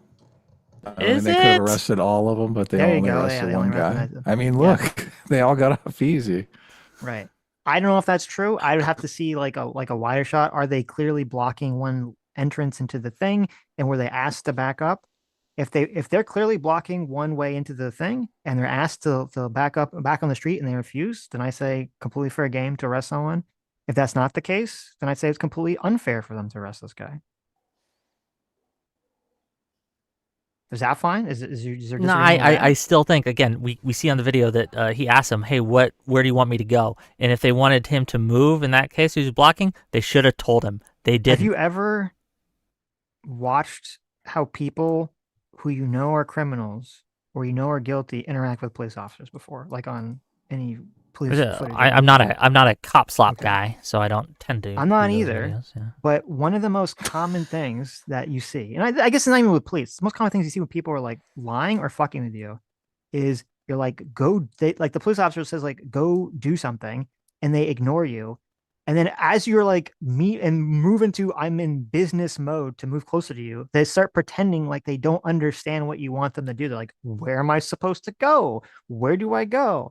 So I'm not very sympathetic necessarily in a situation to say, okay, well, that's evidence he didn't know where to go because he asked, where do I go? Okay, but once the police I start didn't hear an approaching order him, that they and all the gave. people around him start backing up. I don't hear an order that they gave in that at all. Well, it's a 50-second clip that we don't really see the buildup, is it? But we can obviously see them coming from far away, right? Yes. They're approaching. We could reasonably hear what they have to say, correct? No, for all you know, the police, someone came out and said, you guys can protest, but you have to protest on the sidewalk. You can't block. And they said no. And then he walks away and they come back with force to go start arresting people. Which is I usually just how think this that we goes should down. assume that civilians are innocent until we prove them guilty instead of the other way around. Okay, you can do that. I'm gonna assume that all parties are innocent until proven guilty, which is what I'm doing. I'm saying I don't know the situation. I gave a Mhm. hypothetical where I think the guy would be reasonable to be arrested, and a hypothetical where I thought it would be unreasonable to arrest the guy. I'm laying out both my standards. Fair So, enough. what is your standard where this guy? Is there any standard that could happen where it would be reasonable to arrest this guy? Yeah, if this guy was obviously not complying with orders and there were lawful orders, if they were like, back up, back up, back up, and he just stood there, fair enough, right? Okay. And it still might be unlawful, by the way. He still might be engaging in his constitutional right to protest, right? I don't know. But I could say, okay, well, he should fight that in court. I'll give them some grace here. Mhm. Fair enough. But they didn't do that. And it was clear that they just came up to him, they grabbed him, they shoved him in the ground, they cuffed him, and there's no discernible reason. So why would I grant grace to them when I know that this agency has a policy, right? As a policy of lying, right? And a pattern of lying to not only the courts, but people in general. Why would I ever do that? That would be silly of me. That'd be suicidally ignorant, not naive of me to do that. I think I'm not asking for grace for ICE. I think asking that people know more context of the situation before they pass judgment either way on all sides is the way we should engage with this stuff. But, that's me. Okay. I was one of the people that got tricked by the Nick Sandman video where I saw his smug little face and I thought that kid is probably doing something wrong. And then the next day turned out he was totally innocent. I said, whoops, that was my bad. I should definitely try to hold out judgment going forward. So Okay. that's just the way I kind of try to interact with this stuff. Fair enough. Okay. Wow. Phil was Kokins, exciting. thank you for $20, says, are we going to ignore that Tim Walz took out 2 legislators who voted against expanding the fraud in Minnesota to Medicare payments and would rather have a civil war than have it investigated? Is he suggesting that Tim Walz had Hortman and the other one assassinated? Is that what you're suggesting, He took him Phil out. Kokins? I think That's they kind got of him. He got him fucking fired. crazy. He didn't get him killed. Come on, let's be realistic here. Yeah, who are you talking about here? Because 2 guess legislators yes. were attacked by that guy. Right. Congress dragged a bunch of witnesses in front of some committee, and they listed a bunch of people in the Walz administration that went after people who uncovered fraud. They basically told them to look the other way or they would be out of a job. It says Tim Walz took out the 2 legislators who voted against expanding the fraud. Wouldn't Tim Walz, if the argument is, wouldn't Tim Walz want? I don't know. Yeah, I don't think that's what that person meant. I don't think he meant that he's talking about the people that got killed. I think he's talking about someone else. Then I don't know what they're Look, he's talking referring to. about getting them fired, not getting them killed. Okay. 2 individuals well, look, I saw the congressional committee interview a bunch of whistleblowers from the state that said they regularly saw things that were obviously fraud in their jobs and tried to report them. And people they worked with would say, you're gonna lose your job if you start digging here. Let the guy clarify what he means so we don't have to guess. Okay. Yeah. Feel free No, to chat. never. Throw in Come on. who you're talking about here. I don't know what you're referencing. Did you watch Squeeze Louise? that investigation? I don't think I've watched that whole thing. No. Yes. The hearing. I don't think the I've watched it congressional yet. No. hearing. I should, but I will at some Squeeze point. Louise for $20 says ICE isn't meant to be doing crowd control. They're meant to try to arrest criminals, and protesters are showing up and actively trying to hinder them. Where are local police who are specifically trained and outfitted for crowds? They That's a good told point. to go away by the higher ups because they don't want ICE in their state. That's part of the sanctuary city policy. Phil Kogan says yes. Tim Walz ordered the hit. I was like, okay, Philip, that's insane. Yeah, that's I that's don't what I know. thought. Really? Okay. Yeah, crazy That's guy. what he Okay. That's batshit crazy, Phil. Ordered the hit. Okay. Didn't just get them fired, order them permanently fired from life. Yeah. Also, I don't even understand the argument. He would put a hit on them because they voted against expanding the fraud. Wouldn't he put a hit on them because they voted in favor of expanding the fraud investigation, and he would want them to not do that? I don't even understand the logic, the conspiracy brain logic there. But okay. Well, no, they were trying to stop him from expanding the fraud. So Oh. he wanted to expand the fraud. They didn't. They got the bullet. I see. So he Yeah. ordered a It hit makes perfect on them. sense. I see. Yeah. Okay. Dialogue always. Hey, look at that. Dialogue always for $30. Thank you. Says asking, quote, what if he was 2 seconds slower is exactly why they have a manual explicitly saying do not stand in front of the car. Also, didn't a lot of you completely lose your crap when that Bundy son was killed by the Bureau of Land Management and that man actually had a gun and took over a government building? So I don't know when you say y'all, I don't know if you mean me and Adam or just like generally people that you view on the right. I don't think we were streaming at that time. Wasn't that like in It's like 1,000 or years something? ago. Yeah, I feel like it was a long time ago. I 100% was in favor of that what they did with the Bundy son. I have zero sympathy for that. Fuck the Bundy people. They should have gone in. They should have stormed the building and just fucking shot all those fucking people. Fuck them. Fuck those Bundy people. They're all pieces of shit. So that's my opinion on them. I can't give a strong opinion. I don't remember the details. It was a long time ago, but I was like Bundy people, like Al Bundy on Married and Children. No, there was like this thing with what was it? It was like they got into some big fight with the Bureau of Land Management because they owned taxes or some nonsense and they refused to pay it. And it like went to this crazy thing where like they took over a fucking government building and it went on for like weeks.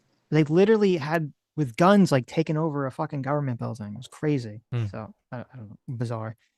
But in terms of oh, sorry, you weren't done. Go ahead. Well, no, I was saying in terms of the 2 seconds slower thing. No, as I said, I agree. That's why they have a policy not to do that. And I've already said it like a dozen times in the conversation.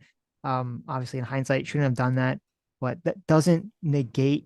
People kind of act like that negates their ability to defend themselves. If they do something, if a police officer does something against policy, it negates their ability to A, defend themselves if they feel their life's threatened, and B, it negates Renee Good or anyone in situation's responsibility to not do something very dangerous. Wick, do you do regular polls of your audience? We do polls of our audience all the time. I should, but I forget. I get involved in the conversation, and so I'll check chat just to see what people are talking about, but I don't usually. Well, you said something about Kyle Rittenhouse. You said that his trial persuaded a lot of people that he wasn't a murderer, and I was curious if you polled your chat. I didn't. Is Kyle Rittenhouse a murderer? What they would. What I can do that right now while we do the things, and after you're done with super chats, or as we get look, chat brought this up, and people in chat were betting that it would be like 70% of your audience. They think 70% of my. Okay, I'll bet you guys both $50 right now that it doesn't. Unless my audience tries to fuck me. I don't know anything about your audience. I'm not. Yeah. I bet you. I bet you it's not near 70%. So I don't. Yeah. But just I guess the question is Kyle Rittenhouse a murderer? Is the question? Yeah, that's what I asked them. Is it better? Voting right now. No, yeah. Hold on, because I think you should put 4 choices. There should be: is Kyle Rittenhouse a murderer? And it'd be like, yes, I always thought he was a murderer. No, I always thought he was not. Yes, I did think he was a murderer after the trial. Like they changed their opinion, or no, but I changed my opinion after the trial. Oh, well, I already put it up, so they're already. What's the poll? Who cares? Okay. I mean, like they're 18 votes in, and it's 94% no. So I think you're gonna lose. So good. Well, no, that's a win. That's what we want. Oh well, your audience that was betting that my 70% of my do they not know who I am? Have they never seen my content before? I don't know. I don't understand how they would think that. I don't understand how they think that. That'd be crazy. This conversation has been very strange to me, Wick, because I think of you as someone reasonable, but watching these videos, I mean, it's just I think you got like I'm having the same dissonance, but on the opposite direction. Okay. Oh, okay. Dialogue always for 20. Thank you. Look at this Dialogue always. Thanks so much for $20. Says also, even if you can justify the first shot, nothing justifies shot 2 and 3. He's literally out of the way of the car. Yeah, that will come up. If there is a case, I'm not even sure this will go to a court, but if it does, that will definitely come up. It It will also, I assume it will also depend on if they can make a determination that they probably should, depending on the angle of the bullet, about which bullet killed her or hit her. Like if only the first shot hit her, then it probably won't matter. But if it's not one of the side shots, that will definitely come up. And that's what, the prosecutors will say that. And then the defense will be, well, it happened. I believe it happened in like 3/4 of a second is what all 3 shots kind of went off. And people make all sorts of arguments. I've never fact checked any of these about how, the brain can only react, half a second. The perception from second, reaction gap. Yeah. Yeah. Like it's so impossible to react that way. I would, if I was on the jury, I would probably lean on the direction of 3/4 of a second is too slow to really hold accountable someone for murder in that situation where you say, well, they were in a situation where it was murder and then not. In 3/4 of a second, they should have stopped. I wouldn't hold the police officer accountable for that, but that's just me. I don't know if you. Oh, sorry. Have a difference opinion on People that. are saying I made a typo in the poll and whatever. Oh, okay. I was yelling at chat. Sorry. Was it actual Justice Warrior? typo? Actual Justice No, Warrior. it was $10. Is Kyle Rittenhouse a murderer instead of a murderer? Oh, is he a murderer? But they obviously it's Is Kyle Rittenhouse a murder? Right. yeah Oh, they know what okay. I mean. Okay, they're not dumb. Well, yeah, not but mostly. I mean, that could sway the poll, obviously, because they know I he- can do it everyone again. knows Hold that on, he's I'll not a end it. murderer. No, We'll it's do it fine. again. It's impossible fine. for him to be a murderer, Jesus right? He's a Christ, human. like- Yeah, is he dead? He's alive. What do you mean, Whick? I voted no because he's alive. Obviously. Come on. That's hilarious. Oh man, that's fun. I've watched a lot of true crime. Okay, Whick. I know when someone is dead and when they're not. Do you though? What about dead on the inside? Okay, I don't know. Well, if I that's can more tell that much. complicated. That's true. That's definitely true. Actual Justice Warrior for $10. Thanks so much. Says the standard would be a reasonable officer for your death or serious bodily harm based on what's known at the time without hindsight. That's it. All this talk about her intent or wheels was turned equals dumb. Yeah, I agree with that. In terms of Again, legal we're not sense, like yeah. I have a problem when people say things like this because we're not just having a legal conversation. We're not a court of law. We're not lawyers. We're not having just a legal conversation. And there are more at stake than just the legal question. There's moral questions. There's ethical questions. These things have different standards. So no, I reject this. It's a way to shut down conversation that goes beyond the legal realm. And I think that we would never do this in any other case. Like, there's obviously more than a legal question at play here. And that's What is the difference between a moral question and an ethical question? Just to ask. well, good question. I'd have to think about it more. But moral question, perhaps I'm being redundant, but a moral question and legal question would be the two distinctions I Okay. make in this case. That's fine. Oh, they're coming to get you. Uh-oh. Actual Justice Warrior from $10. Thank you. Says Can't get oh, me. doesn't like you, Wick. He says this guy's an idiot. There's no way a reasonable person is counting whether she made 3 revolutions of the wheel, since remember it was turned all the way opposite for the reverse, or 2. What a joke. I mean, he's free to talk to me at any time. He can come up and he can show me that I'm an idiot. I don't think it'll go the way he thinks it will. But Do you want me to send him the link? Oh, Yeah, I can he can send come him- on in. He I can come send on him the in. link right now. I'm happy to talk to this guy. Oh, okay, well, Shaliwa, come this on. only the legal question matters and nothing else does. So why are you talking about it? Bullshit. God. That's I'm some sending him the bullshit, link. Oh my motherfucker. God. He's been warned. This No is ball not going to go. shot.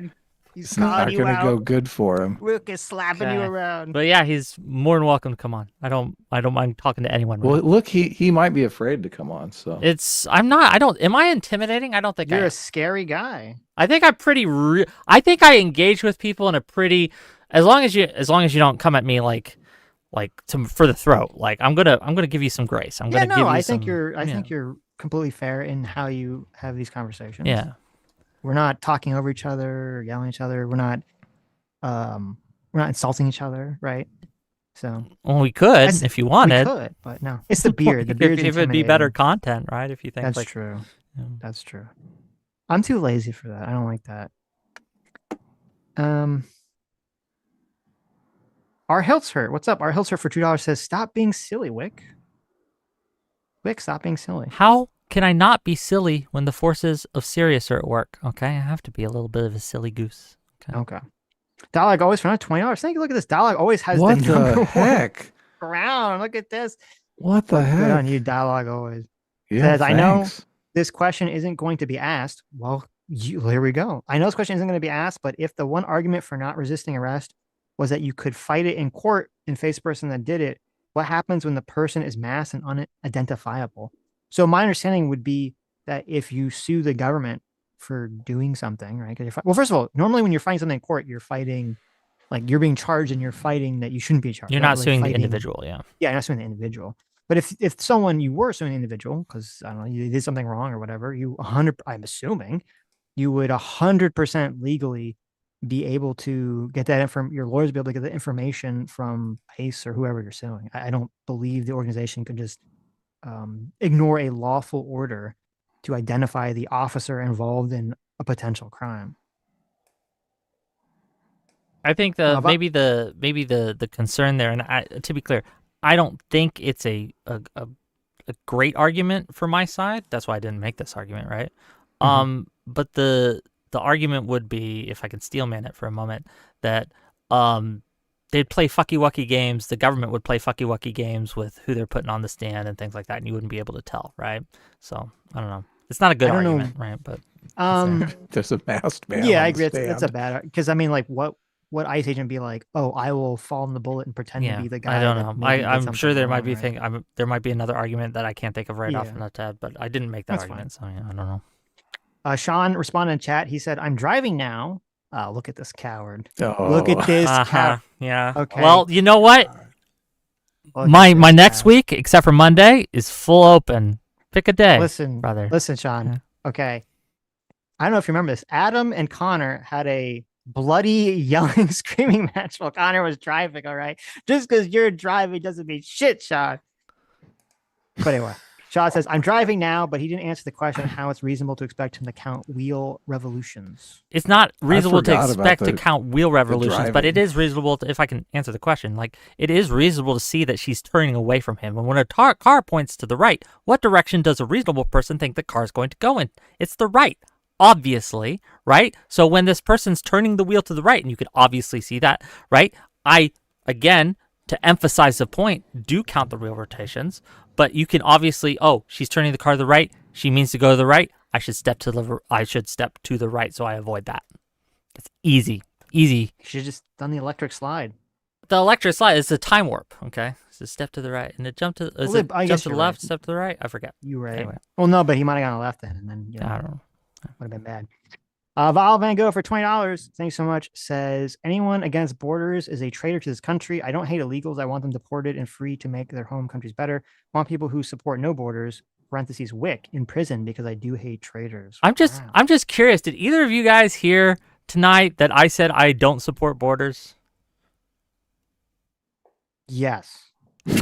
I don't look. I heard the Spectre. Okay, I didn't want to tell you guys this. You did mention abolishing ICE, which is so serious. Okay, I don't want to tell you guys this.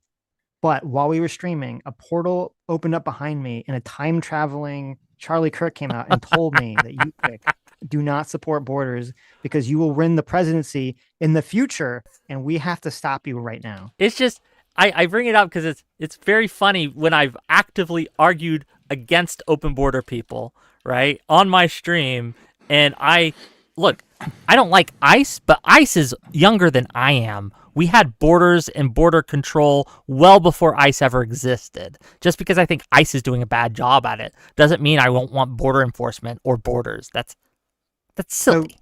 So just to be clear, okay. So do you think that I think we should deport illegal aliens?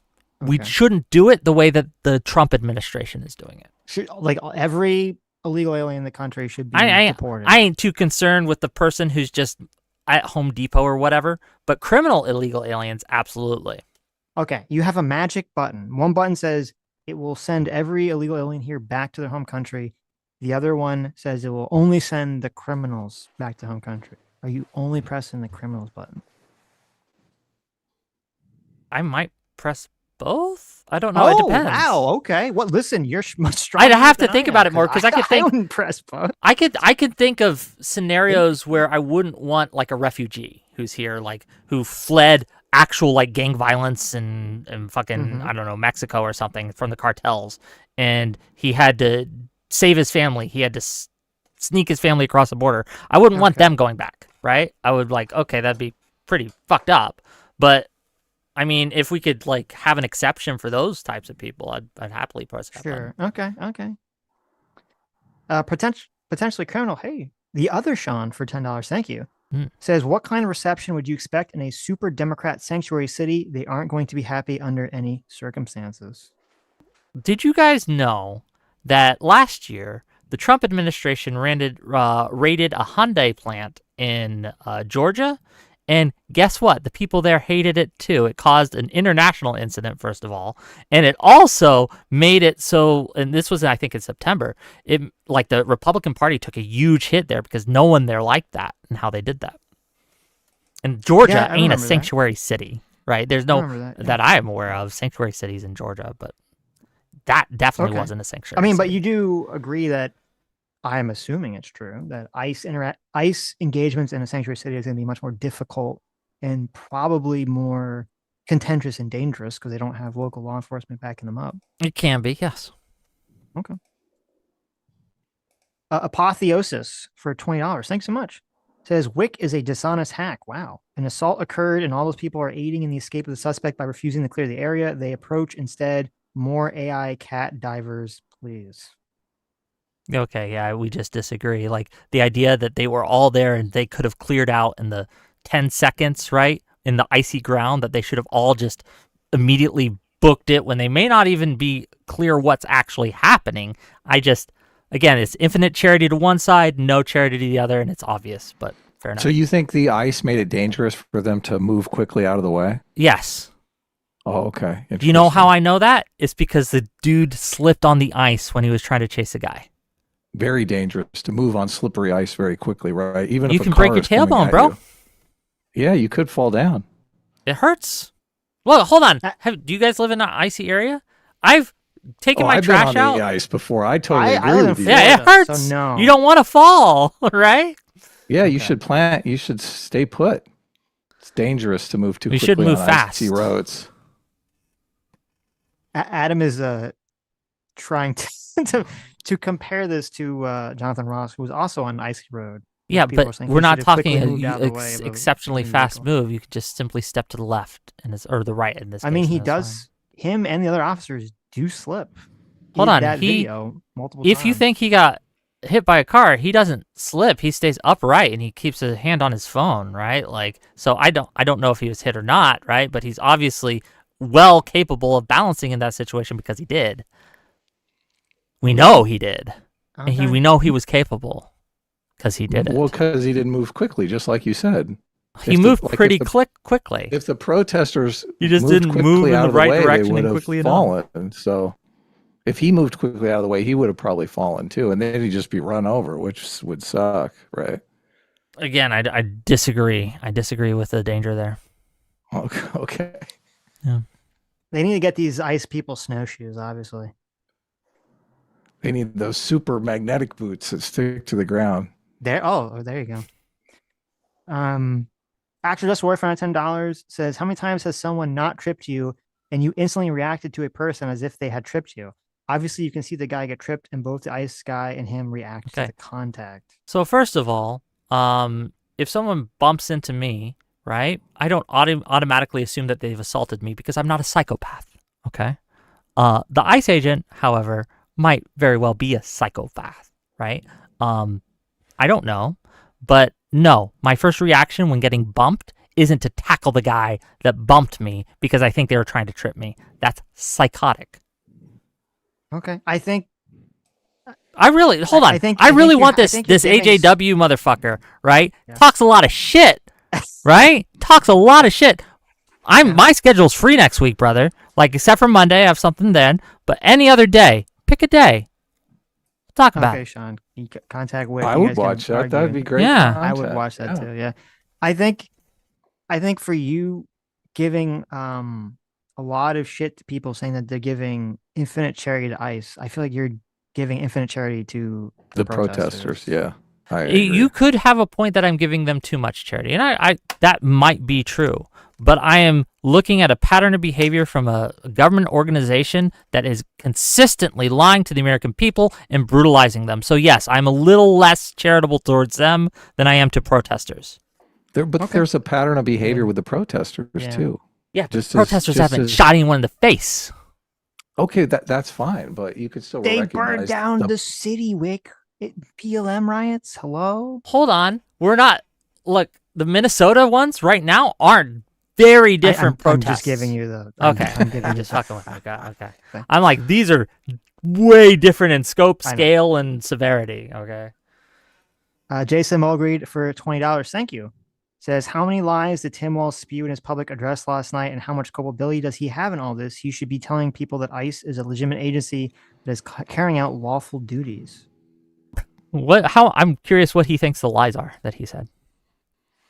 I didn't listen to what. I didn't listen to the speech, but I could imagine. Yeah, it's 5 minutes long. It's really quick. So.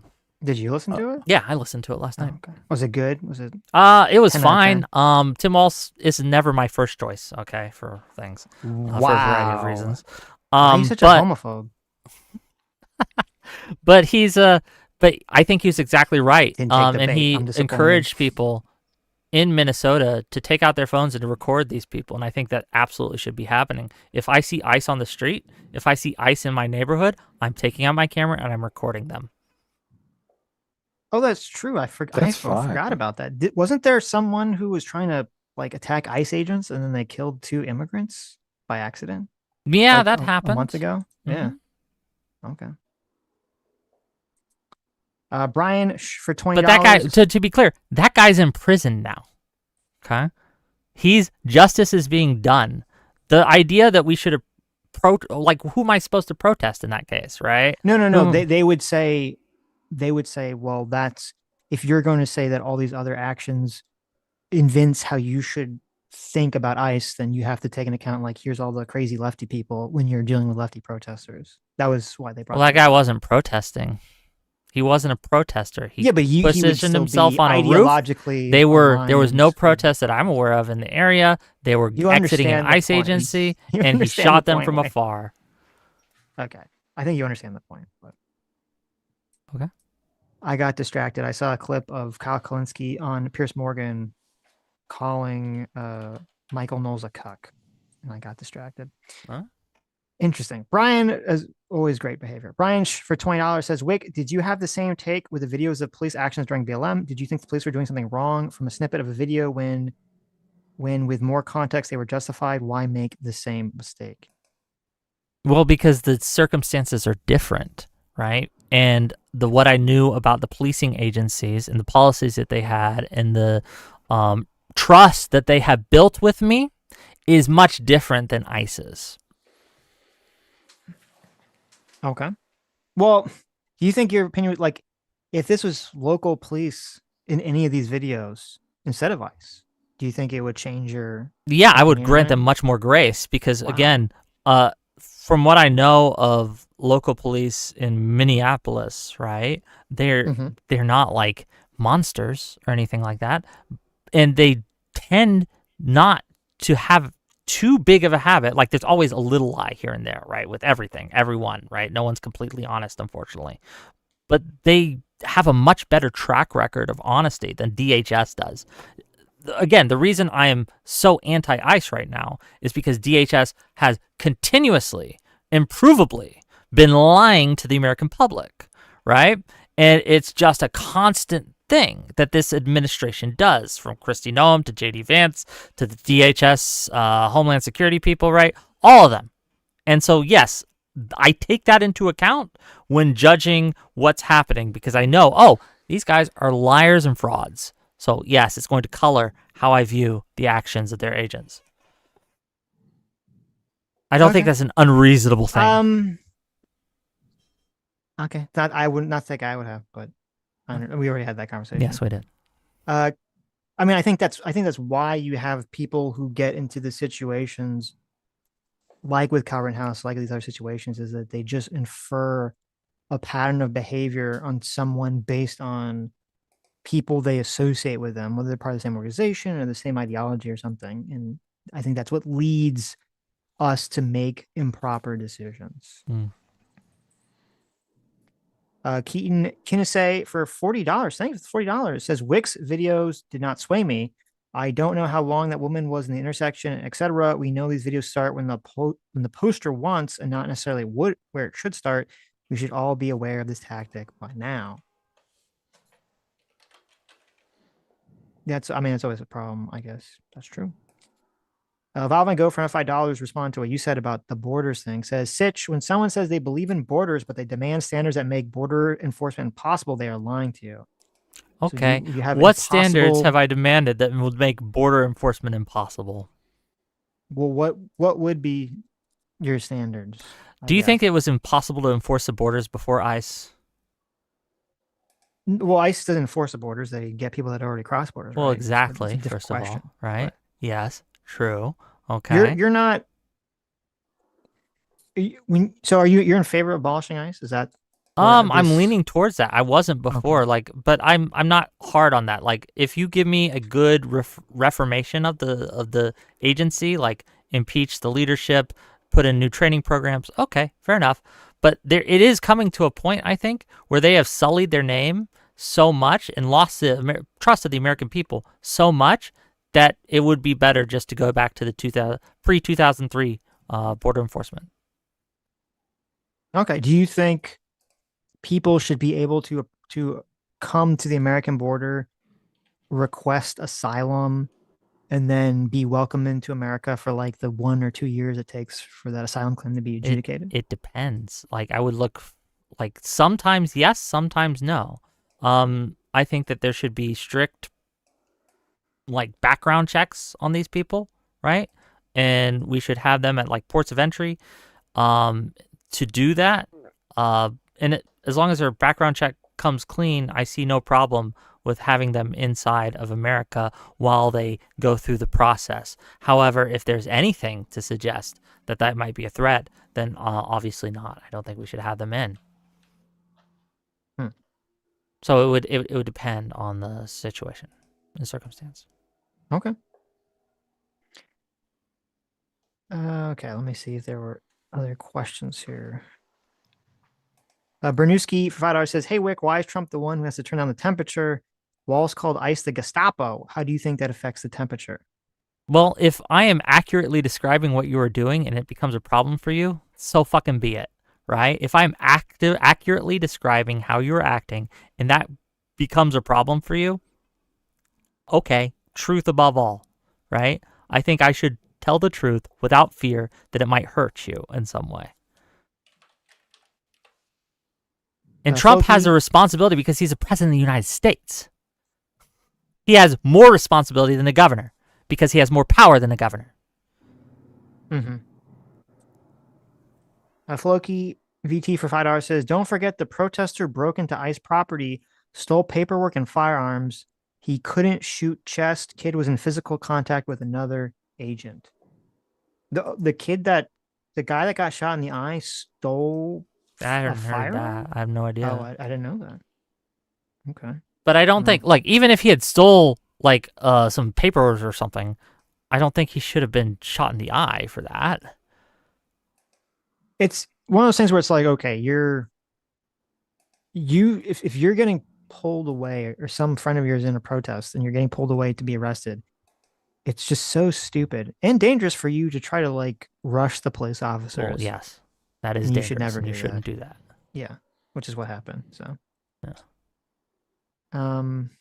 Nick Costanza for $2 says, "Y'all will defend ICE on everything, huh? LOL." No, I don't think so. I mean, I was very against the whole. I guess not really ICE. I was just very against the whole policy of sending people to CCOT. I think that was super fucked up without due process. But I don't know, from the videos that we watched, I haven't seen anything that stuck out to me to be hyper egregious so far.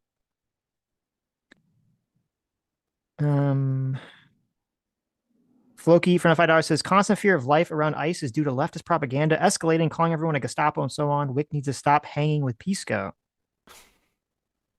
I had a show with Pisco the other day, but we don't hang out, first of all. And second why of all, don't you hang out?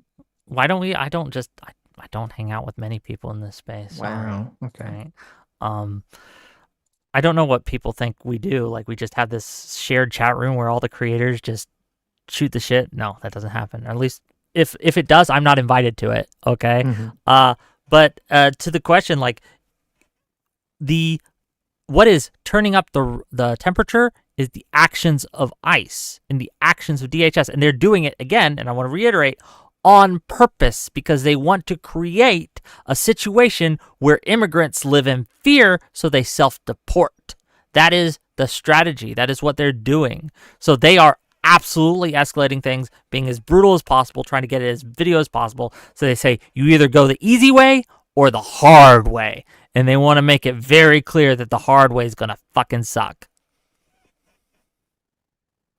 Squeeze Wheeze for $5 says, Whick arguing against law enforcement filming because of how disastrous body cams have been for the leftist narrative LMAO.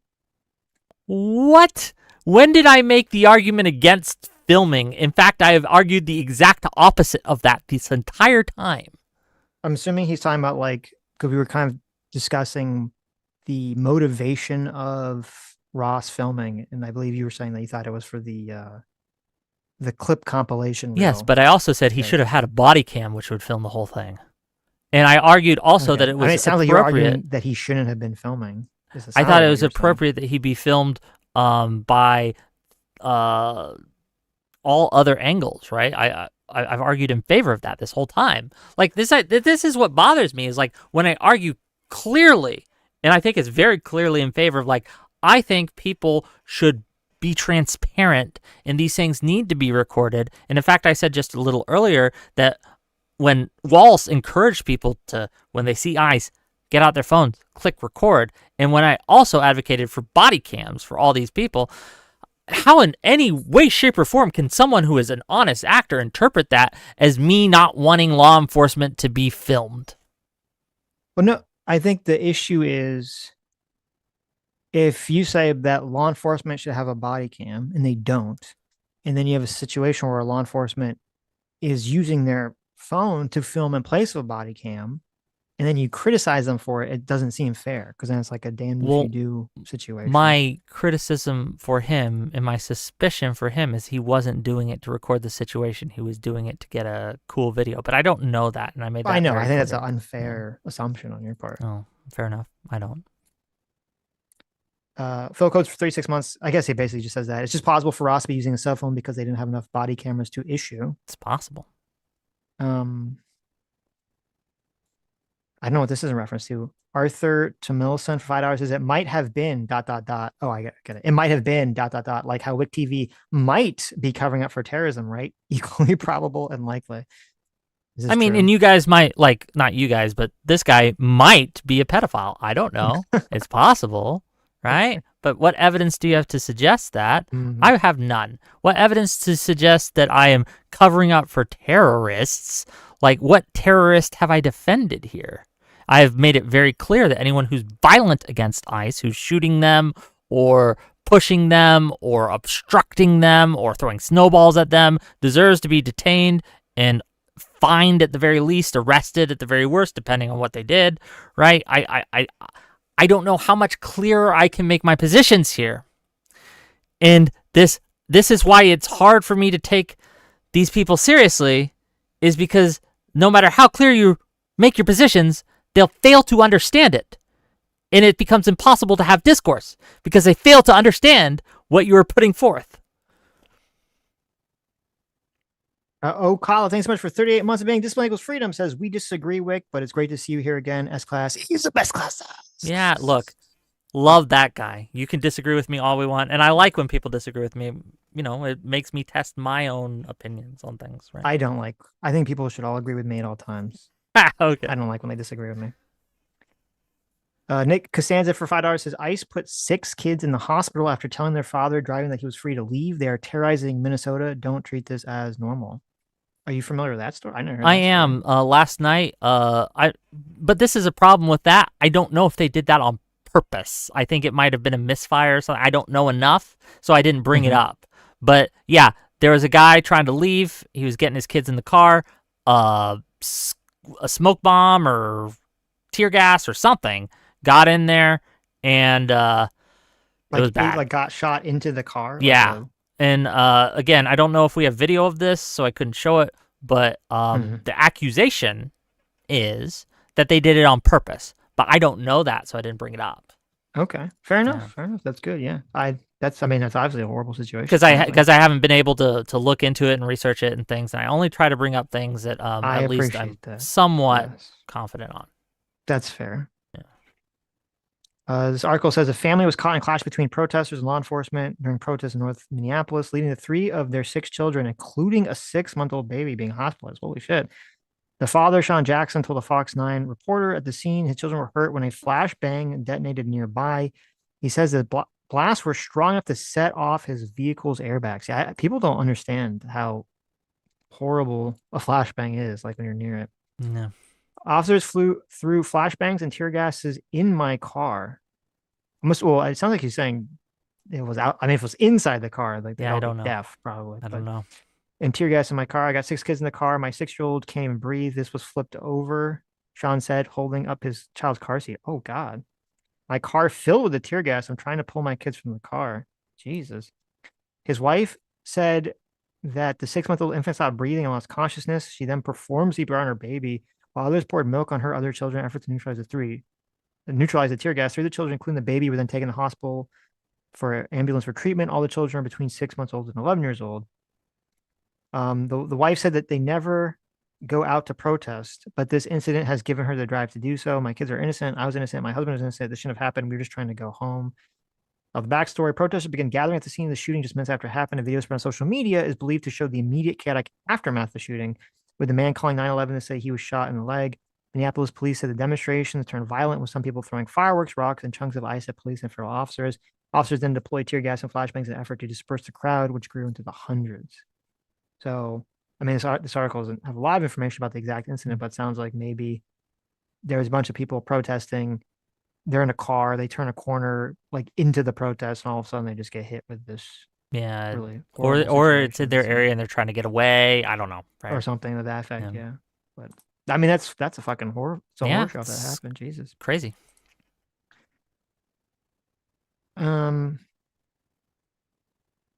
Shortside Goblin for $5 says, quote, lack of good training, says the guy in the gamer chair. What training gives you ultra instinct? Everyone has the same training, has 0 training.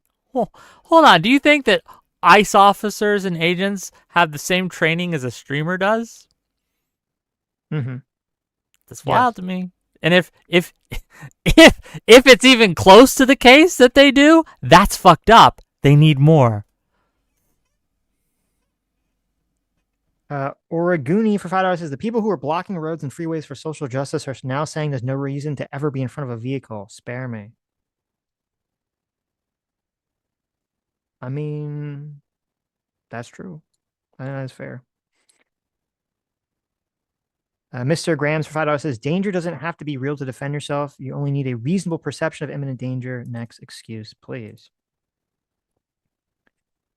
And again, the second criteria is you shouldn't have that should be the necessary step. It should be necessary, and there shouldn't be a super easy trivial thing that you could do that would not involve violence that you could do.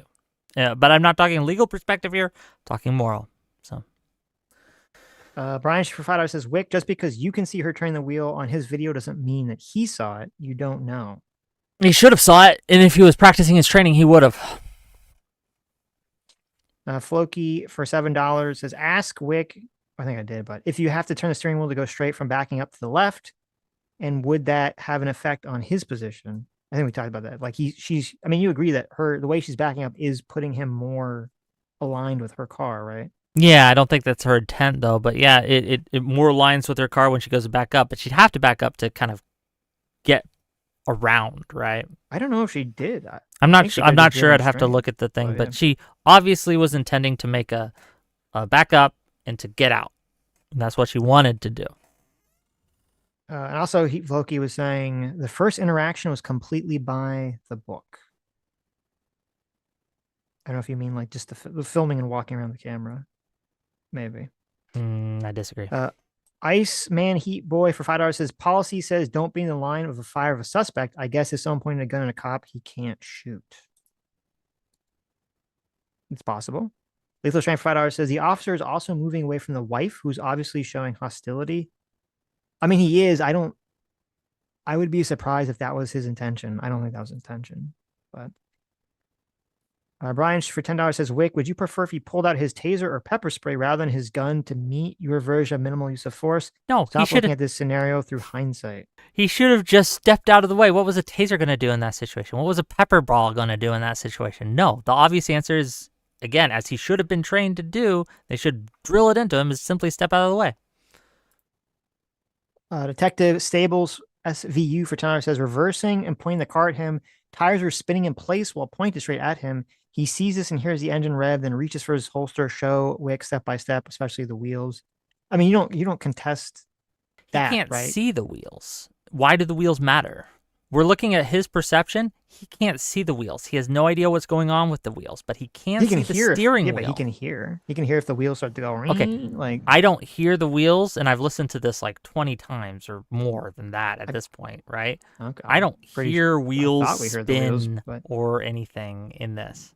Well, would that even matter before we go back and bring up the video? Would that even matter to your if you granted all of that? Like, what would that like?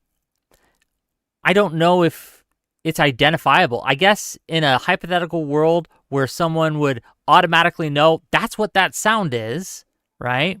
Like, and they're not doing the Hassan, wheels. It's a JDam meme. Like, what's the sound? It's a JDam, right? Maybe, but again, he sees, again, and I think this is the clearest evidence, he sees what way she is intending to turn and that she is moving her car to the right. And when someone, and I think any reasonable person would think, if you're spinning your wheel to the right, your car is about to go right, and then you can simply take the step out of the path. That's it. Easy. Slowly, though. Hey, do you think the car hit him? I waffle on this. I think it's very unclear from the videos. I would not be surprised if he got nicked a little bit, but I would also not be surprised if he just got entirely missed. I saw like the New York Times' like sync up of the videos. That seems compelling to me, but not like entirely convincing that he probably wasn't hit, but it's not 100% to me. So I waffle on this. I go back and forth. You don't think the video of him holding the phone is compelling? Of him being hit? No, that doesn't show him being hit at all. Right. Well, you hear it, so. Well, hold on. What do you hear? You hear the car hit him or hit the phone. I disagree that that's the sound you're making, or it might be, but I would.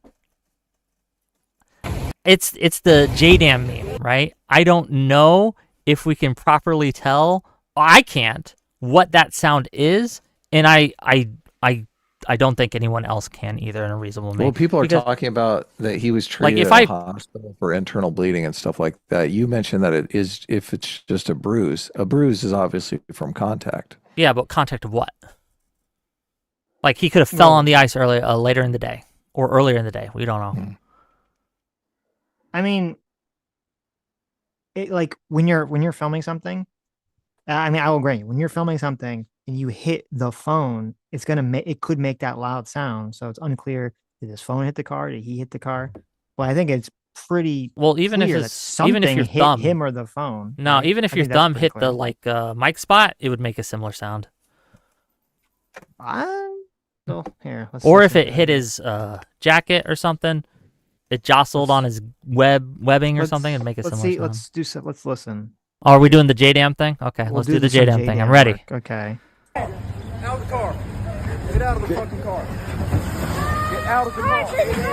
Whoa! I mean, okay. I don't know. That sounds to me like his phone hit either him, the car, or his body. Like it knocked his phone into his body. That's what it sounds like to me. Neither of which is like, again, I don't know. Like, how many times have you guys heard a recording of a guy being hit by a car before this? For me, it's very few. I don't know if you noticed, I actually have a soundtrack of people getting hit by cars that I listen to every night before they sleep. Well, maybe you're an expert. It's I am possible. an expert. Yeah, that's very unclear. Definitely what that hear sound the is. you definitely hear the hit before you hear the shots fired. Yes. Well, you hear that sound. That's not necessarily a hit. That sounds like my feet are going out from under me on this icy road. Oh. But again, I think anyone who's says for any degree of certainty what that sound is playing the JDAM game, right? The Hassan listening. Oh, that must be a JDAM. Bitch, you don't know, right? I think you should have that same level of not certainty when we're guessing Talking about the motivations protesters, of the ICE and protesters. Well, I'm and not this going other on sound. I'm going on a totality of circumstances where we can look at what's happening and see, okay. hear all these things. I'm not looking and listening for one sound that may or may not be something I'm familiar with. I am familiar with protest videos, and I do have some experience looking at those. So I am much more comfortable making a claim on those than I am a rando sound in this. Is there a video of this video synced up with the other video Yeah. where you're at some distance? Well, I don't know if it's this video specifically, but there's the New York Times did a report on this where they show the one from far away. You remember the video from far away? Yeah, that's the one I thought. Because when I first saw it, if I may, in that video that he was never hit. Yeah, in the first video, when I first saw it, it looked like he was hit to me because I saw the far away version, right? But that video was before the video from the officer's POV ever was released. Yes. I'm talking about syncing up the officer's POV with the video. officer's POV? I don't know if there's a video. Then you would hear the sounds along with the video, and it might be more holistic, as you say. I don't know if the New York Times didn't sync those two. They synced the other two, the one from the back. I know, yeah. Right? And that one. And they position the legs, and you can see where the legs are positioned, right? Because it would make a similar sound, I would imagine, if he hit the hood of the car with his arm and positioning his gun to fire, right? I think that New York Times piece gaslit like half the country who are never, even if we came out with undeniable evidence that he was hit, some recording surfaces from some angle that shows undeniably that he was hit. Most people are going to remember the New York Times piece and they're going to just default to that. No, if you gave me like obvious evidence that he was hit, I'd be like, oh, yeah, he got hit. Yeah, but look, I'm talking about most people. Oh, okay, maybe. Yeah. I think most people can never really escape there. First of all, there's a political bias involved, so that's driving a lot of this. But also, just the first idea someone encounters, obviously confirmation bias just kicks in. Happens. So they're like, I heard this in the New York Times. This can't be real. We tend to believe the first trusted source we hear, and that is a thing. But that's on everything, right? So sure, yeah, I agree. It's bad though. I don't think the New York Times is doing anybody any favors by tainting. Look, it was so obvious too that there was video out there of the officer filmed that wood surface. So why are they doing all this? Why are they so eager to come out with this thing with probably not the best video that's even available? Why would the POV video be better than the ones where you can actually see his body? For determining if he's hit. Because it's up close, it's got sound. It's yeah, but we don't know how far he's holding it out, right? Like, well, you think the far of the way video is better? I think the ones with the best video we have, and again, it's not a perfect video, but the best video we have is for the original video I saw with it's got the best clarity, it's got the best audio, and it runs about 4 minutes where we see him. It's relatively close. And we can track the guy, right? I think that combined with the other videos and the other angles we have, we can and the New York Times make a very compelling case on this, where you can see that it's unlikely that he was hit. I agree with you; it's not conclusive because, again, I waffle on this because it's something that as a media, why should they establish that narrative that so many people are going to take to their deathbed on such little information when they know there's a video out there that could corroborate or not the story. Because I think they felt that they had sufficient evidence to show that he probably wasn't hit. And I think they made a good argument. And I think that it's in the public interest for them to come out with a story like that, right? To kind of show their opinion, their perspective, and to give evidence that they have. Now, further evidence could always come to light, right? But I don't know if they had any duty to wait for his webcam footage, or not his webcam, his cell phone footage, when, to be clear, again, we had no idea if it was coming out because we didn't know if there was going to even be an investigation, and we still don't. If there's even going to be an investigation in this, it might have come out months later during a civil court case or something where they're trying to sue and subpoena for it, but there was no guarantee that the government would release this. Okay. Yeah.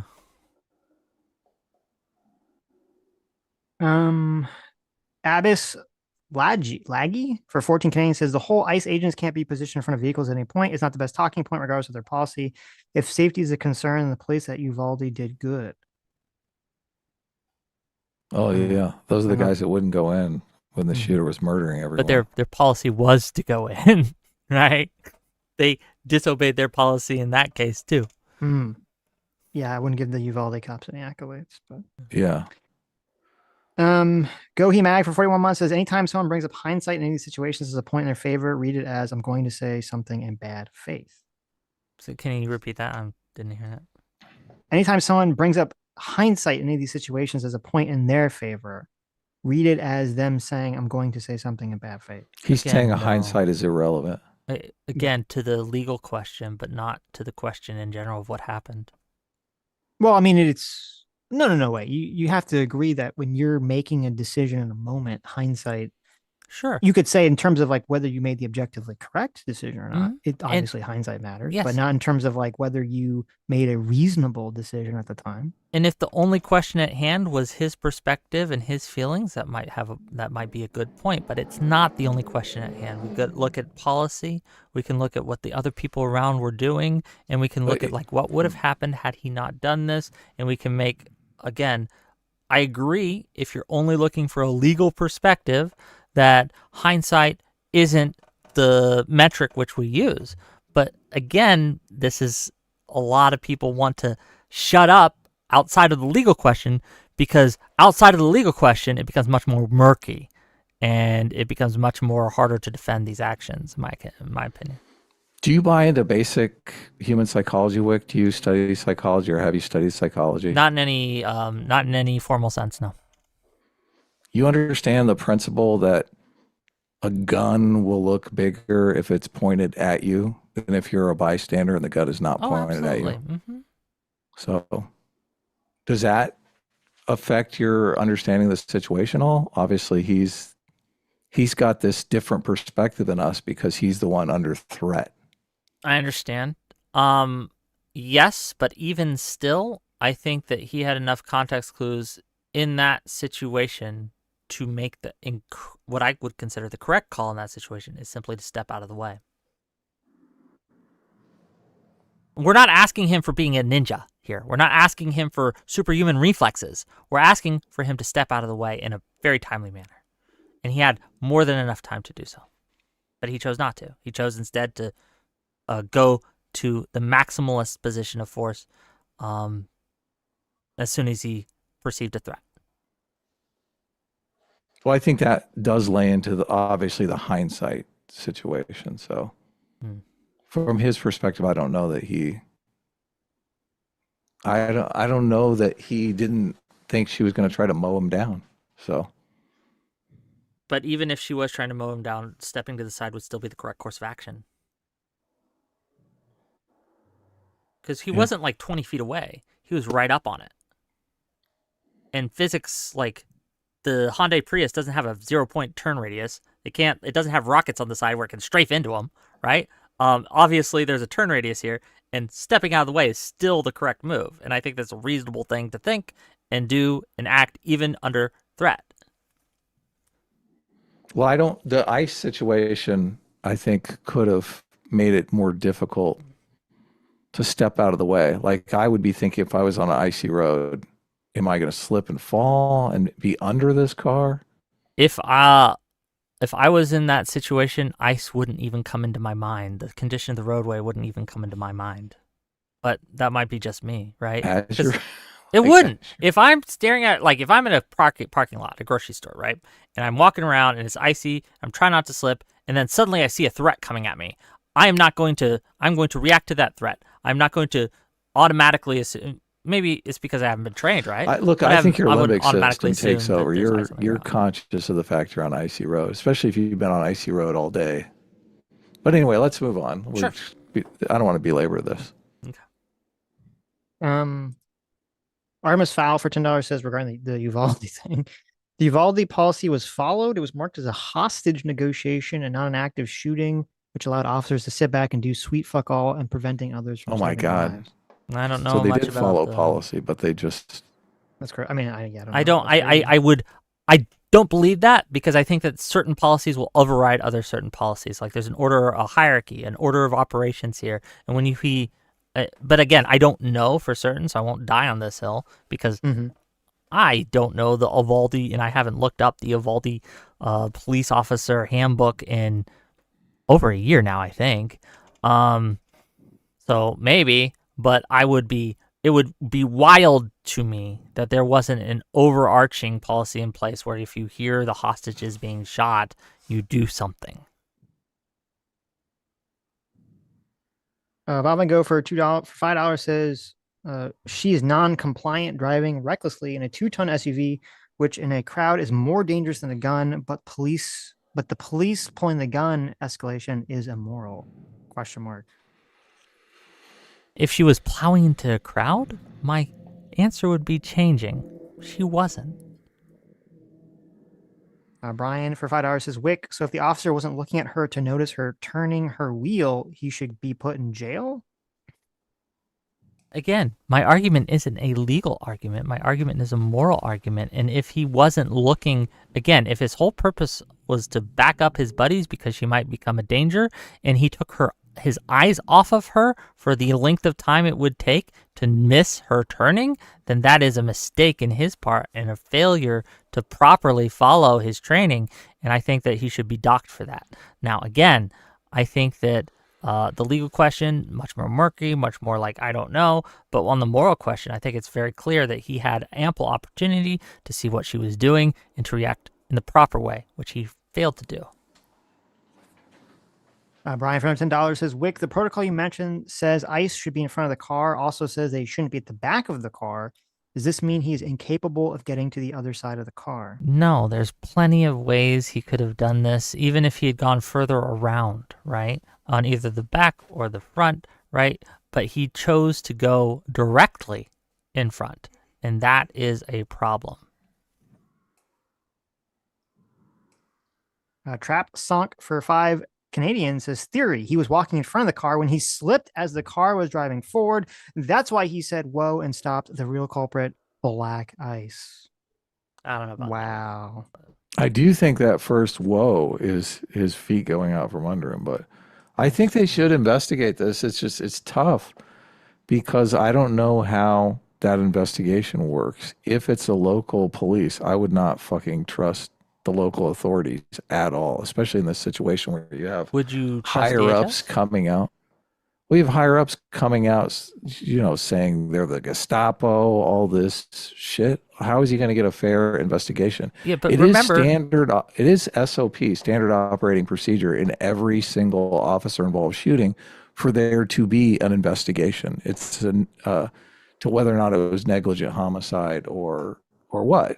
yeah, but why would you feel he would be, or it would be treated fairly when step one, you had Kristi Noem coming out saying that he was entirely justified and she was a domestic terrorist. Like, they obviously immediately came out to try to point her as the guilty party and him as completely innocent. So why would you expect them to treat that situation and investigate it in any way, shape, or form fairly? And we know with my understanding hindsight, is they aren't going to investigate it, which is also unfair. So, yes. Look, I'm not saying I'm saying it's a fucked up situation because I don't know how you get a fair investigation. I think it should be investigated. Probably a but how do neutral you find third party But Yeah, who? exactly. I don't know. Exactly.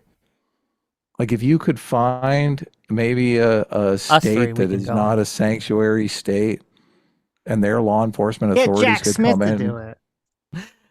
Or Look, Steele. Get Steele Call to do Columbo. Okay. the Trump administration saying we're not going to investigate this at all looks bad. I mean, it's a normal operating procedure for every single officer involved shooting for there to be an investigation. There should be an investigation, even if it is difficult to find some unbiased third party. But I don't know the laws or the rules around that. Like it may be that the local authorities have the only jurisdiction to investigate, They and don't. then I'm okay. Well, if that's the case, they should find someone. But if it is the case that only local authorities can investigate, then I'm in favor of not doing the investigation because there's no way he's going to get a fair investigation. Yeah, Not from local authorities. Like the FBI could easily investigate this, but they're not. So Yeah, but look, even then you would say, like it's Kash Patel's FBI investigating this. Oh, give me a break, because right? and this is the problem with how this administration has been conducting itself. It's made it impossible to trust their judgment in these things. That's a problem, and it's a problem that they have made and created. I've seen a lot of poor judgment all over the place. So, I mean, you will accuse me of my judgment being poor, but I mean, we watched that video together, and I was like the behavior of the protesters in that video just seemed completely obvious to me, but you seem to think otherwise. So, yeah, it's true. Anyway, Sitch, are we done with super chats? Is that it? I mean, there's like a million more, but it's What? basically going to be until Whick needs to leave. So Look, you could leave whenever. You don't have. You're not obligated. I understand. Yeah, if you you're guys free. want me gone, I can peace out, gang. No, it's you're up to you. You're free to go. Like, you're free to go. I want you to I make your feel- money, right? So Sure. I'll That's what I'm saying. tell you what. I'll stay for another let's say 10 minutes. And gang, I'm not going anywhere. I want to do some call-ins with you guys, my Okay. dear Wickers, to come in and Right. tell me what you think. But They're going to tell you. Wickers. They're going to say, You don't know them what the I call my- Wickers? yeah, I'm Wick. They're the Wickers. uh-huh. I Well, like that it. sounds, yeah. It's like the Sounds Black like Ice what? joke that someone was making a second ago. That I think everyone. It's Wicca to you, okay? It's Wicca Oh, I to you. see. Okay. I'm sorry. I'm What? so sorry. Yes. Oh, only the true Wickers can use that They're word. going to say, you didn't go hard enough at him. Oh, my God. You should have yelled at him. They could say Mm-hmm. that. Why didn't you shake your finger in their face? But yeah, I'll stay for another Everything. 5-10 minutes, and then we can. Okay. Let me see Yeah, this. yeah. Let me see if there's other questions here. Well, Flamenco TV, hey Flamenco TV, for 7 months says Chrissy Nome should be shit canned, but not for this. She literally humored the idea that hate speech exists legally in the United States. Absolutely unacceptable. There you There's go. Good. many Fire her for the reasons right to get rid reason. of her. Yes. Brian for another $10 says, thank you, Brian. Says Wick is basically saying that the judicial system should fall under the whims of public sentiment. Rittenhouse shouldn't have been sent to trial. Same with this. Yeah, that seemed a little nuts to me, Wick. I got to be honest with you. Oh, on my poll, I guess we Rittenhouse should end crying on the stand did not really look like he was having a good time. He didn't look like, oh man, But I he really got want the- to clear my name. it. I don't know. He got the chance to exonerate himself, which is base. Which I think 68%. he'd be like, I don't need this chance. Okay. Thank you. From my audience, 68% say no. Kyle Rittenhouse is not a murderer. A murder. Yeah. Okay. What's wrong with the 32% of the people in your audience? You know What's what? wrong with those people? It is what it is. You can't get them all right. Okay. So Yeah, a lot of Ask people. him if the 2020 election was rigged. No, I'm you only might get kidding. similar. Interesting. It might be inverted. Yeah. I think you should reconsider this idea about the trial thing. I think you said you were open to it. So. Yeah. I'm not like, I just think what I would want in that situation, right? And if I'm accused publicly by a lot of different people for being a murderer or a pedophile or something horrible like that, I would absolutely want a chance to publicly and loudly clear my name and present evidence in my defense that isn't going to be spun through the social media web of shit-ery, where there's actual standards of evidence that you can actually produce, and there's standards of dialogue and things like that. It's just a much more controlled environment, and I would absolutely not, like, I don't understand why you would just like, oh, so let's let social media have the whole word on what they think of me. Because your That life feels is on the weird to line. me. The difference between the Johnny Depp situation is his life wasn't on the line. If he lost the trial, he wasn't going to go to jail for 20 years. Yeah, I guess. The stakes are much higher.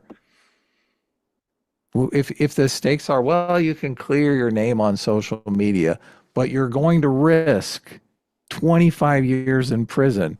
You're like, well, maybe social media can just fuck off and die, and I won't risk 25 years in prison. I think that's the calculus most people will make. Maybe, but I'm not most people. But you're saying you would do the other though. You would risk the 25 years in prison. I would want a chance to clear my name in a controlled setting. Yes. Do you have that much? My name faith matters in the to me, justice system? right? Well, no, I just care about my reputation, like to a degree maybe that other people don't. Yeah, I would absolutely want a chance to defend myself in a public setting, which is controlled and has rules and standards of evidence.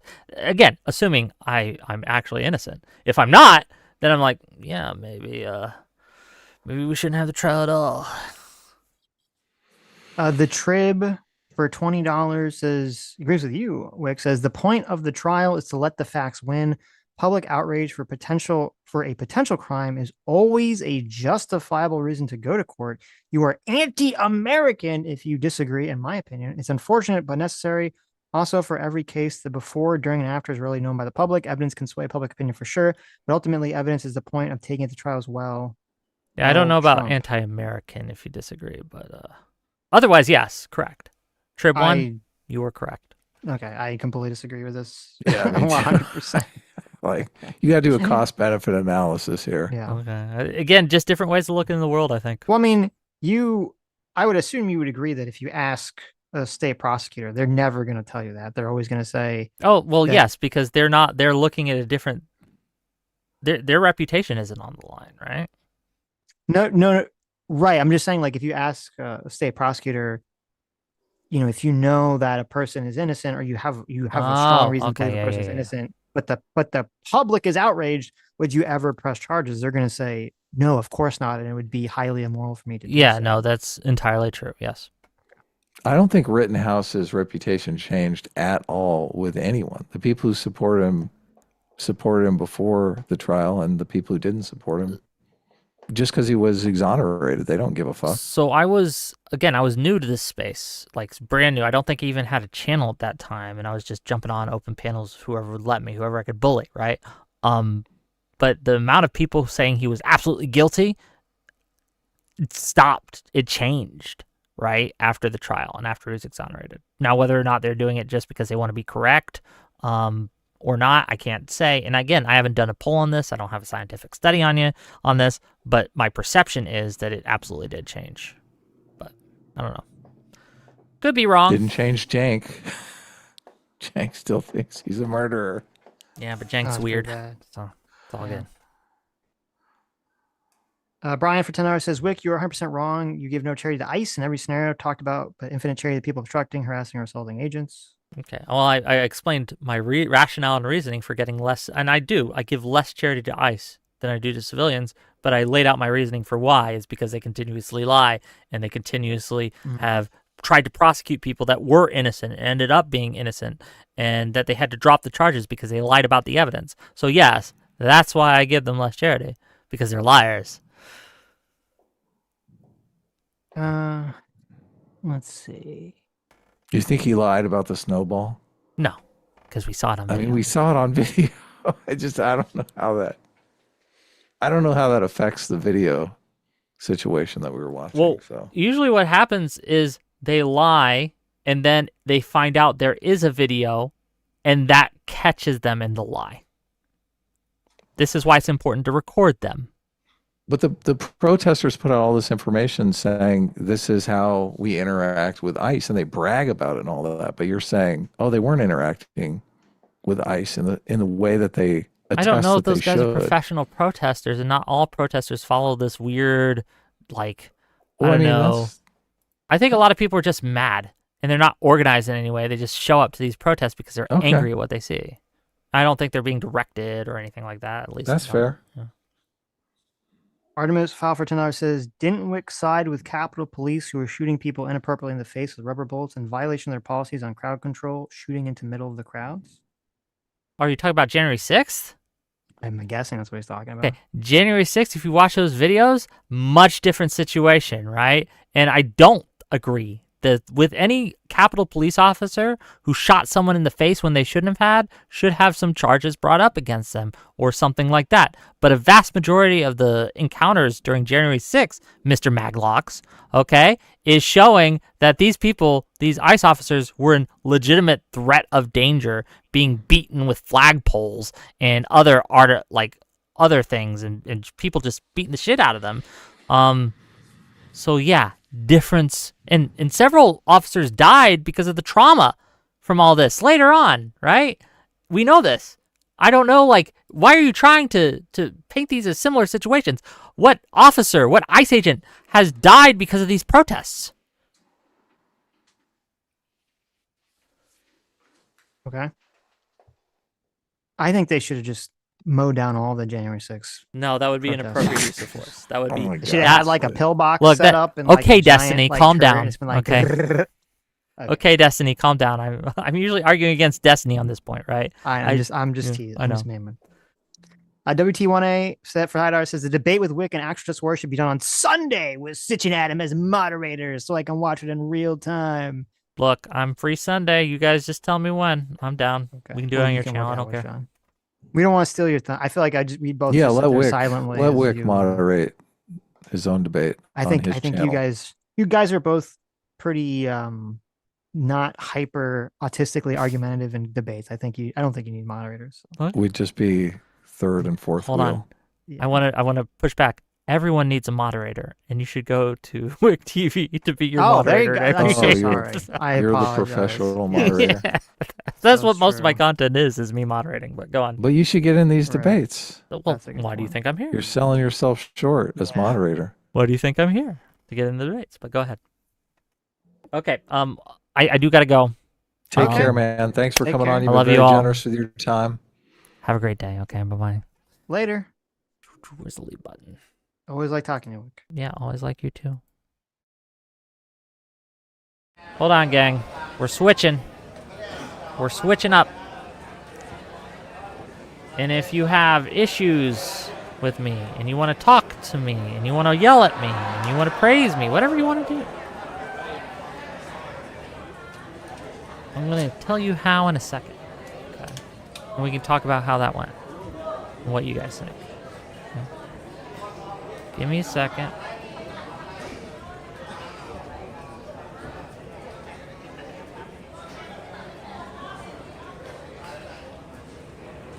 Bloop, bloop, bloop, bloop, bloop.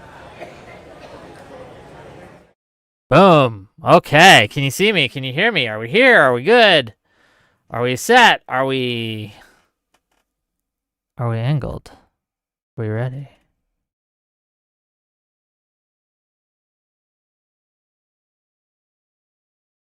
So what do you guys think? Did you enjoy the conversation? Did you have fun? We good? Let's read some of your super chats. $5 from Warpio, okay? $5 whole dollars says, bring up the example of ICE brutality against people that didn't do anything. I give an example in a DM because it won't let me say it in a super chat. I didn't check my DMs during this. Should I have checked my DMs? Maybe, but I did not. I apologize. Schwengo for $10. Sitch, love you, buddy. Even though we have a few but very intense disagreements, I appreciate your nuance, insight, and intelligence. Adam, hop off of Trump's lap. It's a bad look, homie. Well, unfortunately, they're not here to hear that, but there you go. Dottie Girl for $1 £1.49 sent a unicorn. Thank you for the unicorn. That's very pretty. Kelly Whalen, $5 says, you say you want the chance to defend yourself at trial, but the price of that is being arrested, booked in the county jail, and posting bond. Yes, that is a cost, but as I understand it, maybe I don't know how bond works. I think you get your bond back if you show up, right? Am I mistaken how bond works? Could be. But yeah, and I would show up because I want the trial. And then I'd show up to the courthouse and we'd have our trial. I'd get to present my evidence without the spin of social media, and I would get to exonerate my name. Great. $5 from Zephyr Hash. The ICE leak showed numerous outspoken white nationalists, including Whick TV panelist Enrique Tarrio. So it is valid to question their intention. Well, this was my frustration. I think I voiced it to them. Is when we had the video of the car lady, right? And they're like, oh, there's this New York Post article saying that she was a protester at one point. And they're like, oh, that obviously tips the scales away from her being an innocent in that case. But then we look at ICE agents who are former Proud Boys, right? Whose leadership is constantly lying, whose leadership is full of people who say they love Hitler, right? And that doesn't move the scale at all for them?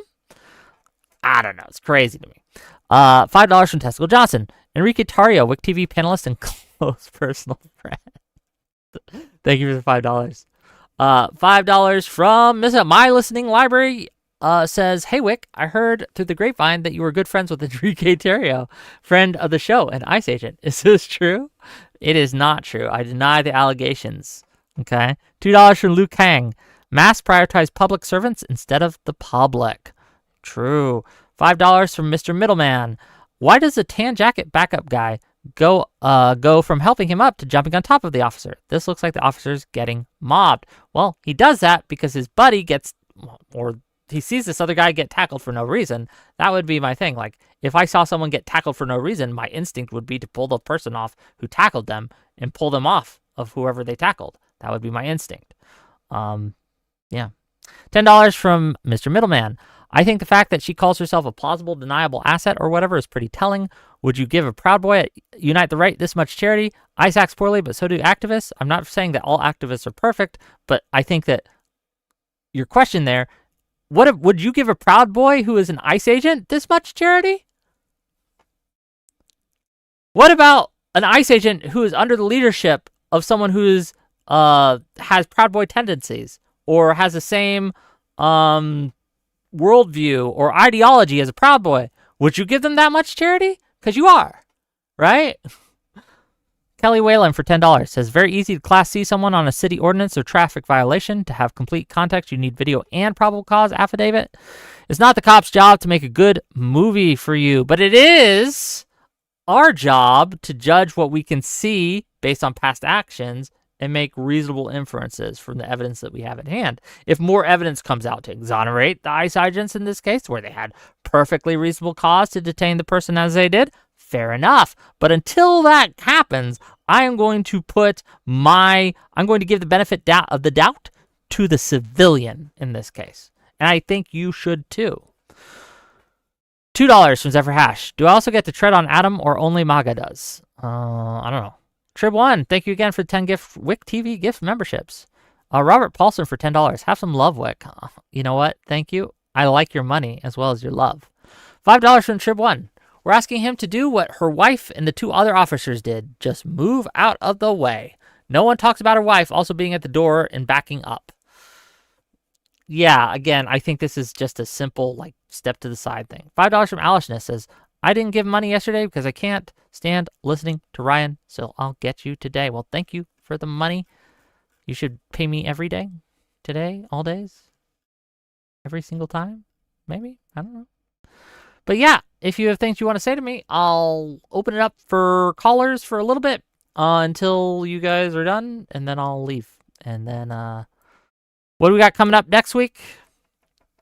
Monday, as I said, Monday we're going to be talking to Ace this guy named Ace. Apparently, he's really upset at Dev. He doesn't like Dev. And he's going to show me all the ways that Dev is a bad person.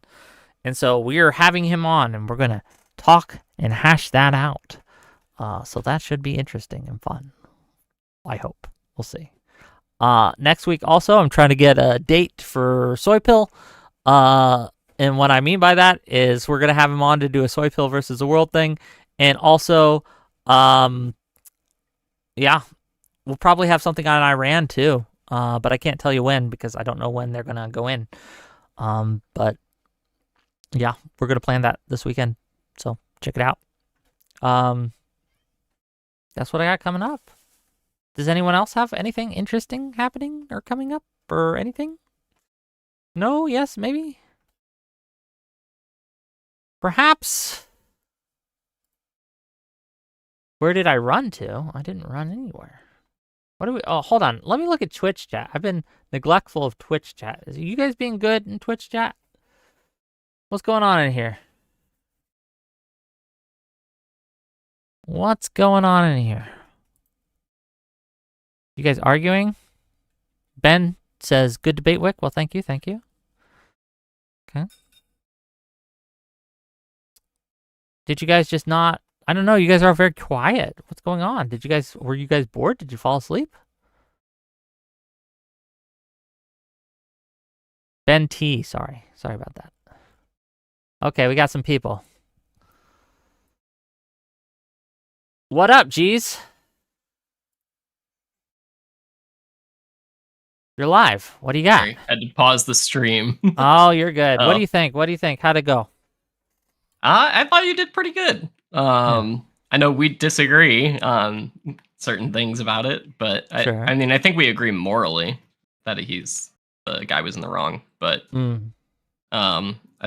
legal question is always fair enough. Fair. I guess the question, as far as morally, how culpable do you think the guy is? I think he should be culpable enough that he should be fired. Okay. He should lose his job. I agree there, mostly because of the fact that he walked in front of the car in the first place. Yeah, I don't think that's an unreasonable standard to have, that if you violate your policy and someone dies as a result, whether or not you intended to, whether or not you should be legally liable for it, I think you should be fired from your job for that. Yeah, that makes sense. People are asking, how do we get to the There was call-ins? something I wanted to say earlier, and I'm forgetting it. Okay, give me a It had second. to do with something Adam said. But I tend to disagree with Adam on everything and agree more with Sitch. Oh, how did you think they did? Like, Adam hardly talked at all, but I think that he was intending to. So if you want to call in, this is how you do it. I put the Discord link in the YouTube chat. You click on that link, you accept the rules by clicking my face emoji in the rules section, then you jump backstage and I'll pull you in and we can talk and we can chat until I'm bored. And then I will end. But or until you guys stop giving me money, then I will also end. But yeah, that's what we're gonna do. Cool. Kung Fu Joe, what do you think? Hey, yo, Whick. How you doing? I'm doing all right. How are you? Doing all right. Yeah, thank you. I'm doing good. Thanks. Good stream. Glad you liked it. I just had one.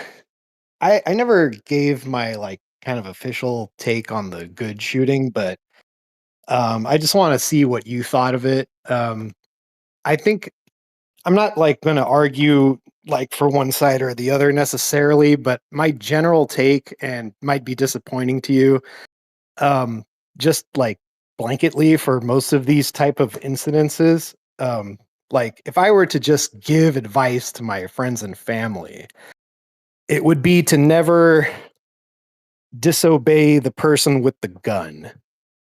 Certainly. Wouldn't you say that's just good overall general advice to give somebody? In general, yes.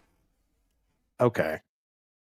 So, I mean, yeah, but okay, you understand my but argument isn't that she's free of culpability, right? It is she's free of sin, right? That's not my argument here. My argument is I place much more onus on the guy with the gun than the person who is civilian, right? But the person who's been trained for these situations, who has had given to them power and responsibility in these situations, I do hold them more accountable for how these situations play out than I do the civilian in these types of interactions. Now, it's different if she was like high-speed chase down the highway or she just robbed an orphanage or something. Then we can have a different conversation. But she didn't do that. So.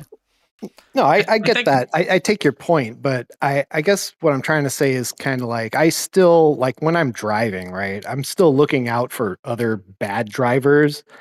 I don't automatically assume that every driver on the road follows the rules. So it's, you kind of have to be aware of these things. The same with law enforcement.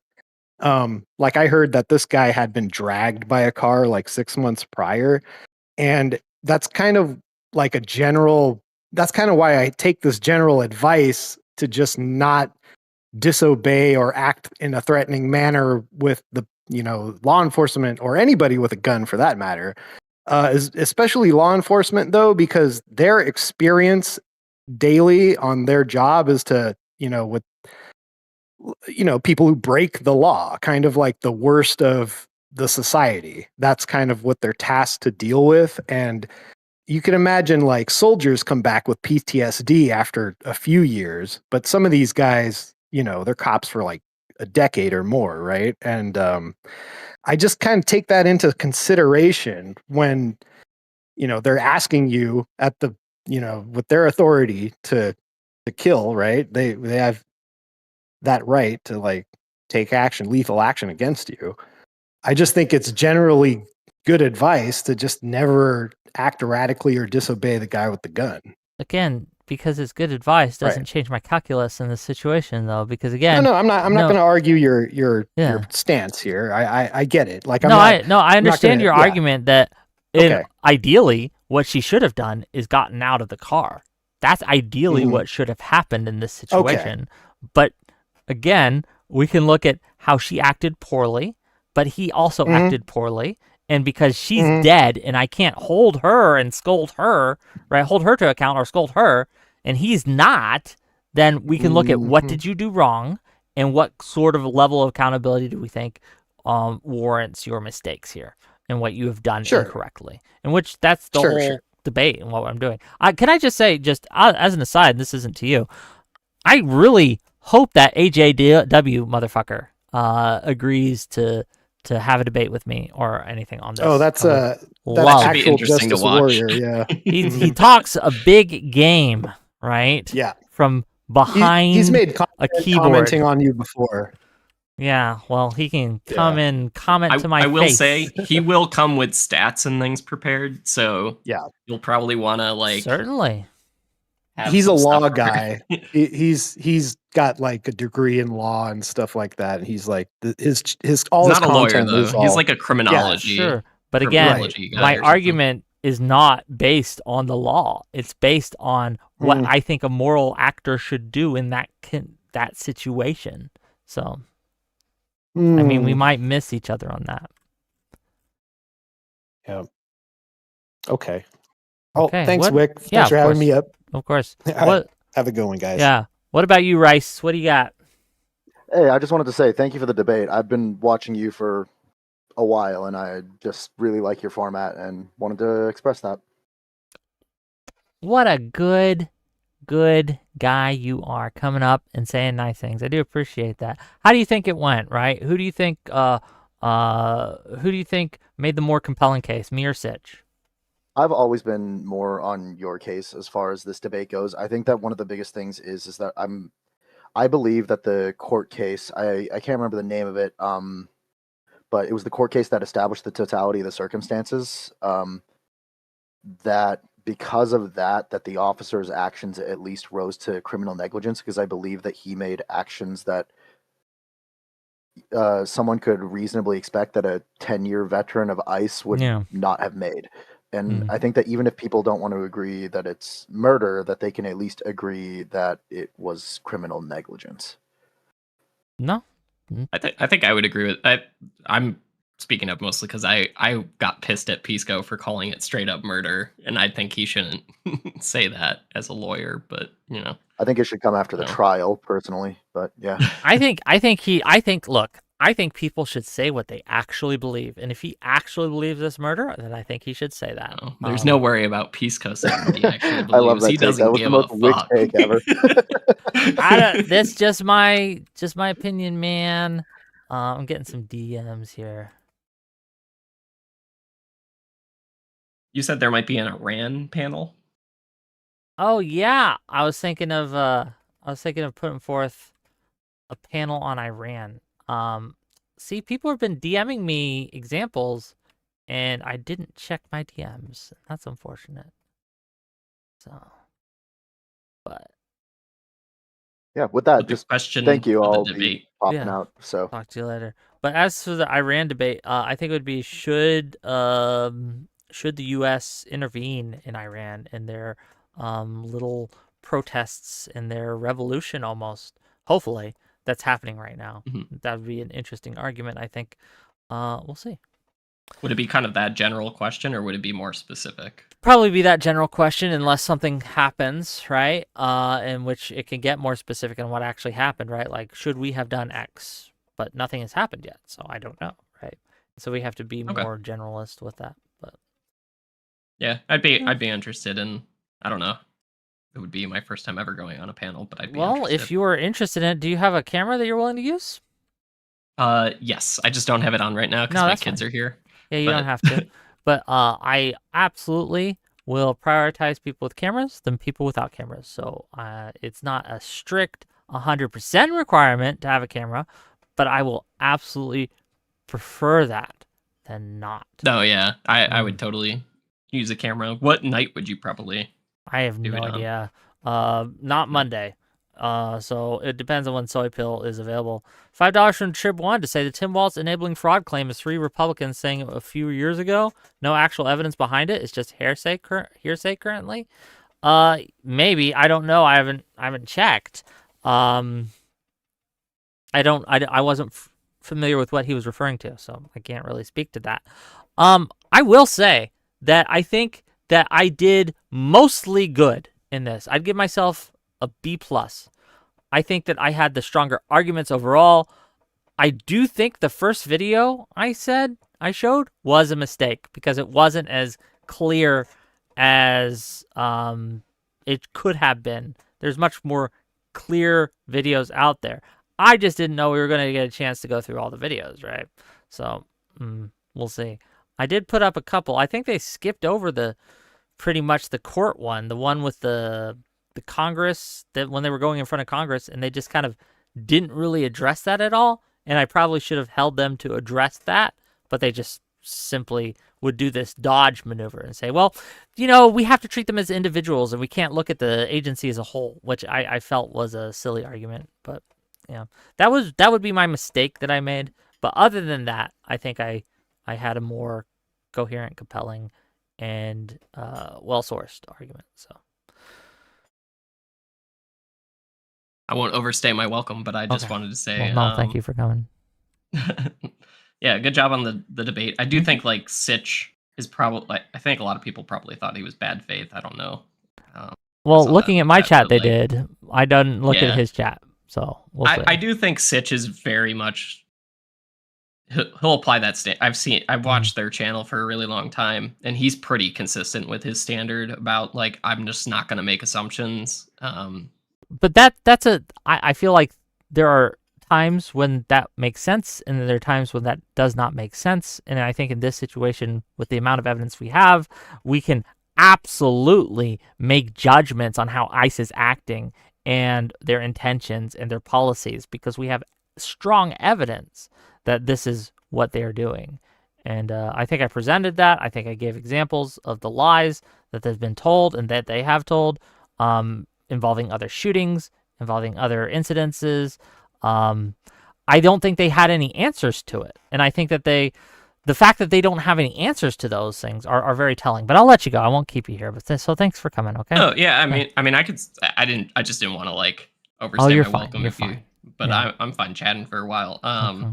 I guess it's hard for me to reconcile, because if your position is like Sitch's, where he doesn't want to make assumptions about any individuals, I I would agree that in general their channel, like, and I think this is mostly on Adam's part, but he'll give more grace to the law enforcement over protesters in just about every case.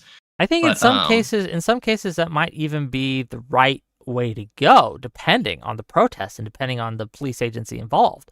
But when it comes to ICE, it absolutely is the opposite of the case, right? They have known to lie about what is happening and to use excessive force against all these people. And there are court cases on this. We have them. I gave examples of these things. The Martinez lady, right, who they accused of ramming into the car, but it turns out they lied, right? And they rammed into her car and then shot her 5 times and said, 5 bullets, 7 holes. Put that one in your book, boys. And it was just crazy. Let me read a couple of these super chats. $5 from the Trib 1. I busted out in laughter when Sitch was reading the New York article doing the every time something indicated that she was on the left, LOL. Yeah, that was crazy. After they had just gotten done saying, oh, we can't really hold all of ICE accountable for some of these things. $5 from the Trib 1 to say, one side has power and leadership claiming half the nation are terrorists. One side believes it's wrong for them to claim that. Who's worse? I don't know. It's crazy. I don't know if you've seen, there's a video about I think it's some ICE agents in a car. They're driving past some protesters and they throw a snowball at the car, and the ICE agents get out of the car and pepper spray. I haven't seen that. Protesters. But that's also excessive force. Right. Yeah. I think that was probably the most clear one I've ever seen. Aside from, I don't know how they were questioning the guy pointing the gun in the lady's face. Yeah, that was weird that they were like, I think that was no excuse like, for that. They're like, well, what was she doing to warrant that?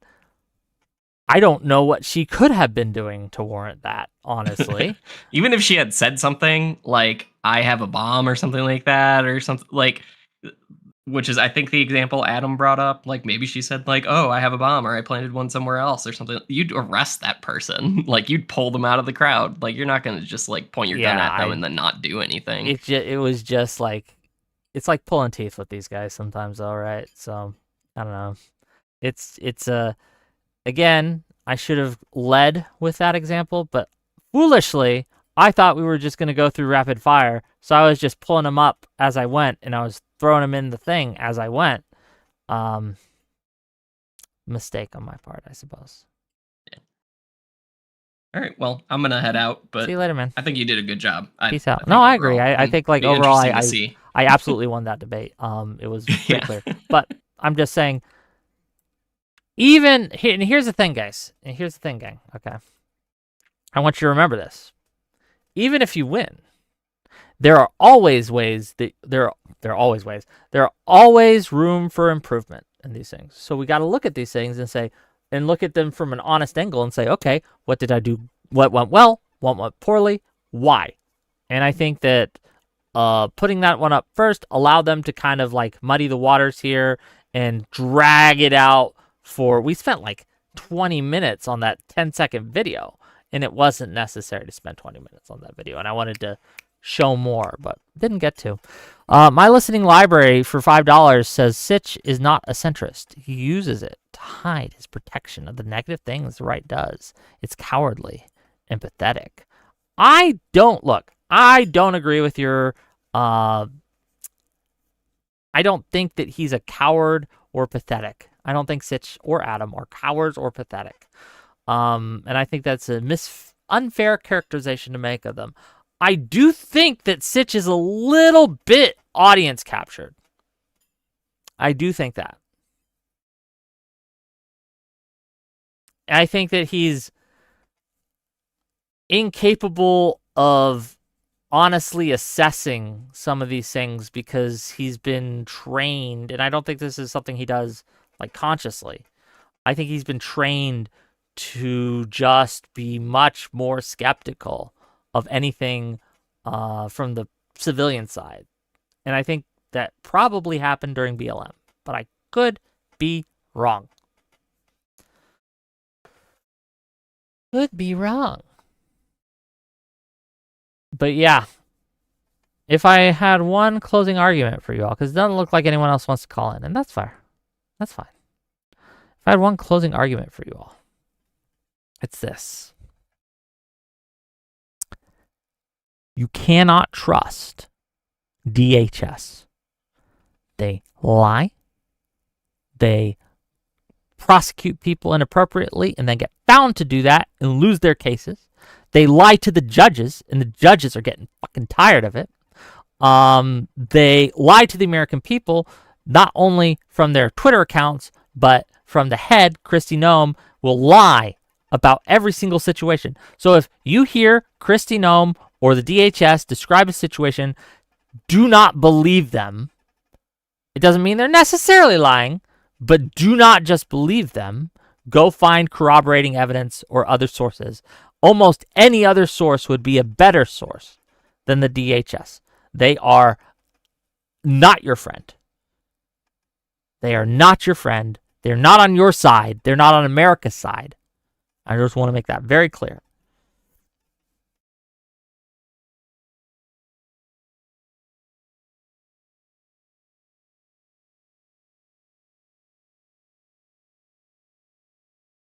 Okay. Well, I think that's my argument. I love you all. I'll see you Monday. Peace out, Girl Scouts.